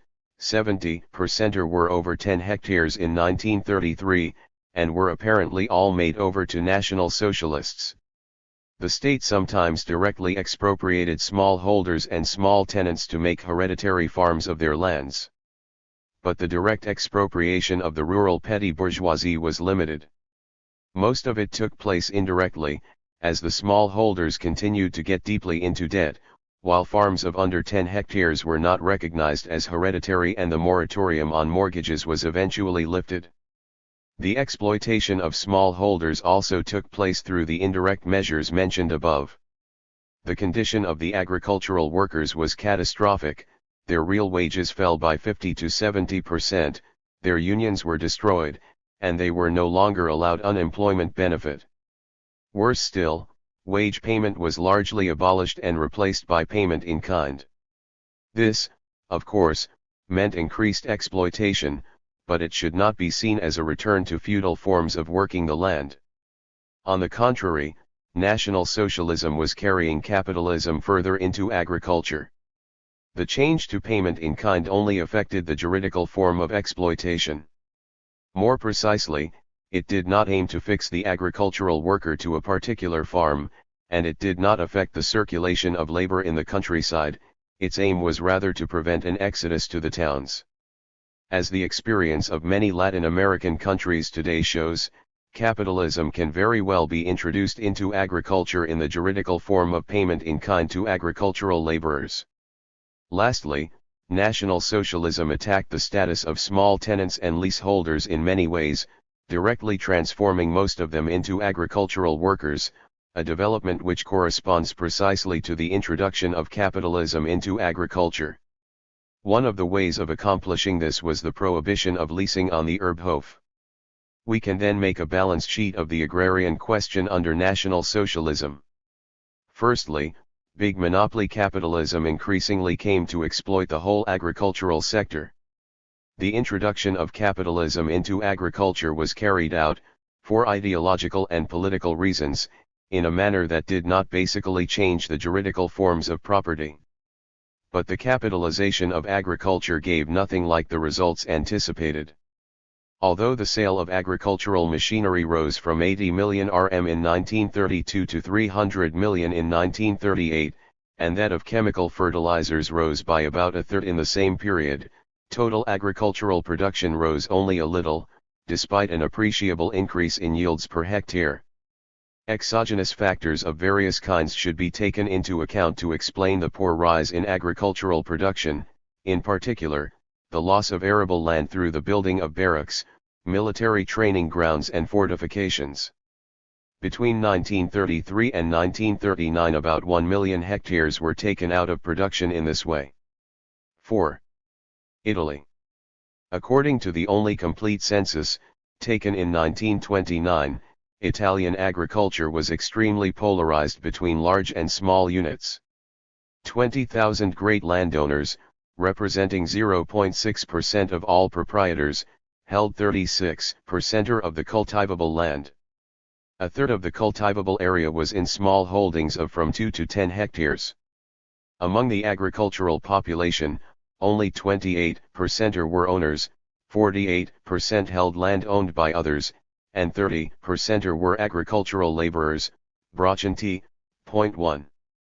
At the end of the war, the situation was as follows. In the south, which together with the central region had most of the specialized agriculture, the big landowners were generally the economic owners of the agricultural unit. Cultivation was based either on the labor of agricultural day workers, braccianti and part tenants, or on sharecropping, in forms which testify to the remarkable survival of feudal relations. Sharecropping is based on dividing the harvest between the owner and the sharecropper. The sharecropping contracts lasted a very short time, often only for a single crop, applied to a very small area, arid were made on the basis of personal, client-type ties of an ideological and political nature. The conditions of cultivation were archaic, mechanization was almost non-existent, and the use of fertilizers very limited. In central Italy, small holding and small tenancy were dominant. In the north, however, capitalism had tentatively begun to penetrate agriculture, the big landowners were turning into capitalist rentiers. Cultivation in the pasture and arable lands was to a large extent carried out by big and middle tenants, while small holdings, in the Po Valley, and small tenants kept most of their lands.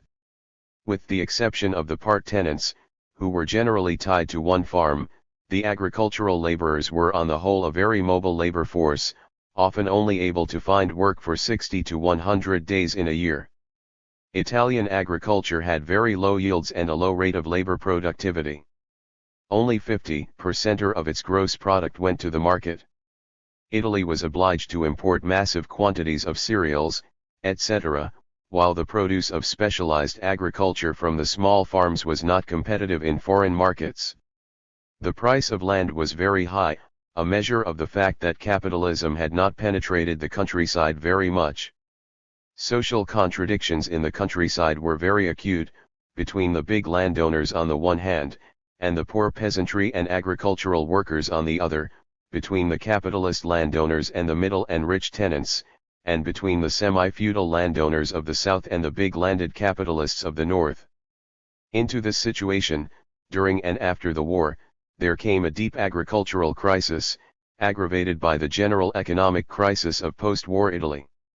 Between 1915 and 1917, while industrial prices tripled, agricultural prices only doubled.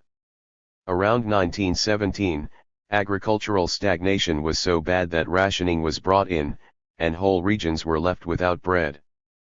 But the economic crisis had only secondary effects on peasant agitation, and its effects were basically to aggravate the contradictions already mentioned. With the end of the war there was in fact a real peasant movement, stronger and far more widespread than in Germany. In July 1919, a general movement of land occupation started under the slogan "Share out the land." It spread from Latium to the whole of the peninsula, and was especially strong in the south and the islands. The poor peasants organized cooperatives, the agricultural proletariat unionized in massive numbers, the sharecroppers and tenants refused to leave their lands when the leases ran out. It was a largely spontaneous movement, but came under the increasing control of the Socialists and the Popular Party, the Catholic White Leagues. The Popular Party channeled it into demands on the government for colonization reform, while the maximalist socialists looked on this petty bourgeois movement for land distribution with the greatest mistrust, explicitly stating themselves to be more orthodox than Lenin on this question, and putting forward the idea of immediate collectivization. So the peasant movement nowhere joined up with the workers' movement, and this division was to persist right through the rise of fascism. In such a situation, the peasant rising was a failure. It declined in 1920 and disappeared in 1921 under the landowners' offensive. Hardly 200,000 hectares changed hands by whatever means.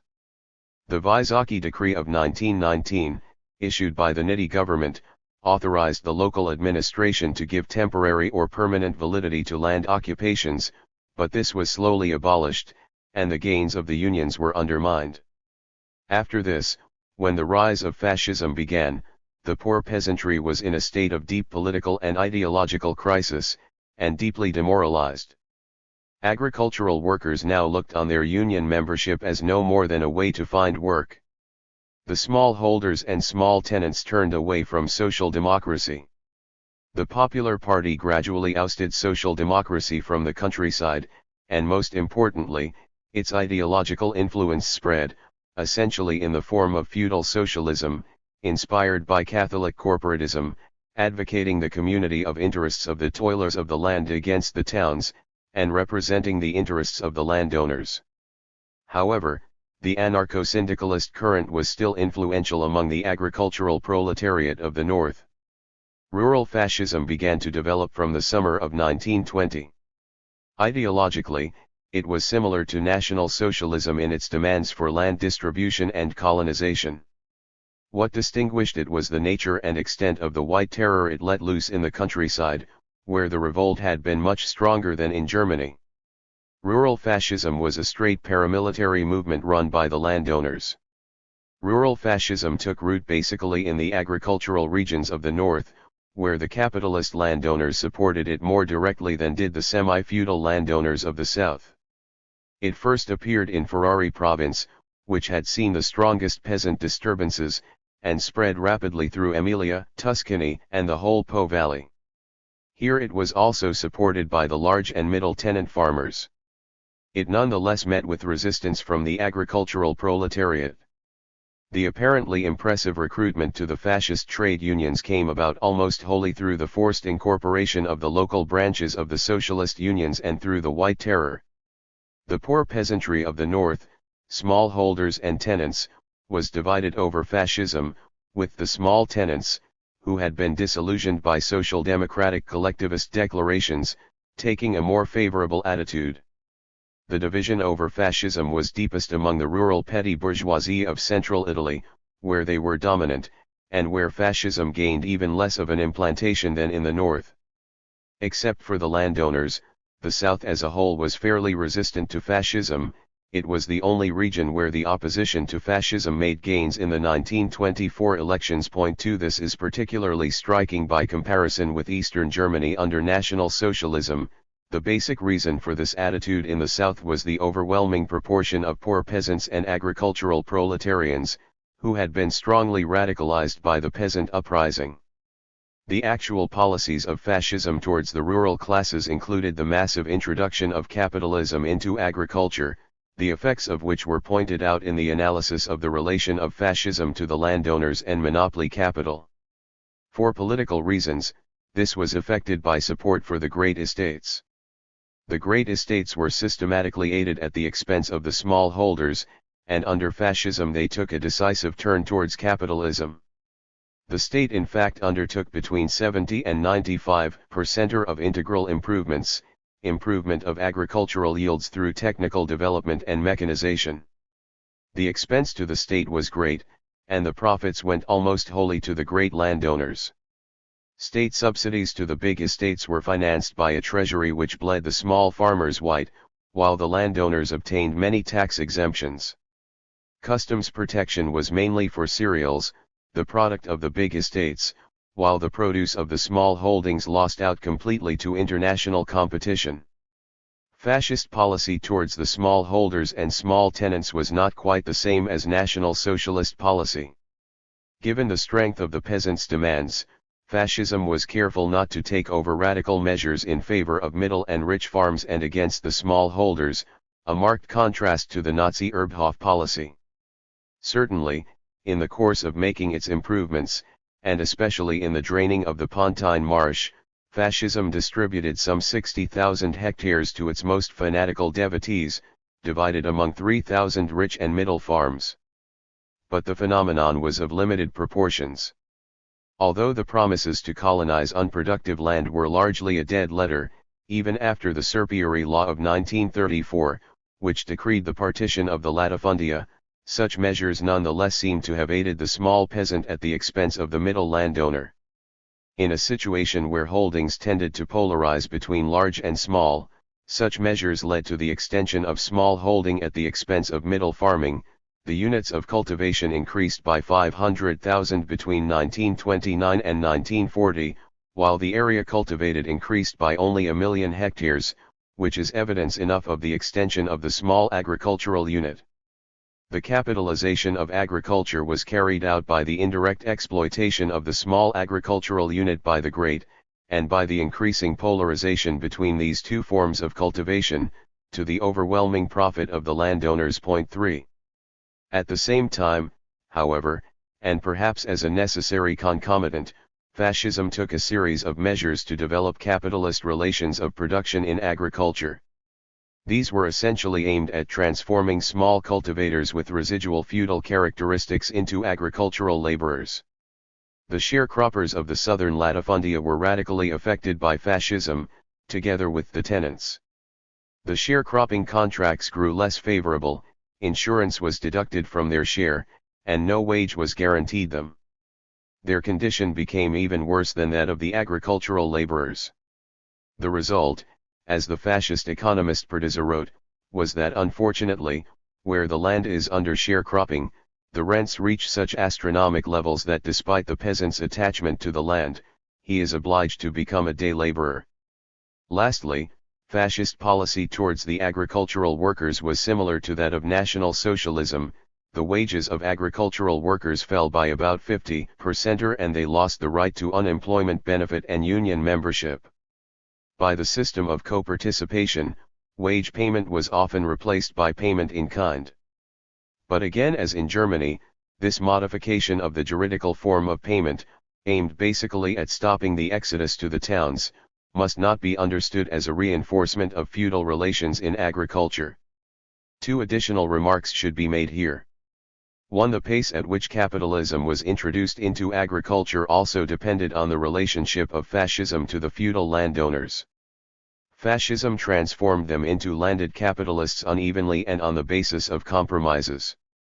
This policy was far from producing the desired results. State subsidies to agriculture often amounted to transferring public money to landowners who resisted the capitalization of agriculture. The works of integral improvement should have initially affected 8 million hectares. The fascist regime declared that 5 million hectares had been improved, but the actual figure was 1.5 million. 2. Fascist policy was also compounded by a whole series of inequalities in the agricultural sector. For example, technical progress in small and intensive agriculture far from equaled that in cereals. But these inequalities and backward features were basically due to the very introduction of capitalism into agriculture, under the dominance of monopoly capitalism, as Lenin always stressed. 4. They were not due, as has often been held, to fascism basically favoring the feudal structures of Italian agriculture. 5. This is a technicist economist view, which in fact thinks that capitalist development in agriculture must go hand in hand with harmonious and spectacular technical and economic progress in all sectors of agricultural production. Part 7. The Fascist State. Having analyzed the field of class struggle during the rise of fascism and fascist rule, I shall now examine the institutional forms taken by the fascist state. Again, before making a concrete analysis, I shall put forward certain propositions regarding the question of the state in Marxist theory. These can in fact be very well illustrated by the example of the fascist state, the crisis form of state. 1. The state apparatus. And the ideological apparatuses. I. The The basic problem here is that of the ideological apparatuses and their relation to the state apparatus in the strict sense. The Marxist theory of the state has in fact been centered explicitly on the repressive state apparatus, whose branches are the army, police, administration, law courts, government etc. The Marxist classics certainly discussed institutions like the church, the schools, etc., but only by analogy with the state apparatus in the strict sense. The only notable exception is Gramsci. It must be stressed that Gramsci developed the theory that the ideological apparatuses belong to the state system on the basis of his political experience as a proletarian leader. He firstly made a series of general analyses, stressing that the state had not only a coercive role but also an ideological role, that of hegemony. Gramsci repeatedly pointed out in great detail that the state should not be seen only in the traditional way as an apparatus of brute force, but also as the organizer of hegemony. The state in the total sense included organizations normally referred to as private, namely the church, schools, unions, parties, and news media. I have had to reconsider the whole idea of the state, which is generally understood to be a dictatorship and not the hegemony of a social group over the whole society of the nation, hegemony exercised through private bodies such as the church, the unions, parties, schools, etc.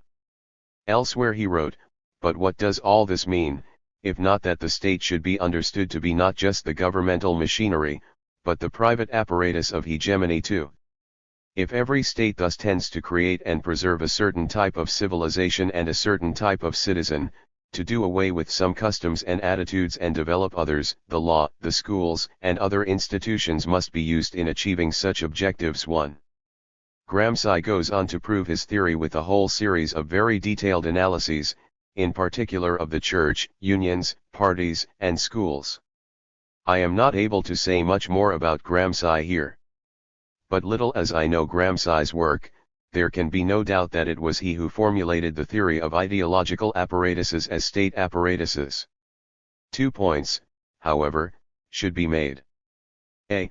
These analyses of Gramsci's, originating in the Orden Nuovo period, were later obscured, not without a reason, but as part of the enormous official mystification of Gramsci. B. Gramsci's theory is still tainted by a language stemming from the historicist conception, and from certain related notions such as that of civil society. This even affects his concept of hegemony. I have given a critique of this elsewhere, which I shall not repeat here. In the present theoretical and political conjuncture, I thought it important to emphasize this critique, which I still think is correct. But what I retained, while attempting to separate and correct them, were the important elements of Gramsci's analysis which led him to formulate his theory of the ideological state apparatuses. I still think this correction necessary, perhaps more so than ever. At the same time, I left the problem of the ideological apparatuses open, but May-June 1968 in France showed once again how correct Gramsci's analysis was, for the capitalist state specifically. It is clear enough that the question is a key one. It engaged much of Lenin's attention, and has been posed once again by the Cultural Revolution in China. It is necessary to go into the basic presuppositions of this conception of the ideological state apparatuses, not only because Gramsci did not elaborate them, but above all because, unless the conception is rigorously located in relation to the class struggle, it can lead to certain confusions. Point 2. 2. Ideological apparatuses as state apparatuses. I shall start with some remarks about the functioning of ideology in a social formation. Ideology does not only belong to the realm of ideas, it is not a conceptual system in the strict sense of the term. As Gramsci firmly stated, it extends to the mores, customs, and way of life of the agents in a social formation. It is concretized in the practices of a social formation, bourgeois, proletarian, and petty bourgeois practices. Ideology, the dominant ideology, is furthermore an essential power of the classes in a social formation. As such, the dominant ideology is embodied in a series of institutions and apparatuses within a formation. 3. The churches, religious apparatus, parties, political apparatus, unions, union apparatus, schools and universities, educational apparatus, the means of communication, i.e. papers, radio, television, cinema, communications apparatus, the cultural domain, publishing etc., the family in a certain sense, etc. These are the ideological state apparatuses. Point 4.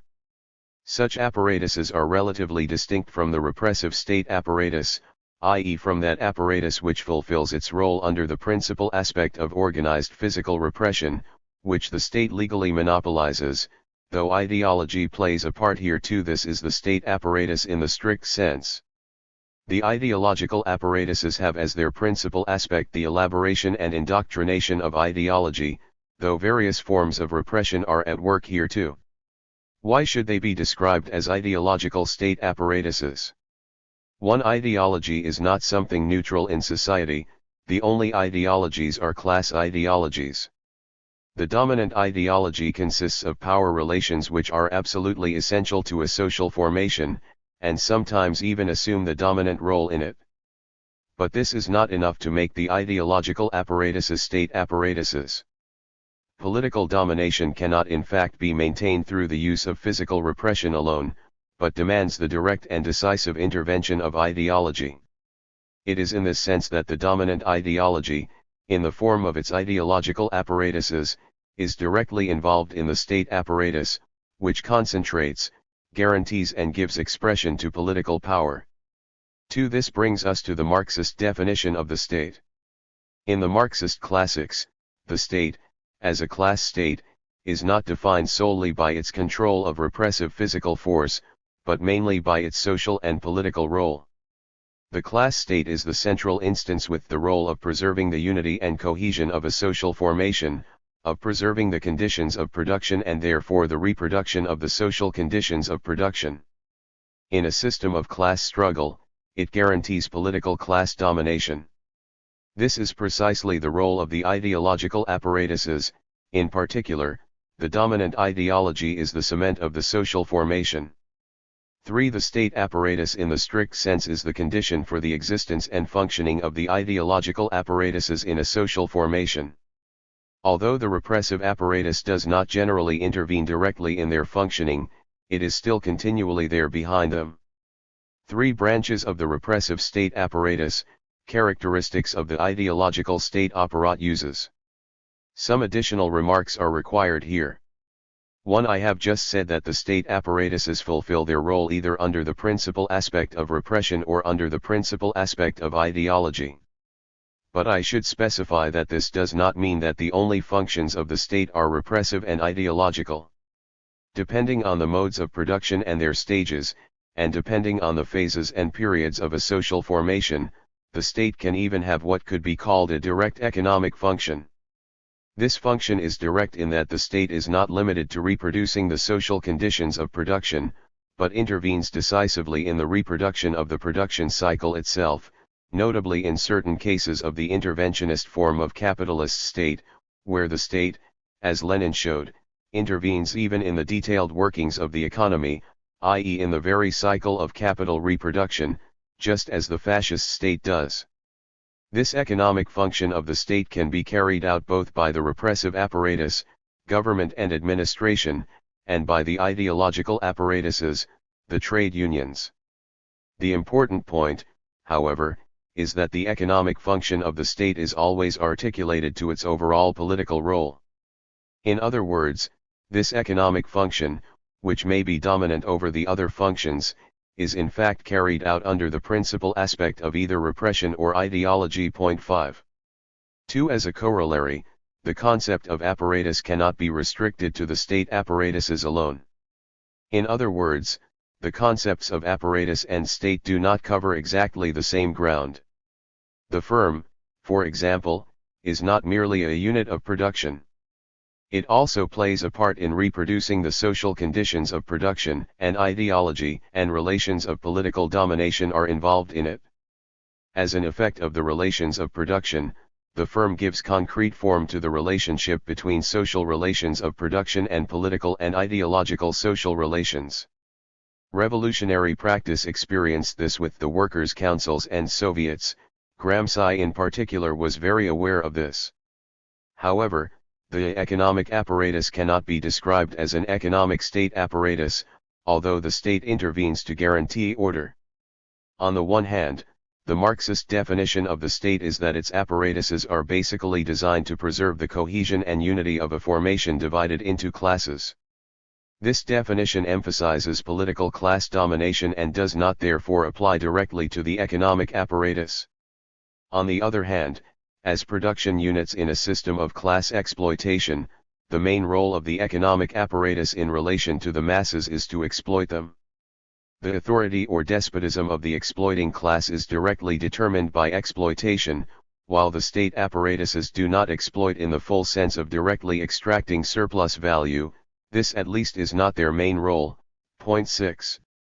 There are some important consequences for the problem of the socialist revolution.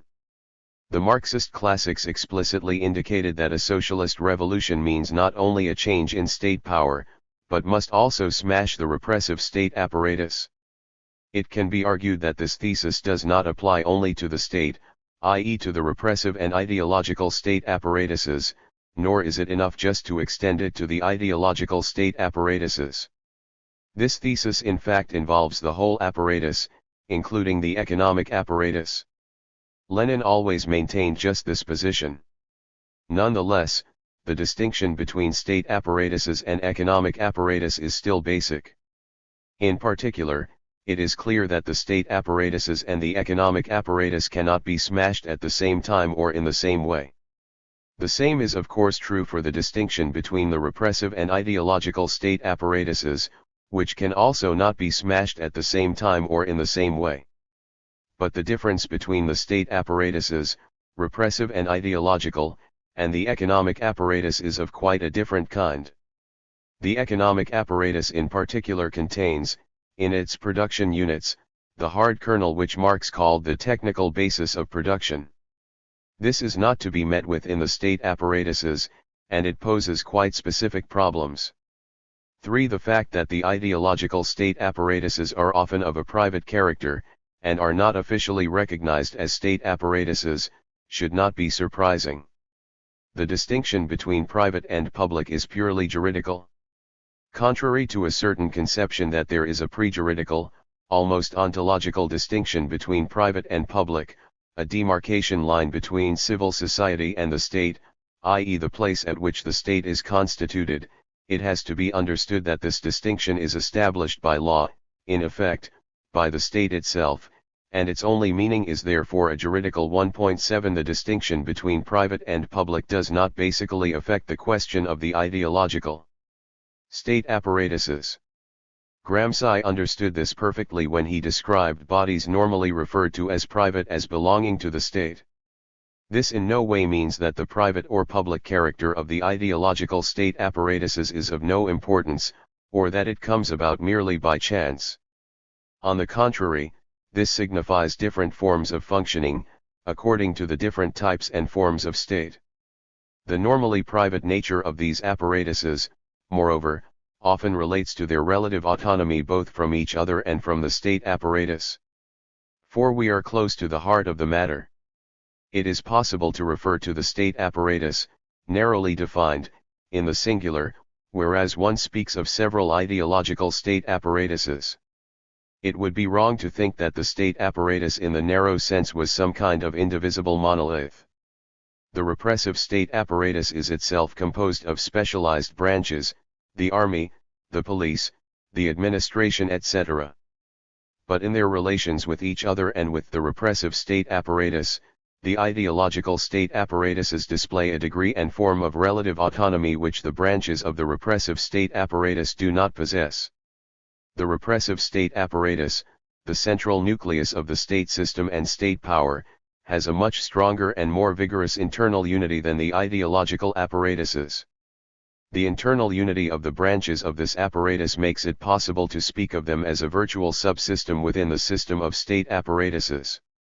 One of the main consequences is that the destruction of the state cannot be identical for the state apparatus and for the ideological state apparatuses. The ideological apparatuses cannot be smashed at the same time or in the same way as the state apparatus, or as each other. Why do the ideological state apparatuses have this relative autonomy, expressed in their own multiplicity? A. The relative distinctness of class ideologies from the state apparatuses is not jeopardized by the institutionalization of the dominant ideology in state apparatuses. These apparatuses do not create ideology, and their main function is to develop and instill it. This relative distinctness of ideology stems from the fact that the apparatuses themselves are no more than the effects of the class struggle. I cannot go into this here, but its implications were understood by the Marxist classics. They saw the remarkable ability of the dominant ideology to outlive the transformation of the apparatuses, including the ideological apparatuses, and of state power. 8. b. It is based on fundamental features of the class struggle, firstly in the realm of ideology. The dominant ideology is not the only ideology in a social formation. There are several contradictory ideologies or ideological subsystems, related to the various classes in struggle. The dominant ideology itself is only formed by its successful domination of these other ideologies and ideological subsystems. It does so through the ideological state apparatuses. This in turn implies that the apparatuses condense the intense ideological contradictions expressed in splits among the ideological spokesmen who are a part of them. The result is the relative autonomy of the ideological apparatuses. C. The relative autonomy of the ideological state apparatuses therefore finally relates to the relations of political power in the strict sense, and is expressed in major dislocations of state power. 9. Firstly, state power is generally formed by an alliance of the dominant classes or class fractions, the power block in a capitalist social formation. So despite the fact that one class or fraction normally has hegemony, the political power of the other classes or fractions in power involves dislocations among the state apparatuses. It is not possible to discuss state power, political class power, without locating its concrete expression in the state apparatuses.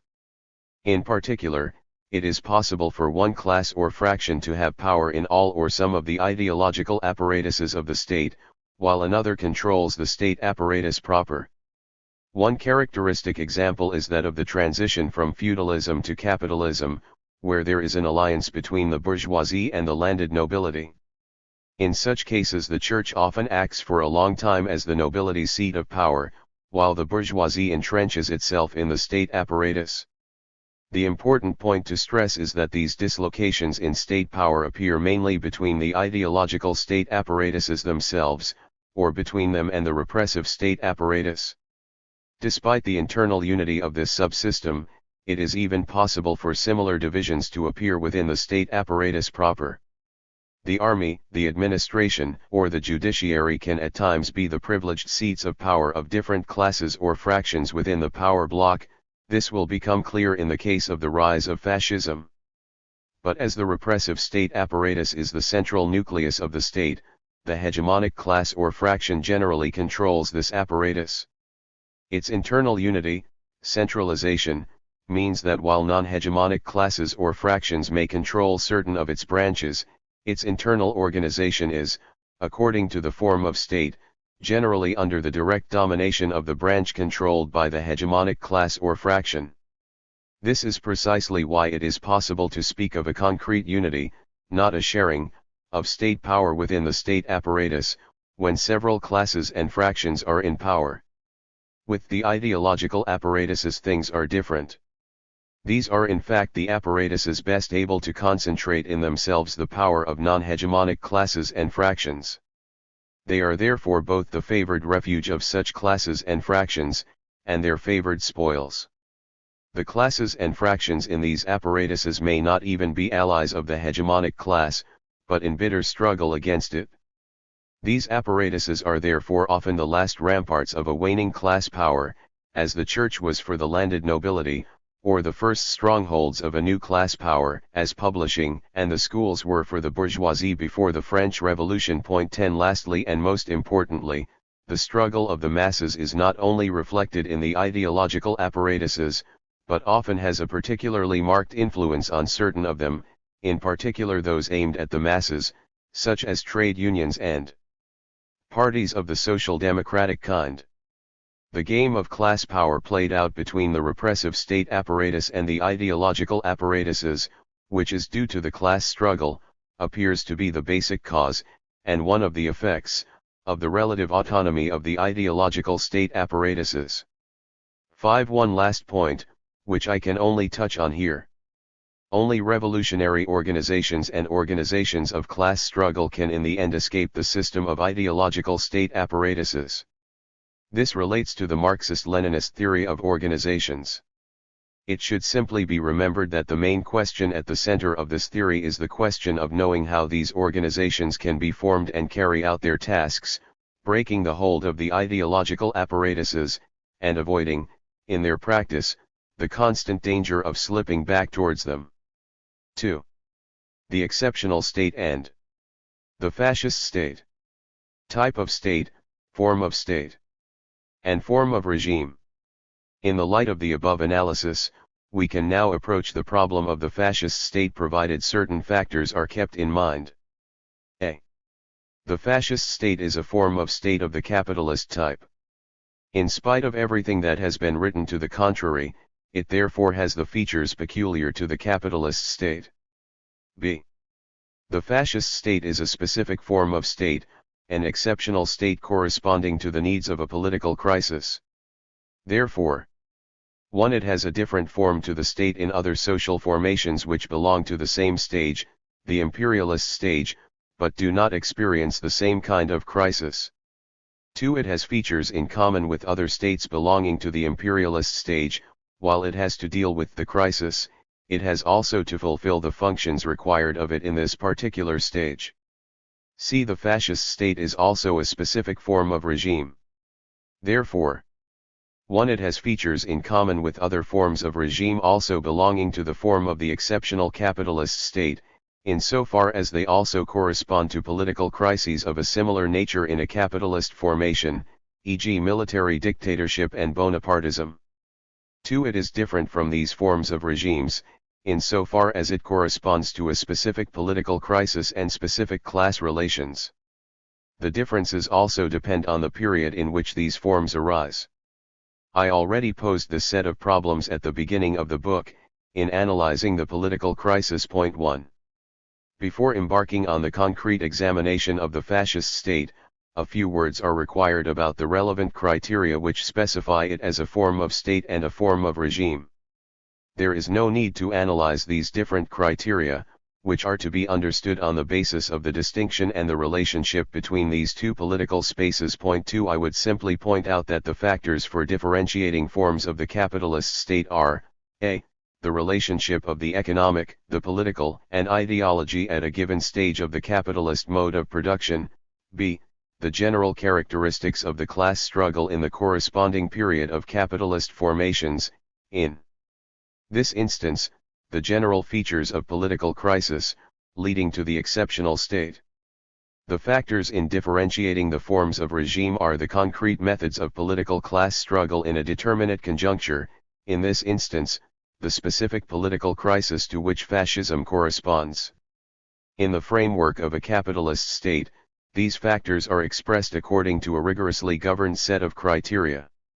For the form of state, these are: 1. The forms and modalities of state intervention in the economic and in social relations in general, and the forms and modalities of the relative autonomy of the state from the dominant classes.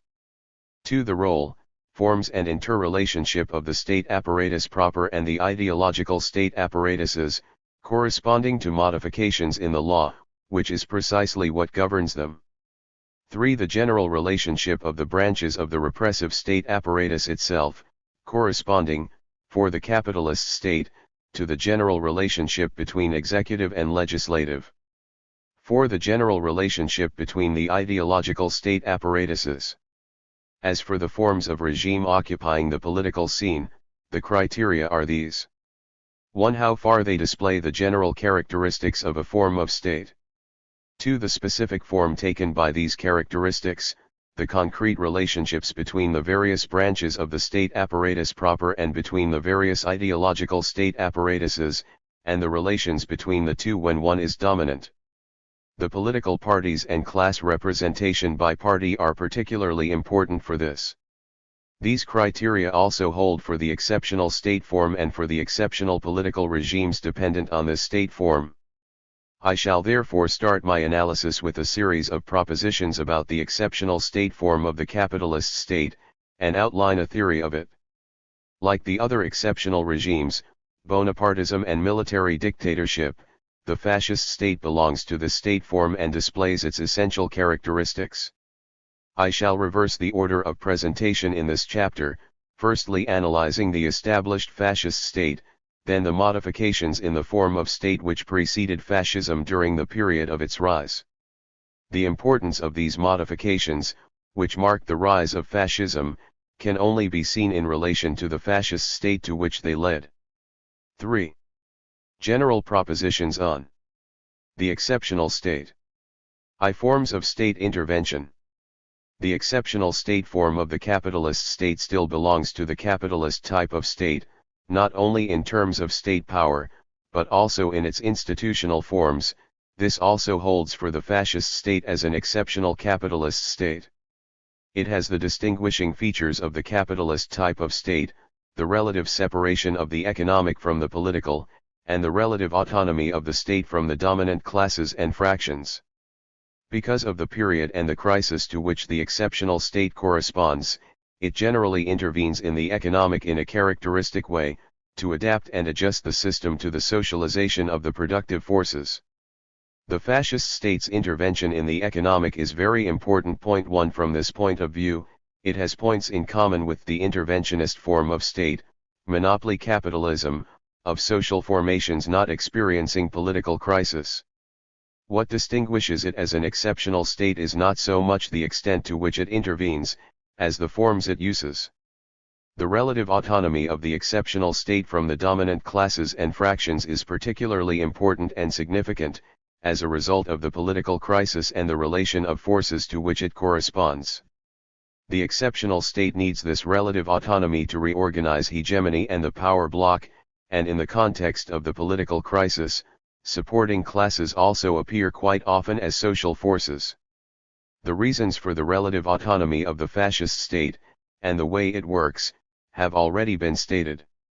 In the other forms of exceptional regime, this autonomy can be due to a normal or catastrophic balance of forces, which is characteristic of particular kinds of political crisis, e.g. Bonapartism. 2. Modification in the relations between the repressive apparatus and the ideological apparat uses. The exceptional state, corresponding to a reorganization of the whole state apparatus, the state system, involves radical changes in the ideological state apparatuses and in their relationship to the repressive state apparatus. The fascist state is a very good example of this. This is a vitally important aspect, and it is no accident that the writers who talk about totalitarianism make it their central theme. Point 2. They say that a totalitarian state such as fascism is essentially, innately different from the state of institutional pluralism. In the latter, there are institutions and organizations which are autonomous from the state on the one hand, and from the individual members of civil society on the other. These intermediate bodies between state and individual are the guarantee of liberty, which is of course to be measured in terms of the autonomy of the individual from the state. Such autonomous, free institutions supposedly includes the parties, trade unions, cultural institutions, schools, the church, and even the various local associations, sports clubs, etc. The modern form of this ideology goes right back to Veblen, and even to Durkheim himself. Following Arendt, they continue in a series of works on mass society, establishing learned correlations between the propensity to totalitarianism and the absence in these mass societies of these intermediary bodies between the state and the atoms of society. The totalitarian state, according to them, is characterized by the fact that every institution belongs to the state, and that all social life is brought under the state, so that there are no autonomous institutions between the state and the individual. We should pause here to recall what was said about the ideological state apparatuses. These institutions are state apparatuses throughout, whatever the form of state. In other words, the difference between the fascist state, the exceptional state, and the other forms of capitalist state does not lie in the fact that in the one case the institutions belong to the state system while in the other they are independent or autonomous. In fact, contrary to the all too obvious apologias of the ideologists of totalitarianism, the fascist state is akin to the other forms of the capitalist state because it is itself a capitalist state. Furthermore, to recall an earlier remark, the exceptional capitalist state, and in particular the fascist state, because it is a crisis form of the capitalist state and therefore quite specific, also reveals certain aspects of the actual functioning of the capitalist state as such, sometimes, admittedly, by contrast. This in no way means that there are no key differences characteristic of the exceptional state form. They are generally expressed at the juridical level, that of the relation between public and private, by the formal attribution of a public status to the ideological apparatuses of the exceptional state. What does this in fact mean? The differentiation between public and private status is coextensive with the relative autonomy of the ideological apparatuses within the state system. Changes in this respect in an exceptional state, especially in the fascist state, indicate the various degrees of limitation or even suppression of the relative autonomy of the ideological apparatuses, a relative autonomy they enjoy in other forms of state. This means that the whole relationship between the repressive state apparatus and the ideological state apparatuses is changed. A. This limitation, typical of the exceptional state, stems primarily from the relations of class power and from the reorganization of hegemony which takes place in political crisis. The relative autonomy of the ideological apparatuses in the other forms of capitalist state is due to the following factors, among others. A. Classes or class fractions of the power block other than the hegemonic class or fraction hold power in them. B. The masses have particular ways of expressing themselves through the apparatuses, parties, unions, etc. In an exceptional state, the state's decisive role in reorganizing hegemony implies a decisive limitation on the distribution of power within the apparatuses. B. Strict control of the whole of the state system by one branch or one apparatus in the hands of the class or class fraction which is struggling to establish its hegemony. 3. B.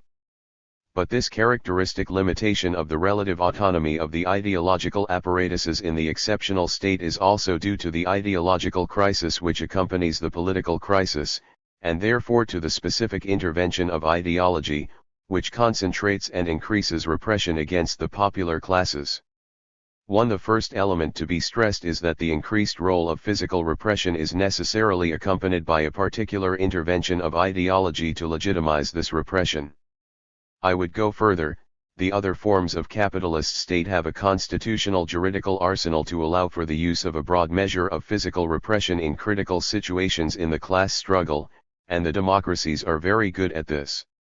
But such state forms often do not allow the use of ideological intervention to justify such repression, because of the relative autonomy of the ideological state apparatuses. It therefore becomes necessary to resort to the exceptional form, not so much because the established juridical rules forbid repression, but because the accompanying ideological intervention is not possible within these other forms of state. This factor alone, however, does not explain this characteristic limitation of the autonomy of the ideological apparatuses in the exceptional state. It must not be forgotten that this ideological intervention becomes necessary when the dominant ideology is in crisis. The exceptional state has then to play a part itself in the actual organization of the dominant ideology. The combination of these two factors explains the limitation in question.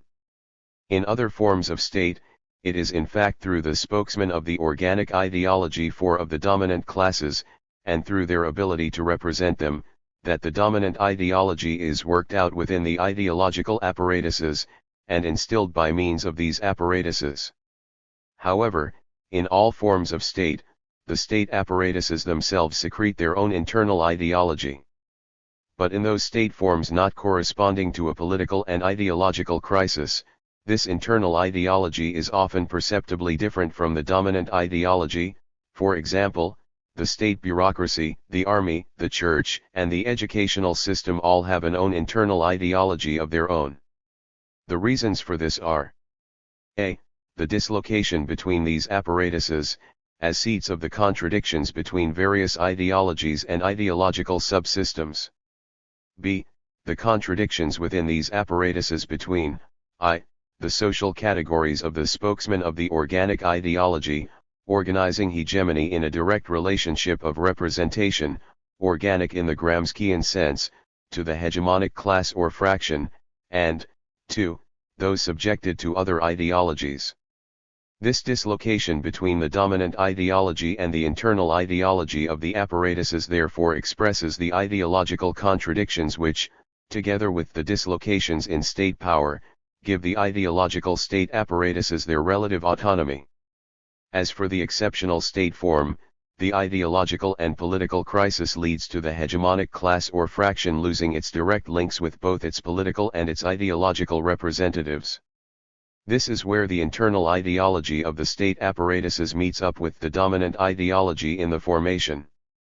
The ideological spokesmen of the hegemonic class or fraction identify with the internal ideology of the apparatuses, excluding those of other ideologies. At the same time, the state apparatuses as a whole are subjected to this internal ideology, coinciding as it does with the dominant ideology, which itself is that of the dominant branch or state apparatus.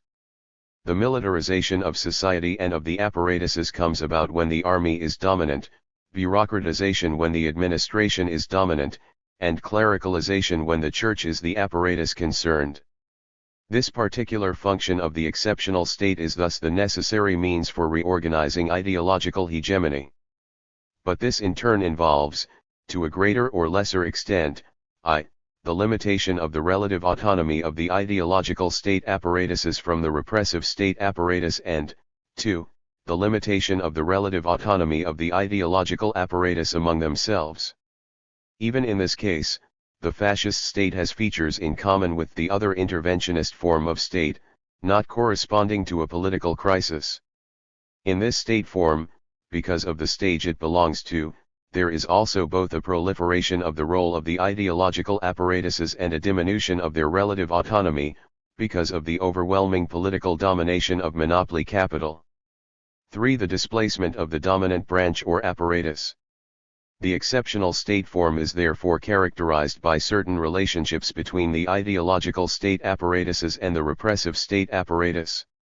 This does not mean that the repressive state apparatus simply dominates the ideological apparatuses, contrary to the naive idea that the exceptional state is characterized merely by increased physical repression, part of which is the subordination of the ideological apparatuses to the repressive state apparatus.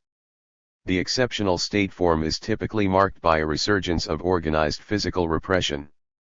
But the total reorganization of the state results in a new relationship between the repressive and ideological apparatuses, and it is this which is important here. In this relationship, the domination of one or the other specifies the form of regime of the exceptional state. In fact, depending on the relation of forces and the distribution of class power within the state system, the dominant position may belong, a. to the repressive state apparatus and one of its branches, the army in military dictatorship, the civil administration in Bonapartism, the political police in the established fascist state, b. to an ideological state apparatus, for example the party in the first period of fascist rule, or the church in clerical military dictatorships like the Dollfuss regime in Austria. But it is possible to distinguish two basic common features of the exceptional state form. One, in the other forms of capitalist state, the repressive state apparatus is dominant over the ideological state apparatuses, whether this is evident or not. It is particularly clear with the political parties, which in these forms of state are principally transmission belts, and as ideological state apparatuses are subordinate to the repressive state apparatus. In these states, where the elaboration and indoctrination of ideology operate normally, the central nucleus of the state really is dominant within the state. This is one of the reasons why the Marxist classics concentrated on analyzing it. The exceptional state form sees a. the overthrow of the relation of forces within the power block, and the special role of social forces which, in the crisis conjuncture, is often taken over by the support classes of the state, whose ideological apparatuses are their strongest points. b. The new state role, outlined above, of reorganizing ideological hegemony. In the case of the exceptional state, the reorganization of the state system can sometimes go so far as to let an ideological apparatus dominate the whole state system. 2. In the case of the exceptional state, even in the forms of regime dominated by a branch of the repressive apparatus, the reorganization of the whole state system has particular effects, given the new relationship between the ideological apparatuses and the state apparatus in the strict sense. The repressive and the ideological state apparatuses are distinguished from each other by their principal aspect, repression, and ideology respectively. In the case of the exceptional state, a. The reorganization of the state system may even modify the principal aspect of a branch or apparatus, as in certain examples of military dictatorship or Bonapartism, where the principal aspect, of the army or the administration respectively, becomes ideological. The political police has a similar role at a certain period of fascism. There are therefore effective displacements within these apparatus. b. Even when a branch of the repressive apparatus is dominant in an exceptional state, without going so far as to change its main aspect, its dominance is always accompanied by an upsurge in its secondary, ideological aspect. 5. 4. Modifications in the juridical system, regulation and limits. The exceptional state modifies the juridical system in a characteristic way, often thematized as the distinction between the legal state and the police state. But again, distinctions have to be made, especially in the case of the fascist state, because the prevailing line of analysis sees the fascist state, or the totalitarian state, as the antithesis of the liberal state. This is quite incorrect, as the liberal state is only a state form corresponding to the stage of competitive capitalism. We need to establish a. What in this sense distinguishes the exceptional state from the other forms of capitalist state, including the liberal state as well as the form of interventionist state not corresponding to political crisis. This requires an indication of the common features of the juridical system in capitalist state forms other than the exceptional state. b.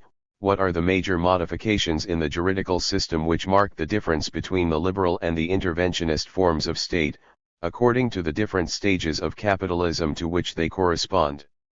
In this sense, the fascist state has points in common with the interventionist state form which belongs to the same stage.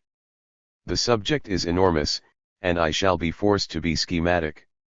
On the first point, it is necessary to point out the double role of law, which the Marxist classics, and particularly Marx's critique of the Gotha program, descriptively conceive as a relative distinction between law and the state. On the one hand, the juridical system sanctions in its own way property and exchange relations, and this helps to ensure the reproduction of the conditions of production. On the other hand, it has a directly political role, it acts directly in the political class struggle. It is in the latter sense that law is important in an analysis of the exceptional state in general, and the fascist state in particular. In this sense, the capitalist juridical system perpetuates and sanctions political class rule, following particular methods and depending on class struggle. While ideologically it disguises class domination, law fulfills its role in two main ways. 1. Law regulates the exercise of political power by the state apparatuses, and access to them, by a system of general formal, abstract, strictly regulated norms, explicitly fixed to make for predictability. Given a power block composed of different classes and class fractions, it regulates their relations within the state apparatuses, organizing the hegemony of one class or fraction over the rest. Law therefore allows the relation of forces within the alliance in power to be modified without the overthrow of the state, without affecting what Lenin called the state's envelope. The juridical system thus lays down its own rules of transformation. This is the main role of the Constitution. But while law organizes the power game among the dominant classes, it also organizes it among the dominated classes. It makes it impossible for them to come to power in accordance with its rules, while giving them the illusion that this is possible. For one thing, this is because such class law, or class struggle law, also governs the forms through which power is exercised over the masses. Organized physical repression is carried out according to its rules. The state apparatus is in general subject to the laws it itself decrees. 2. Law imposes limits on the exercise of state power, i.e. the intervention of the state apparatuses. Bourgeois writers have theorized this as the role of law in drawing the demarcation line between the individual, and his subjective, natural, inalienable etc. rights, and the state. It is correct to say that these limitations take the form of a demarcation line between the private and the public, but they express a relation of force which is also a class relation. The limitations imposed by law therefore also express the limitation of the power of class domination by the struggle of the masses. For the dominant classes and class fractions, the limitation of law expresses relations of force within the power block.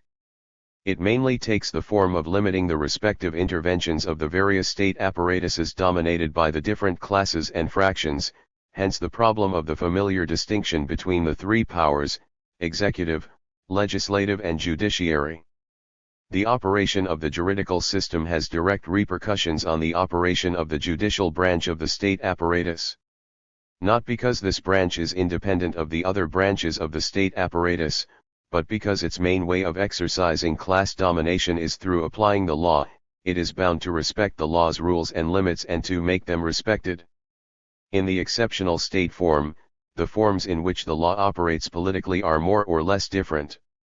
One law, to put it briefly, no longer regulates, arbitrariness reigns. What is typical of the exceptional state is not so much that it violates its rules, as that it does not even lay down rules for functioning. It has no system, for one thing, i.e. it lacks a system for predicting its own transformations. This is particularly evident with the fascist state and the will of the leader. If there is no regulation, it is because it is only possible to give juridical regulation to a relation of forces which has a certain degree of stability elsewhere, where the real game is played. The political crisis to which the exceptional state corresponds sometimes has the characteristic of an equal balance of the basic forces, which is in itself an unstable and precarious situation. Every political crisis is a demonstration of instability of hegemony, and of shifts in the relation of forces within the power block. There are reasons for the lack of regulation. The exceptional state aims in this conjuncture to restabilize the situation by reorganizing the relation of forces.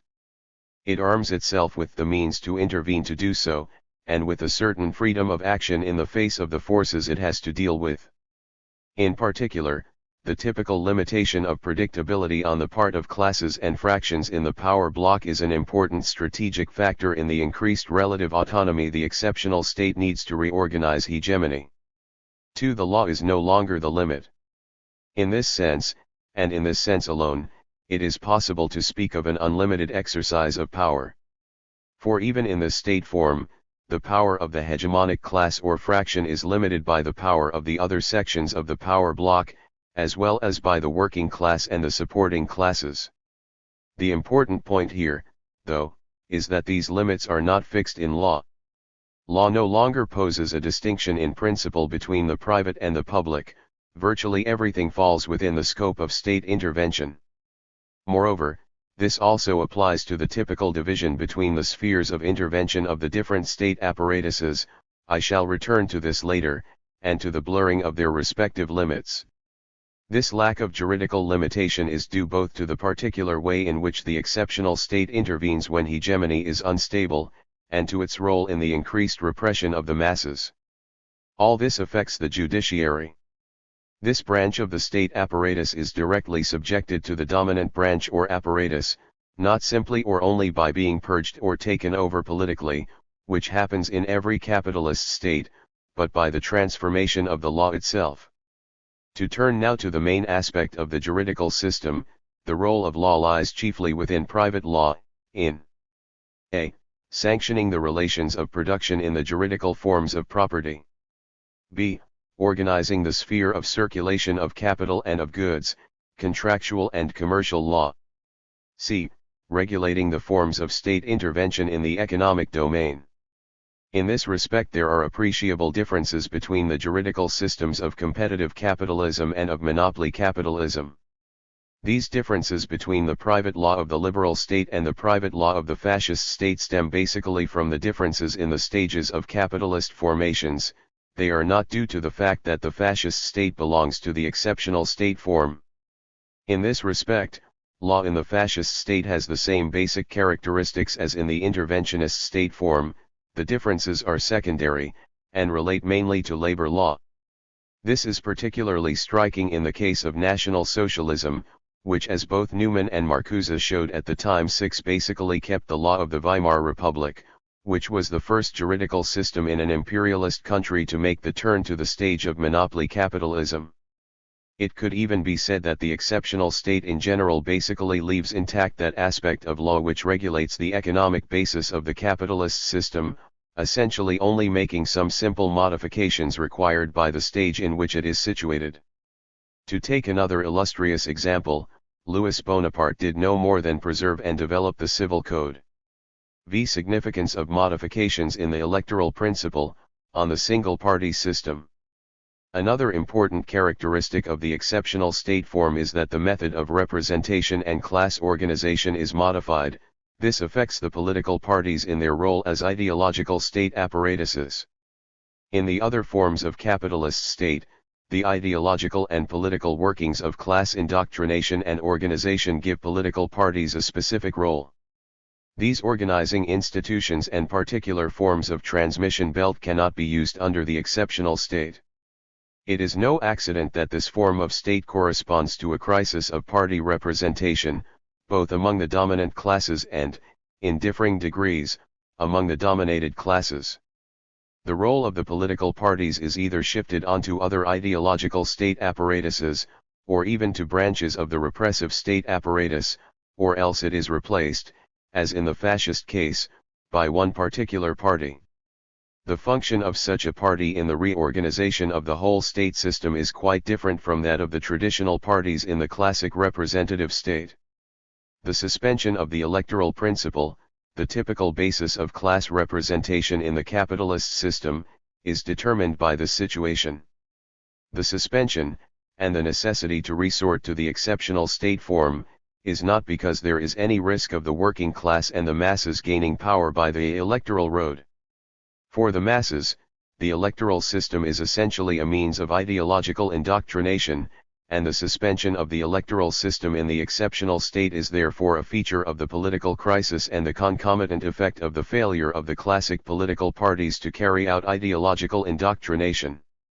One for the power block, however, because the political parties are a good way of organizing, the electoral system in the other capitalist state forms is also a means by which power circulates according to the relation of forces within the power alliance. It is therefore a form of political organization of this alliance. The transformations of the electoral system and electoral laws is an example of this. 7 The electoral system quite simply ensures a certain circulation of power among the power bloc, within the state apparatuses and through the political parties. The suspension of the electoral principle in the exceptional state thus has a particular purpose, in the conjuncture of the crisis of hegemony, the complete upsetting of the power bloc, and the crisis of party representation. The reorganization of the relation of forces within the state system falls directly on apparatuses other than the traditional parties. Again, certain writers about totalitarianism are way off the mark when they define the particularity of the exceptional state by the formal distinction between single-party regimes and multi-party regimes. According to them, with the single party the exceptional state eliminates free competition for access to power. That is not in fact the essential difference between the exceptional state and other capitalist state forms. Such conceptions are incorrect about both kinds of state. The facts are as follows. A. In the normal forms of capitalist state, under the electoral system, political parties are state apparatuses. Free competition therefore never exists for the working class and the masses. So much is obvious, but further, free competition for access to power through a plurality of parties does not even exist for the power bloc itself in normal state forms. The power bloc organizes its power in the state system through all the state apparatuses, the administration, judiciary, army, the ideological apparatuses, and the political parties are only a part of these. In other words, even in the normal forms of the capitalist state, the role of parties in the circulation of power is still to a greater or lesser extent limited. It is still determined by the power of the hegemonic class or fraction in the state system as a whole. b. This competition, i.e. the contradictions among the dominant classes and fractions, even continues in the exceptional state, but in a different form. In particular, the exceptional state does not remove from power all sections of the power block other than the hegemonic 1.9. 2. Nonetheless, there is a second aspect of the suspension of the electoral principle which should not be neglected. By the very nature of the ideological state apparatuses, they always reflect the class struggle. Based on the electoral principle, they give the masses some possibilities of action, possibilities always emphasized by Lenin. It should not be forgotten that universal suffrage was itself a victory for the working class and the masses over the dominant classes. The exceptional state also attempts to suppress such possibilities of action. The suspension of elections affects all the ideological apparatuses of the exceptional state. Circulation within the apparatuses is normally by co-option or appointment from above, hence the bureaucratization typical of the exceptional state form. There is a second striking consequence in the corporatist forms of representation.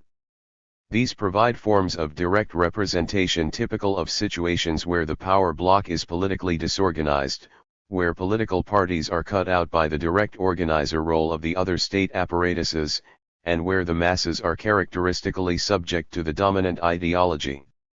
The liberal and interventionist state forms are also different in this respect. The executive prevails over the legislative in the interventionist state, parliamentary democracy declines in importance, and so on. Going beyond the juridical level, the differences in the relationship between the executive and the legislative essentially coincide with modifications in the functioning of the political parties, within an overall modification of the functioning of the ideological state apparatuses. There are resulting modifications in the means of representation, because of the difficulties monopoly capitalism experiences in organizing its hegemony in parliament. For example, corporatist forms may spring up.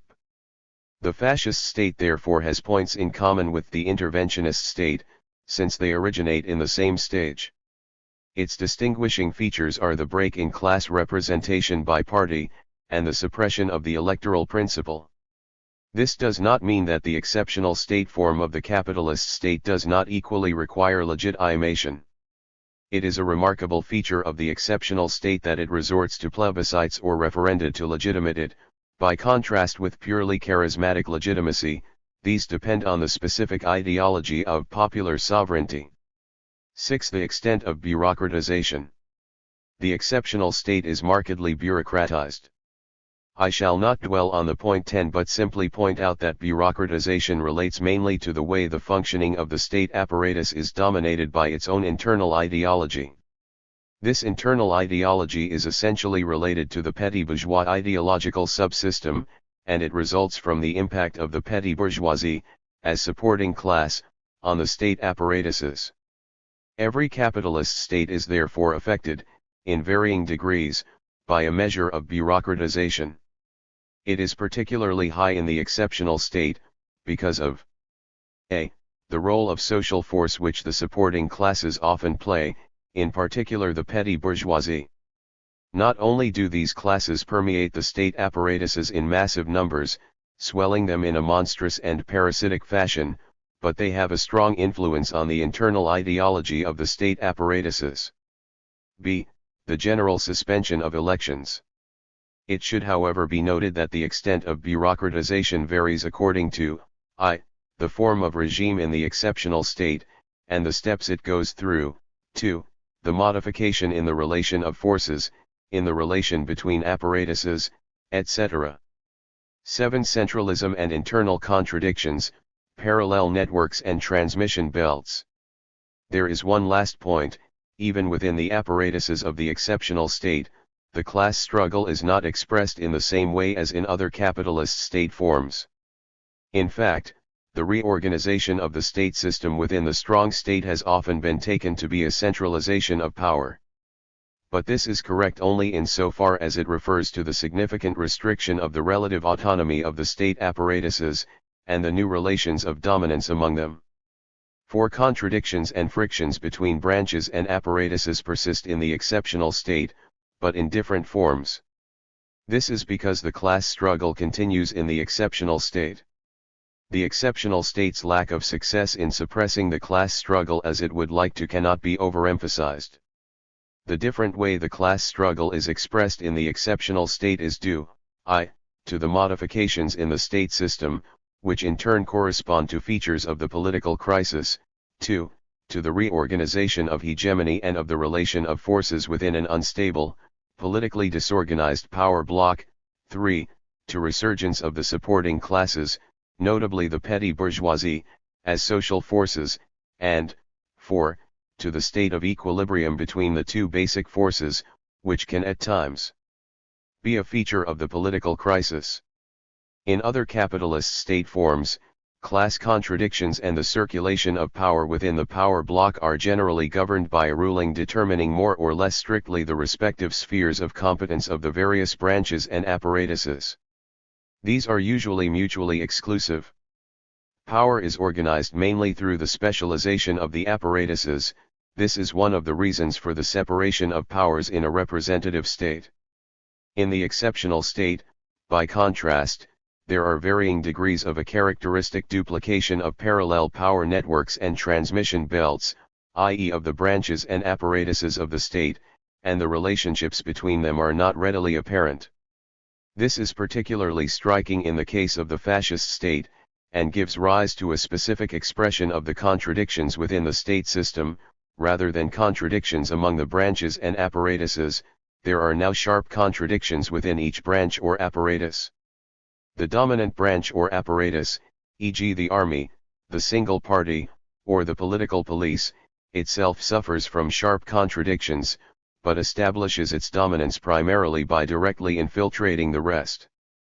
These are the internal contradictions of the exceptional state, the expression of class struggle behind its united, centralized facade. They take the form of behind-the-scenes wars between teams or pressure groups. The internal contradictions of the exceptional state should not be underestimated. They are the occasion and the expression of what are often extremely violent tremors in the state system, and this cannot be understood if the models of other capitalist state forms are applied to the exceptional state, where these contradictions are no longer secondary. The exceptional state, like every capitalist state, is a giant with feet of clay. Nonetheless, this particular characteristic of the exceptional state, which results from the conjuncture of class struggle and the new form in which it is expressed in the state, also gives it the ability to take especially effective action to neutralize class contradictions and fulfill its special role of reorganizing hegemony and the relation of forces. A. The duplication of parallel power networks and transmission belts makes it possible to displace very rapidly the actual transmission of power. There are continual changes, if not in the centers of real and formal power, at least in the real and formal transmission belts of power. B. The special position of the apparatuses permits their effective control under the dominance of one of them, while the crystallization of relations between them could endanger the hegemony of the class or fraction which the strong state secures. C. If power is organized in this way, it also allows the exceptional state to play the specific interventionist role required by the crisis conjuncture, to juggle the various classes and fractions through parallel, superimposed channels, and thereby to reorganize class hegemony. D. Lastly, this hidden duplication fulfills the ideological role previously performed by the electoral system, in disguising from the masses as well as from the other sections of the power bloc, which class or class fraction has actual hegemony. As for the working class and the masses, this type of power organization enables the exceptional state to conduct a war of maneuver against the class enemy. Because of the restriction of the relative autonomy of the ideological state apparatuses, which is also due to the possibilities for action this relative autonomy previously offered, the class enemy can no longer be directly located as an isolated, relatively autonomous source. It threatens to infect the state apparatus at many points, as in the case of the single party and single trade union under fascism. It should also be added that the supporting classes play a special role here, as social forces within the state apparatuses and branches. The duplication and overlapping of the state apparatuses is a response to these new risks, which are particularly strong in the exceptional state. In particular, it is a counterweight to the bureaucracy which always threatens to engulf this form of state. For example, it is characteristic of this duplication and overlapping to produce a proliferation of the authoritarian relationships to which every member of the state apparatuses is subjected, thereby undermining the strictly vertical hierarchical relationships within each apparatus, which are characteristic of bureaucratization. The prime example is the principle of the leader in the fascist state, according to which every member of the state apparatus is directly under the leader, and depending on circumstances, under his supposed representative, not his normal superior in the hierarchy. This gives room for a great deal of mobility in action. 4. General propositions on the fascist state as a form of exceptional regime. I. The established system. I shall now turn to the specific features of the fascist state as a form of regime different from other exceptional regimes such as Bonapartism and military dictatorship. The first of these is of course the degree to which it possesses the characteristics mentioned above, p. 313, which varies with the different exceptional regimes. But the forms in which the state apparatuses function and are related to each other are also important, and that is what I shall deal with now. There is a particular kind of mass party within the ideological state apparatuses. The fascist state is characterized by the permanent mobilization of the masses. 2. According to the steps there are particular relationships between the fascist party and the repressive state apparatus. Firstly, fascism is originally and essentially exogenous to this apparatus. Despite the connivance between the fascist party and branches of the repressive state apparatus, the main instrument for gaining power is outside the repressive state apparatus, which is invaded from the outside. This situation persists throughout the time fascism remains in power, in the sense that there is never any fusion of the fascist party and the state apparatus.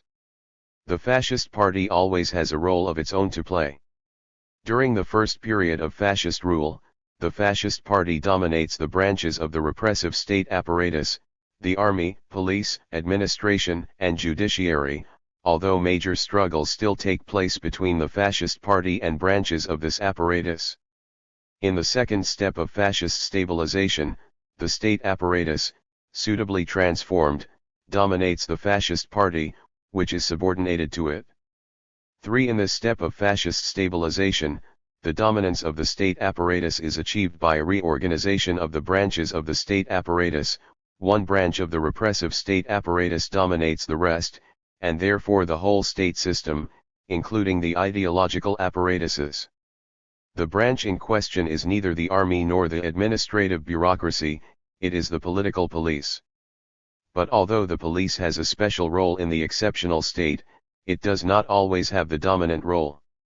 The term political police is used not simply to indicate the importance of political repression, but to show that the key ideological role belongs to the police branch of the fascist state apparatus. 1. 4. The fact that the political police is dominant within the state apparatus does not mean that the relations of relative subordination and subdominance among the other branches of the apparatus are irrelevant. It is even possible in the case of fascism to ascribe a definite order to the subordinate branches, political police, administration, and army. The fact that the army comes below the bureaucratic administration is important. Fascism in power also reorganizes the relations between the ideological state apparatuses. In the first place, the relative autonomy of the apparatuses one from another, together with their relative autonomy from the repressive state apparatus, is undermined. By their very nature no rigid, continuing hierarchy is to be found among them, but it is possible to see which apparatuses dominate the establishment of the new relations, one reason for this being the forms of fascist ideology. A. The fascist party, never entirely fusing with the state, From the time it is subordinated to the state apparatus, it acts as a transmission belt for subordinating the ideological apparatuses to the repressive apparatus, and as a link for the centralized cohesion of the ideological apparatuses it dominates. The Fascist Party, which previously acted as a means of controlling the state apparatus, now essentially becomes the means for the state apparatus to control the ideological apparatuses. b. The family becomes a central part of the ideological state apparatuses. In contrast with the fascist state, the role of the family in the normal form of interventionist state is weaker than it was in the liberal state. c. The communications and propaganda apparatus, papers, publishing, radio, etc. Party, family, and propaganda are the trinity dominating the ideological state apparatuses.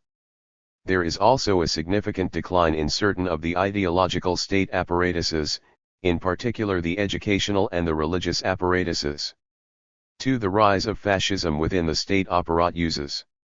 The various steps in the rise of fascism are also marked by modifications in the state form preceding fascism. Fascism comes to power, formally at least, in a perfectly constitutional manner. Hitler and Mussolini came to power respecting the forms of the parliamentary democratic state, and within the juridical norms which every bourgeois state has in store for critical situations of class struggle. 2. Fascism characteristically comes to power with the collusion of the state apparatus. Although the fascist phenomenon is strictly speaking exogenous to the repressive state apparatus, with the beginnings of the rise of fascism it is able to penetrate and take over this apparatus from the outside, and at the point of no return, it neutralizes the branches or sectors still hostile to it. Fascism would never have come to power without decisive help from the repressive state apparatus in the struggle against the masses. Contrary to what many social democrats say, it is quite incorrect to speak of three forces in struggle during the rise of fascism: the fascist camp, the state, and the anti-fascist camp. Point 2. The specific feature of fascism is that the kind of crisis to which it corresponds allows it first to neutralize the divisions it encounters in the repressive state apparatus, and then to come to power constitutionally. The neutralization is mainly possible because the masses have already experienced a series of defeats when the rise of fascism begins, and when it comes to power, fascism has already won the support of, or at least neutralized, the power bloc as a whole. 3. It is useful to recall the dislocation between formal power and real power in the state throughout the rise of fascism. Its characteristics are the parliamentary crisis resulting from the crisis of party representation, the instability of the government, resulting from the instability and lack of hegemony, the duplication of the political parties by parallel power networks, varying from pressure groups to private militia, the resurgence of the role of the executive and the repressive state apparatus, and the increasingly important role of the police, the deterioration of the juridical system, order, and the direct infiltration of the judiciary by fascism. What becomes apparent is that the dislocation between formal and real power represents a dismembering, but not, as has often been claimed, a disintegration of the state apparatus. It is a dismembering in the sense that the relations between branches and apparatuses no longer work in the same way as in the state form preceding fascism. They often undergo radical change, corresponding to a modification in the relation of forces, and due among other things to the instability or lack of hegemony. Internal contradictions and frictions among the apparatuses increase, as a result of the political disorganization of the power alliance. This often takes the form of splits between the top ranks and the lower levels of a branch or apparatus. The reorganization of these relations therefore only seems possible through a new system, to be established through the exogenous factor, fascism. The state apparatus is, however, far from disintegrating, as it would do if fascism was an emergency reaction to a revolutionary situation or to open civil war, as the Comintern believed in the German case. The repressive state apparatus does seem to lose some of its monopoly of legitimate violence to the private militia during the rise of fascism. But it is only other armed organizations of the power bloc which gain, and in any case the collusion of the state apparatus and the militia should not be forgotten. The militia were armed by the state. What does take place in this process is a transfer or delegation of functions, further legitimized by the judiciary. 5. Germany. The rise of fascism. I referred above to certain modifications in the repressive ideological state apparatuses during the rise of fascism. I shall now discuss only those which shed more light on the problem. Firstly, an important modification confirming the special role of the executive was what has been called the presidential government introduced by Brüning.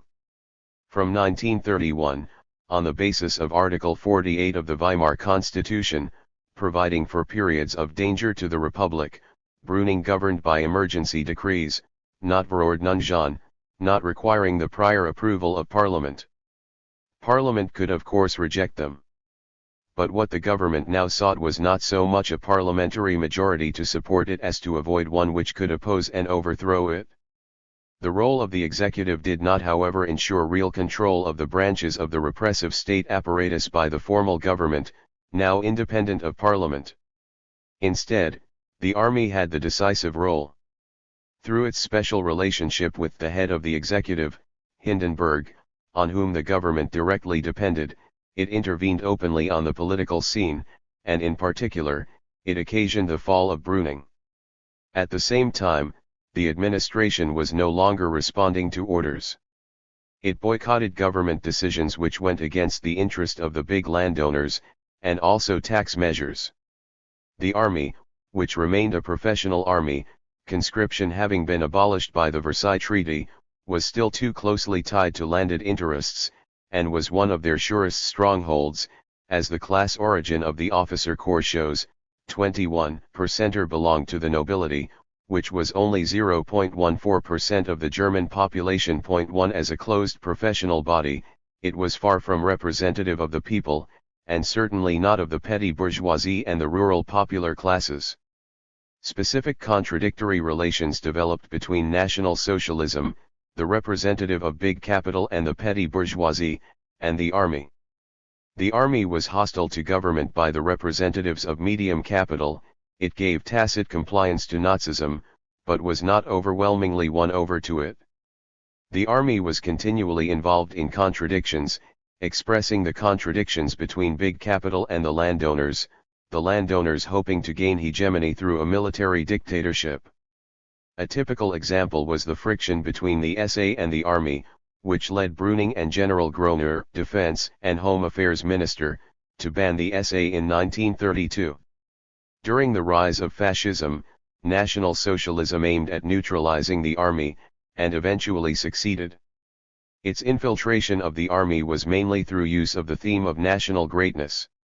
This was the basis of its appeal to young officers from the eastern provinces, and to the members of the former Free Corps who were incorporated into the army in great numbers. National Socialism never used its populist side to infiltrate the army, and this had important consequences later.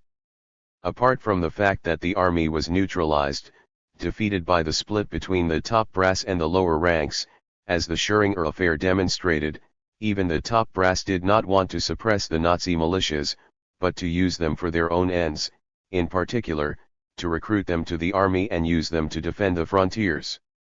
From 1931, even under Groener and Brüning, the SA had every opportunity for access to the national arsenals. But National Socialism infiltrated the state apparatus chiefly through the administration and the police, securing their overwhelming support and thereby outflanking the army. The petty bourgeois origin of members of these branches was a decisive factor in winning their support for National Socialism. The army top brass attempted to counteract this, General Groener combining the functions of Defense Minister and Minister of the Interior. Nothing came of it, though there were clashes between the army and the police, which defended the SA after it was banned. The police in fact depended on the local provincial governments, and escaped control by the central authority. This certainly should have made it possible for social democracy, which was still strong in various local governments, to control the police. In fact, it was the National Socialist Party which used the situation to its advantage, infiltrating the police and so bypassing the centralized army command. It is scarcely necessary to draw attention to the thorough collusion between the National Socialist Party and the police apparatus. The police constantly took the side of the National Socialists, giving cover to their operations and supporting them in street battles. They worked hand in glove. The judiciary branch simply set the seal on the situation, a few light sentences on National Socialists, simply for the record, were nothing by the side of the massive convictions of anti-fascist militants. The relative split in the army between the upper and lower ranks was also to be found, though in varying and generally lesser degrees, within the other branches of the repressive state apparatus, particularly the administration, the judiciary, and the police. This is a general feature of forms of exceptional regime brought into power from below by the decisive support of the mass of the petty bourgeoisie. Fascism, however, combines the features of a movement from below and a penetration from outside the repressive state apparatus.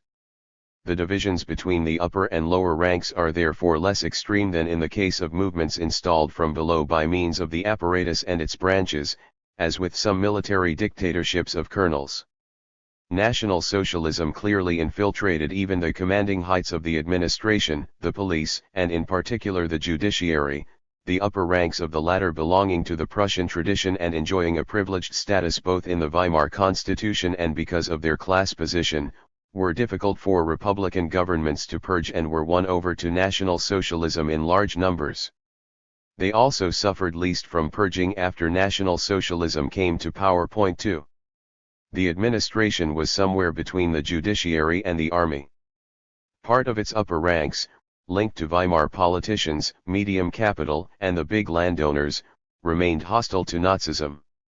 Lastly, the dismembering of the state apparatus was also expressed in contradictions between the central authority of the Reich and the provincial authorities. Point 3. With the start of the rise of fascism, around 1927, the problem of reforming and centralizing the Reich became crucial.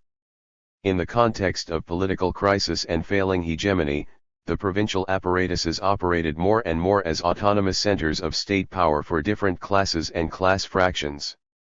They served as a refuge for medium capital and the landowners against the offensive of big capital, but they could also be bases for National Socialism, as in Bavaria and Thuringia, against the central power under army domination. But National Socialism did not gradually progress from the periphery to the center, as often happens with emergency counter-revolutionary white guardism. It mounted its siege at the center and the periphery at one and the same time. The dismembering of formal and real power, and the siege of the state apparatus, had proceeded a long way by the time National Socialism came constitutionally to power. It is remarkable that when the National Socialists first took part in the government they had only 3 ministeries of secondary importance. Frick did have the Ministry of the Interior, but it was the provincial governments that controlled the police. General Blomberg, on the other hand, a typical representative of the top brass, had the Ministry of National Defense. But by then the dice were already cast. 2. The established system. The first period of National Socialist rule saw a tidying up, Gleichschaltung, of the state apparatuses.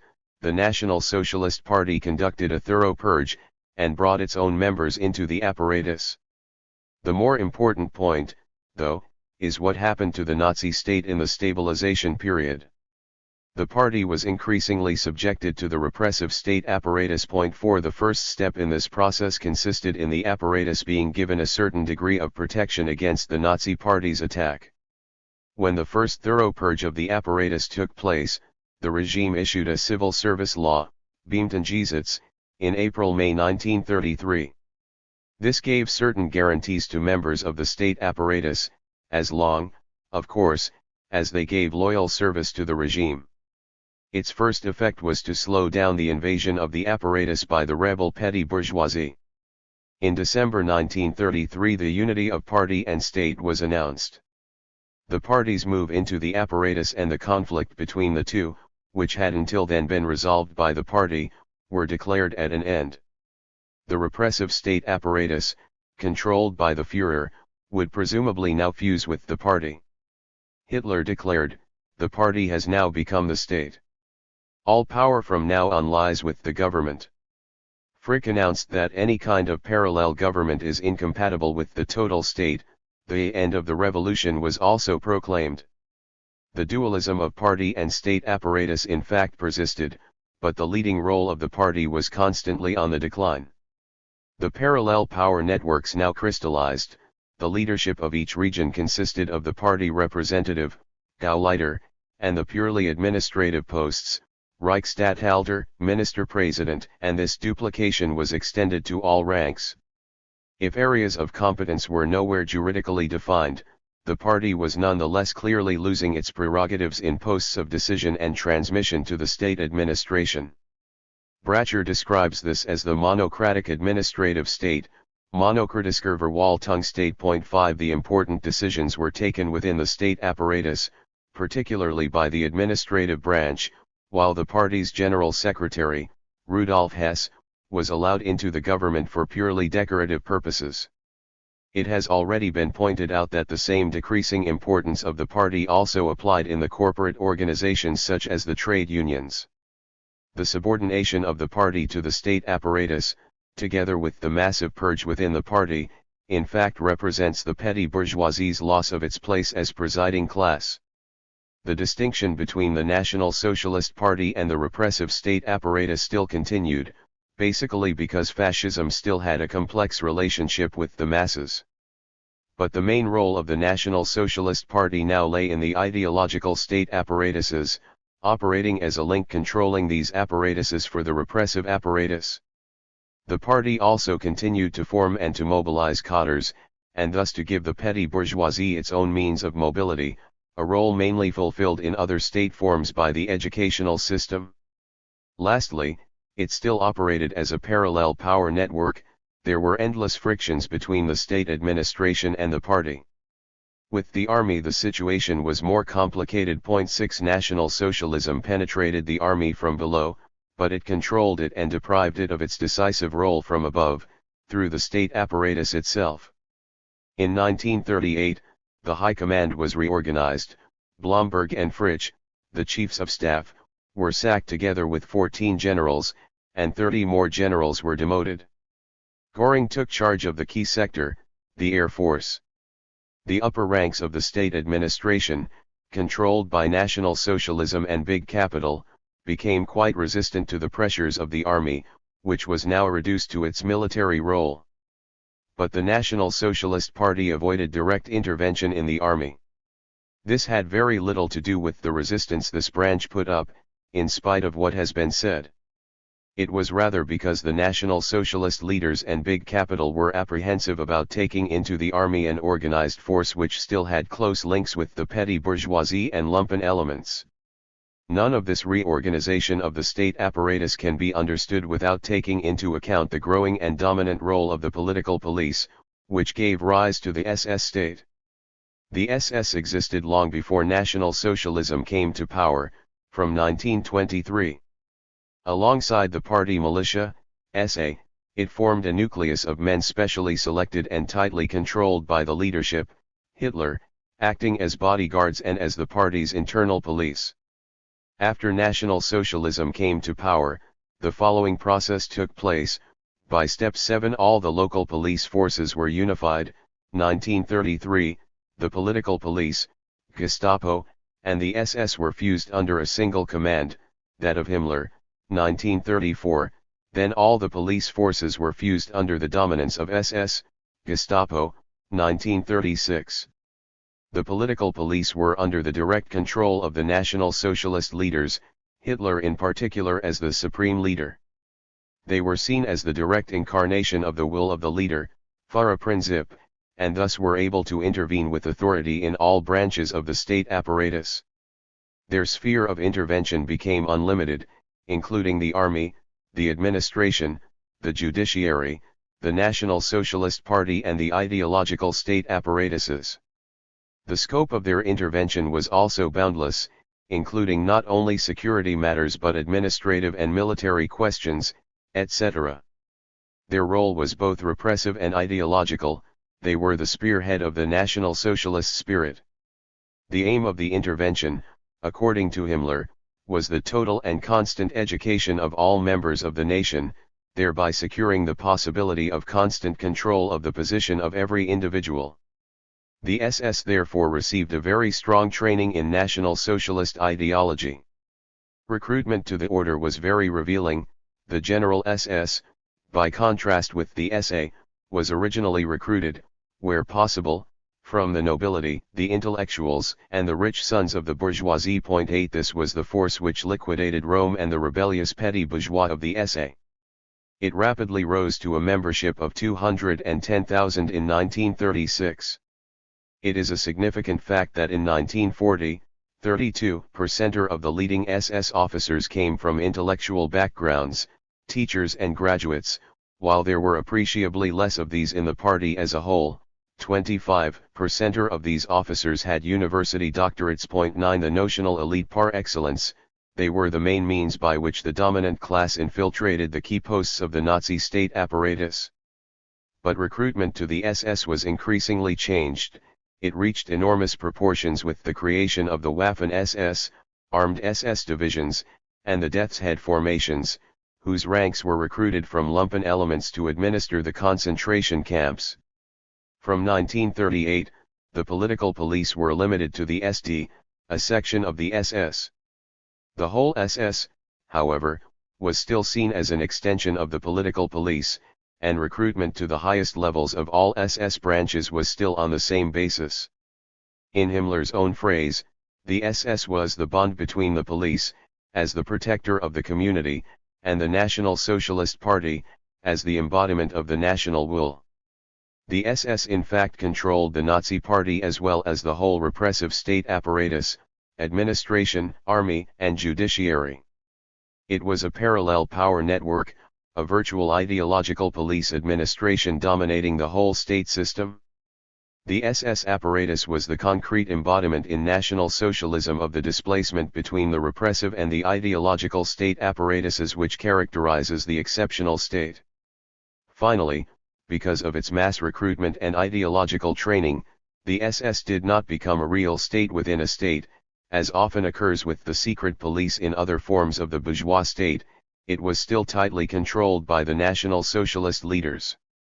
It was no accident that the political police took on this role. It was a result of the special relationships National Socialism had with the petty bourgeoisie and with big capital, of the existence of a complex type of party, and of the split between its leadership and the petty bourgeoisie it represented. Finally, it was the result of the particular ideological intervention of the National Socialist state. The role of the political police was also accompanied by modifications in the juridical system and the role of the judiciary. 10 Law no longer ruled or defined boundaries of the kind described above. The courts were not supposed to apply laws, but the healthy sentiments of the people, in turn incarnated in the will of the leader. The police was seen as the incarnation of this healthy sentiment and the best expression of the leader's will. Its job was not to protect but to create a new political order. Its interventions were expressly political interventions. As acts of the Führer they were therefore expressly exempted, in a 1936 decree, from legal regulations, and from the judiciary's control in the form of legal proof. There was also an ideological modification in the notion of guilt. Guilt no longer primarily referred to the suspect act, violation of the law, as it generally is in other forms of the bourgeois state. It now referred to the possible enemy. The guilty man was the one whose objective situation, determined by arbitrary criteria, could lead him to intend to injure the health of the regime. For a fascist regime this meant primarily Jews, communists, socialists, Freemasons, liberals, beggars, mad people, homosexuals, syphilitics and various other antisocial elements. What is more, all individuals were subject to unlimited police intervention. This was expressed in the abolition of all distinction between public and private. All these ideological modifications accompanying the repressive role of the political police are also at the root of the institution of concentration camps, a subject I shall not dwell on, as everything has been said that can be said. The law no longer regulated the relations between the various branches and state apparatuses. National Socialism systematically refused to regulate these relationships juridically as spheres of competence. 11 This gives an impression of indescribable administrative confusion, in which frictions and contradictions arose between branches and apparatuses of the state system. Their relationships revolved around the Fara principle. The will of the supreme leader was taken to be universal and total, boundless and exclusive. 12 Relative to any regulation. The members of the various hierarchies of the branches and apparatuses were supposed to be directly dependent on the supreme leader, and whoever might be supposed to incarnate his will in given circumstances. This effectively broke down the strict principle of bureaucratic hierarchy. 13 In that it broke the vertical isolation of the branches and apparatuses, it worked to achieve the control of the apparatuses by the dominant branch, through the parallel power networks. At the same time, hierarchical authority in the state apparatuses was reinforced. A member of the state apparatus was supposed to give unconditional obedience to his direct superior in the hierarchy, unless there was intervention by a possibly lower-ranking member who was nonetheless an SS man, a party member, etc. Bureaucratization was therefore at the same time reinforced in all branches and apparatuses, and the system of secondment to posts from above contributed to this. Bureaucratization even affected the National Socialist Party and the political police, for example the quite insane administrative logistics of the concentration camps run by the SS. In this superposition of apparatuses, held together by the dominance of the political police, there was only one domain which remained more or less apart. This was however quite a significant one. The economic domain was reserved mainly, if not exclusively, for the state administration. Everything affecting the relations of production and property relations increasingly fell to the administration alone. Juridical regulation in this field was preserved, at least in essentials. Frankel 14 has even gone so far as to distinguish in National Socialism a normative state, regulated by law, and a prerogative state, not so regulated. Nazism maintained juridical regulation in matters of the protection of the capitalist order and private property, with full authority in all economic affairs.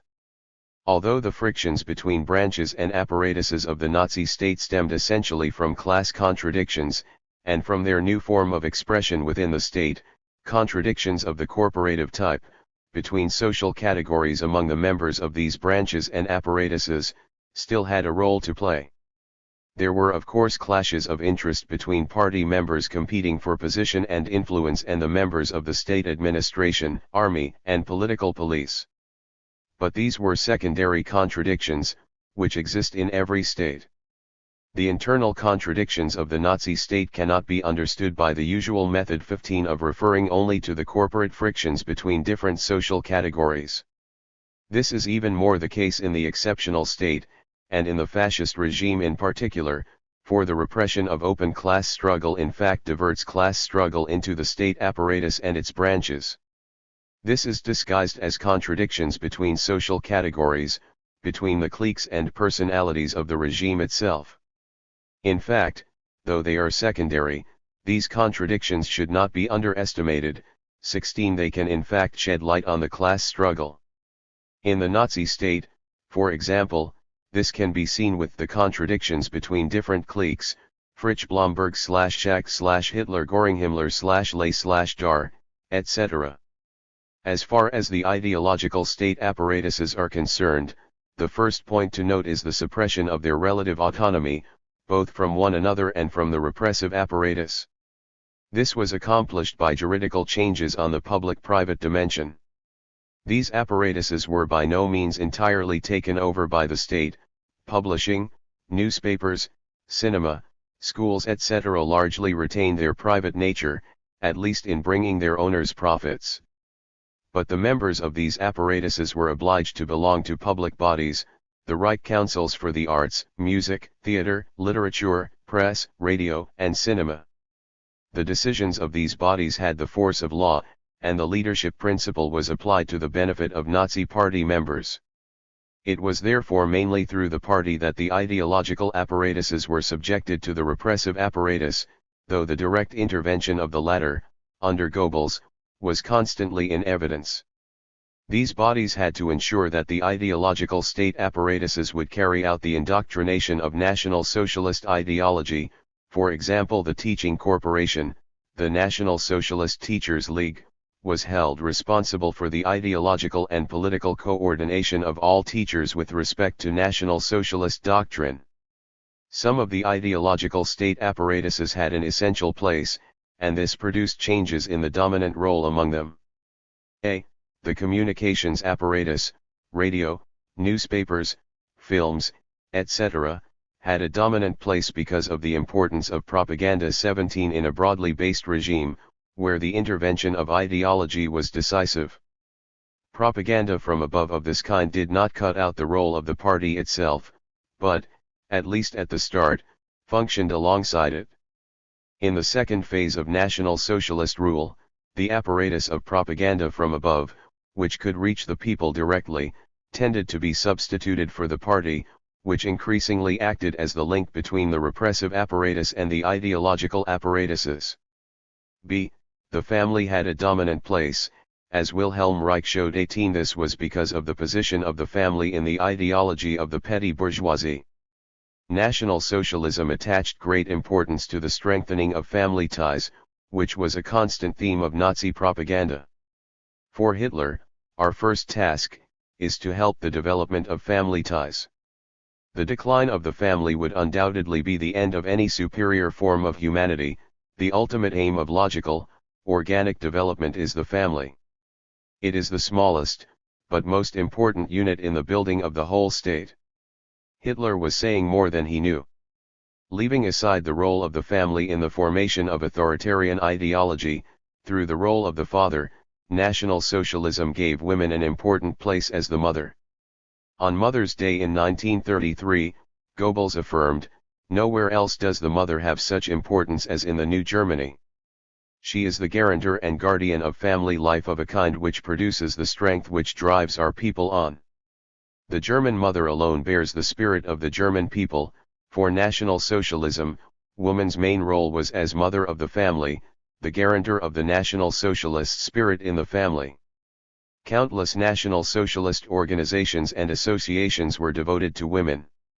Moreover, the family had enormous importance in other ideological state apparatuses, for example the increasing role of parents in education through parent-teacher associations, in the youth organizations, etc. What then is to be said of the National Socialist Party and its organizations, which apparently broke family ties by instituting informing within the family? The contradiction is only superficial, for these family ties in fact worked mainly as an ideological apparatus. The important point is that one of the essential tasks of the party was to secure a representative within each family. In fact, it can be said that the National Socialist Party's most favored cell was not the factory, the street, or the local community but the family itself. It was no accident that it had this in common with the church and religious movements. C. The ideological apparatuses were multiplied under the control of the National Socialist Party. A variety of associations and organizations locked every individual into a complicated network of apparatuses covering every sector of activity. The multiplicity of youth organizations is a typical case. Certain ideological apparatuses, however, declined in importance. A.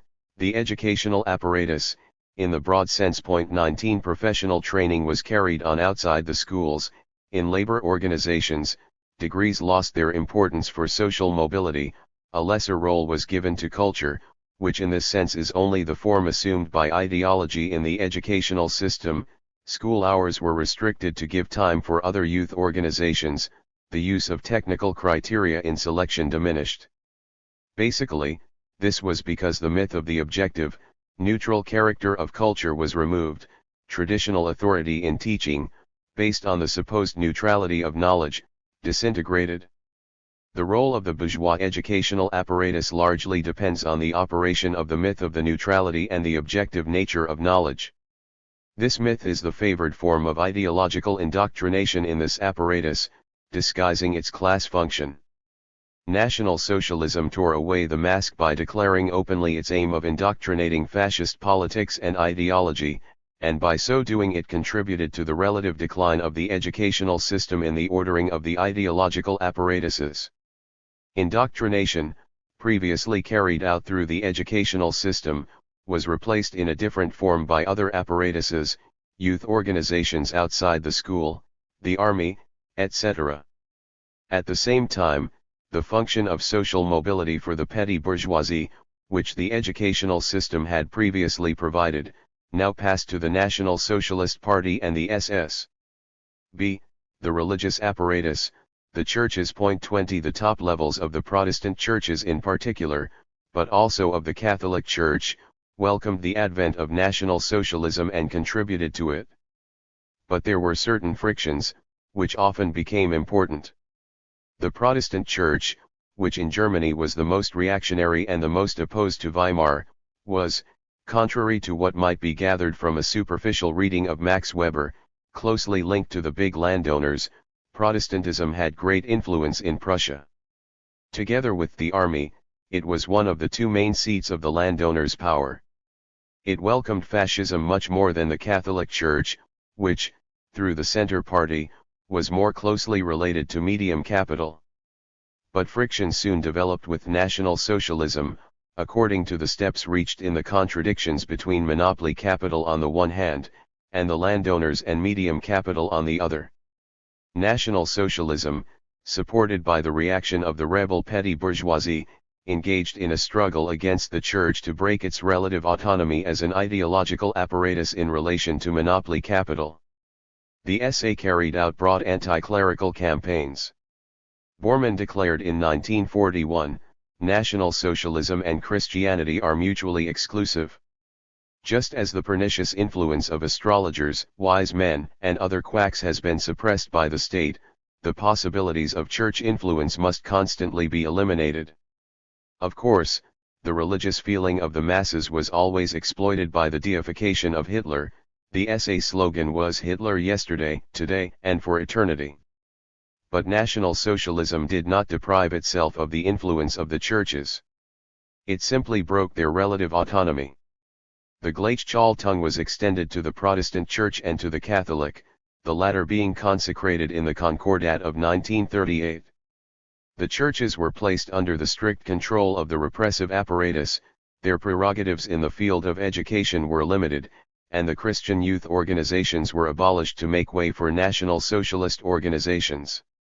At the same time, the real policing role of the churches was strengthened, ministers took an oath of loyalty to Hitler, and a start was made towards informing through the confessional. In short, though Christianity was not undermined, the Church, as well as losing its relative autonomy, completely lost its importance within the ideological state apparatuses. Lastly, under the National Socialist regime, the party's own internal ideology conquered the ideological state apparatuses as a whole, with the dominant ideology emanating directly from the party. However, as the political police became the dominant apparatus, its own specific ideology tended to spread to the rest of the apparatuses and to society as a whole. It is striking how the police and murder fever which gripped the apparatuses and German society, corresponded to the irresistible rise of the SS apparatus. 6. Italy. The rise of fascism. This chapter will again emphasize the differences between National Socialism and Italian fascism. The rise in fascism, firstly, was of a dual nature in Italy. It was both more militarized and more parliamentary than in Germany. The collusion of the repressive state apparatus with fascism was much clearer, and it will be remembered that the representatives of medium capital were much more conciliatory towards fascism. In 1921, Giolitti issued decrees to dissolve the socialist municipal authorities, which were under attack from the fascists, for reasons of public order. 1 This was an extreme measure which only von Papen had taken in Germany, against the Prussian government. The police, Carabinieri, almost everywhere accompanied the fascist squadre on punitive expeditions. The government itself, through the Minister of Justice, Farah, ordered the judiciary not to use dossiers on the criminal acts of the fascists. Developments in the army were also indicative here. The Italian army was won to fascism in greater numbers, during its rise, than was the German army by National Socialism. In 1920 a circular from Bonomi, the war minister, authorized 50,000 demobilized officers to join the fasci, and they became their military organizers. The army also often accompanied the fascist militia on punitive expeditions. 2 General Diaz, the Army Chief of Staff, Admiral Théon de Revel, the Navy Chief of Staff, and many generals, Gandolfo, de Bono, etc., openly worked for fascism. 3 As became very evident in the weeks preceding the March on Rome. The Italian army was not, firstly, a professional army as in Germany, but a national army, though after the war it had been purged of its revolutionary elements. It was therefore affected by fascism as much as or even more than the mass of the Italian people.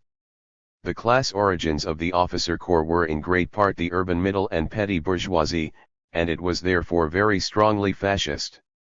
The upper ranks of the army, together with the crown to which they were fervently devoted, were traditionally linked, through the unification of the 19th century, to medium capital which, with royal assent, governed Italy throughout the rise of fascism. The especially conciliatory attitude to fascism of the representatives of medium capital had repercussions within the officer corps. In this case too, however, frictions appeared between the upper levels of the army and the fascist party. These were based on the contradictions between big and medium capital, and centered specifically on the question of the monarchy. 4 General Badoglio and the leading circles of the army declared that they would fight fascism if it endangered the monarchy, which medium capital saw as its safeguard. Fascism, which began with strong republican tendencies, retreated somewhat, and this went together with reassuring guarantees to medium capital and its liberal representatives about the Manchester-type state. The obstacle of the army was therefore overcome.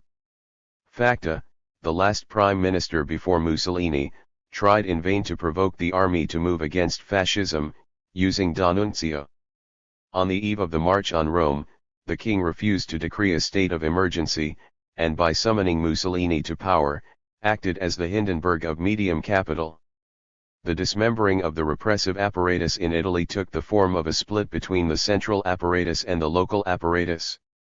The representatives of medium capital, who were particularly influential on the political scene, virtually controlled the central apparatus through their political staff. The periphery, however, largely escaped their control, and the main power bases of the landowners and of big capital were concentrated here. It was mainly at the periphery that fascism attacked the state apparatus. But again the center was simultaneously infiltrated. The March on Rome was only a demonstration. 2. The established system. Italian fascism, once in power, proceeded to reorganize the state apparatuses on much the same lines as Nazism, but it did not go so far as Nazism, or follow the line right through. In particular, the suppression of the relative autonomy of the state branches and apparatuses was less marked than with Nazism. State intervention in all social activity, including repressive and ideological intervention, was more restricted, and certain institutional forms of the parliamentary democratic state were preserved.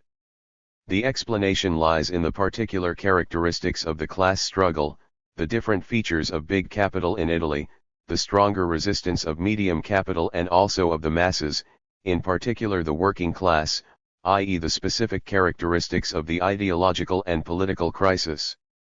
During the first period of fascist rule, which was longer than in Germany, there was again a gradual reorganization of the repressive state apparatus under the dominance of the fascist party, whose members invaded all the apparatuses.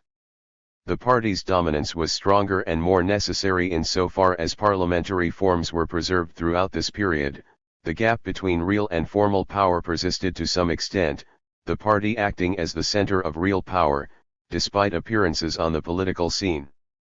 1925-6, with the various ultra-fascist laws, was a major turning point in the reorganization of the state system, and the party was increasingly subordinated to the repressive state apparatus. At the same time as power was concentrated in the executive, the dominant role among the branches of the apparatus shifted towards the administration. For example, the powers of the prefecture were extended, the prefects becoming the highest state authority in the provinces, which occasioned much discontent in the fascist party and among the regional secretaries of the Fascia. 5 In 1927, a new circular about the administration and the prefects submitted the party hierarchy to the state. Hierarchy. The party itself was considered an instrument of the will of the state, and the circular stated that squadrism is now an anachronism. With the formation of the Fascist Grand Council, the supreme body for decision-making, supplementing the Council of Ministers, the subordination of the Fascist Party to the state apparatus was finalized. The process was completed with the proclamation, in 1928, of the unity of party and state, which had the same meaning as in Germany. The petty bourgeoisie lost its presiding place. The political police again took the dominant role, controlling the whole apparatus, including the fascist party. The secret political police department was formed by bringing together all the repressive services into the OCRA. Under Bocchini VI it was directly dependent on the fascist leaders, its numbers increased considerably, and its powers grew at the expense of the traditional police, the Carabinieri. The political police escaped the control of the fascist party, and many frictions resulted between the fascist Minister of the Interior, Suardo, and the head of the political police. The role of the political police was extended through the militia, Voluntary Militia for National Security, MVSN, which was purged of left-wing elements, and much better controlled by the fascist leadership than the party itself. The action squads, squadre, were brought into the militia, in 1923, only after a severe purge. In 1927, the militia officially became an armed body of the state, depending directly on the Duce. Its members swore loyalty to the Duce, not to the king. As with the SS, the upper ranks of the militia belonged to the bourgeoisie rather than to the petty bourgeoisie. 7 Modifications in law and in the judiciary accompanied the growing dominance of the political police. The police, the administration, and the fascist party formed parallel power networks. There were however clear differences from the Nazi state. Both the repressive and the ideological intervention of the state was less important. The fascist militia had only a remote resemblance to Hitler's SS.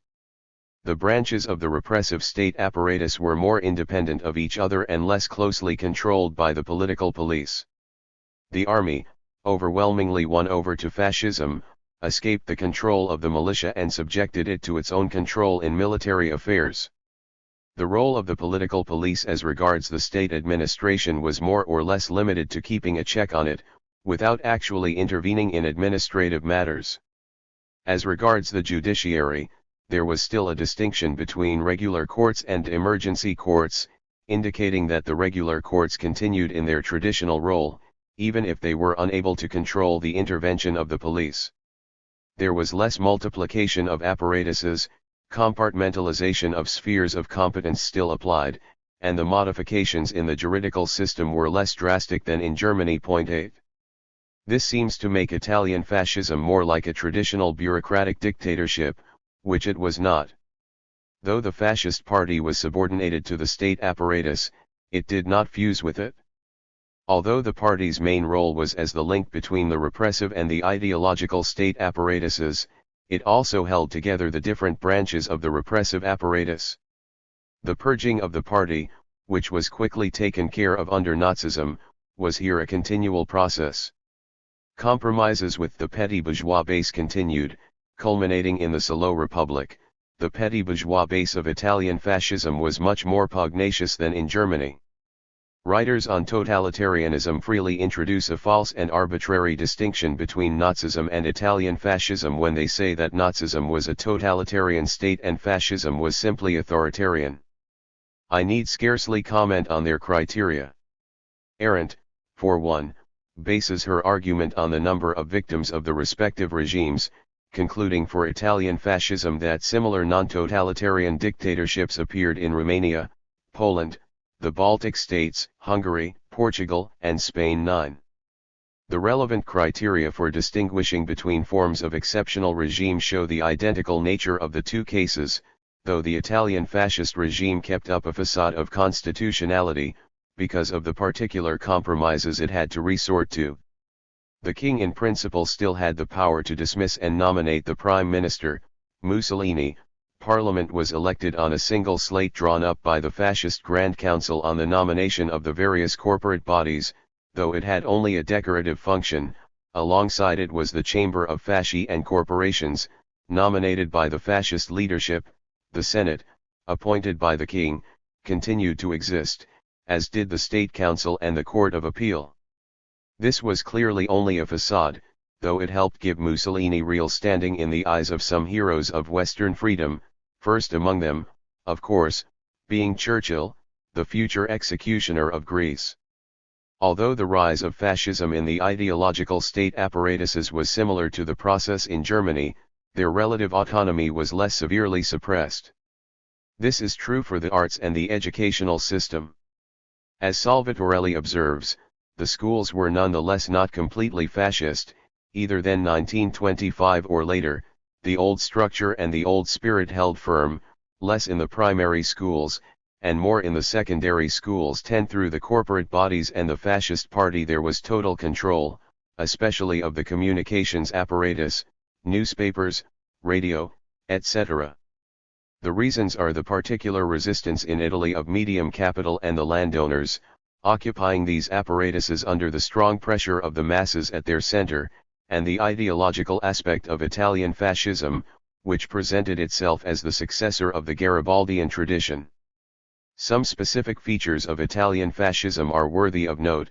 The trade union apparatus, in particular, played a more important part than in Germany, because of the pressure of the working class. Under Gentile's liberal ministry, this was also true for the educational apparatus, the refuge of medium capital. The relationship with the Church was still more significant. In Italy, the Catholic Church was the favored stronghold of the landowners. It was opposed to Italian unification, which had been carried out at the landowners' expense. Only under Mussolini did the Pope recognize Rome as the capital of the Italian state, and it was on extremely bad terms with the monarchy, which was allied with medium capital, the creators of Italian unity. At the beginning, and also later, Italian fascism had marked anti-clerical tendencies. Mussolini, the former left socialist and editor of Avanti, and the urban petty bourgeoisie with its Garibaldian tradition, came near to adopting the thesis of the opium of the people. Although the Catholic Church openly supported fascism, the attitude of the landowners led to strong frictions, basically stemming from the contradictions between big capital and the landowners, which were especially acute in Italy.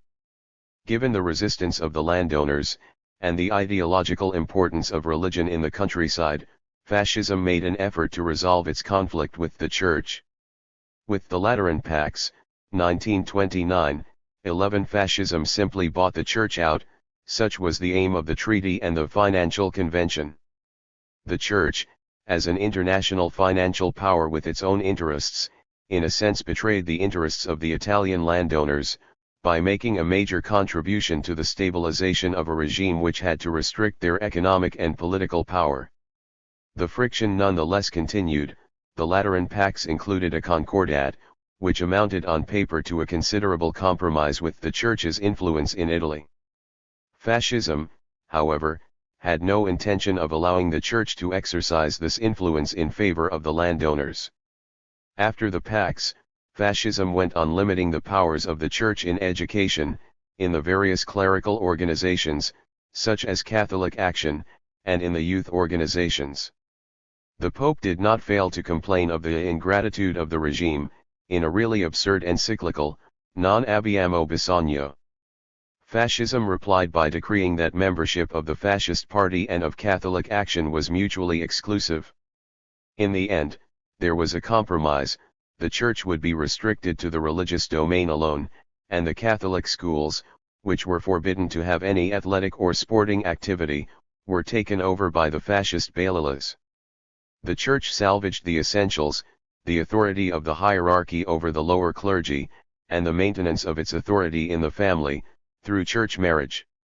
The Church therefore preserved a measure of relative autonomy within the ideological apparatuses, and had a more important ideological role than in Germany.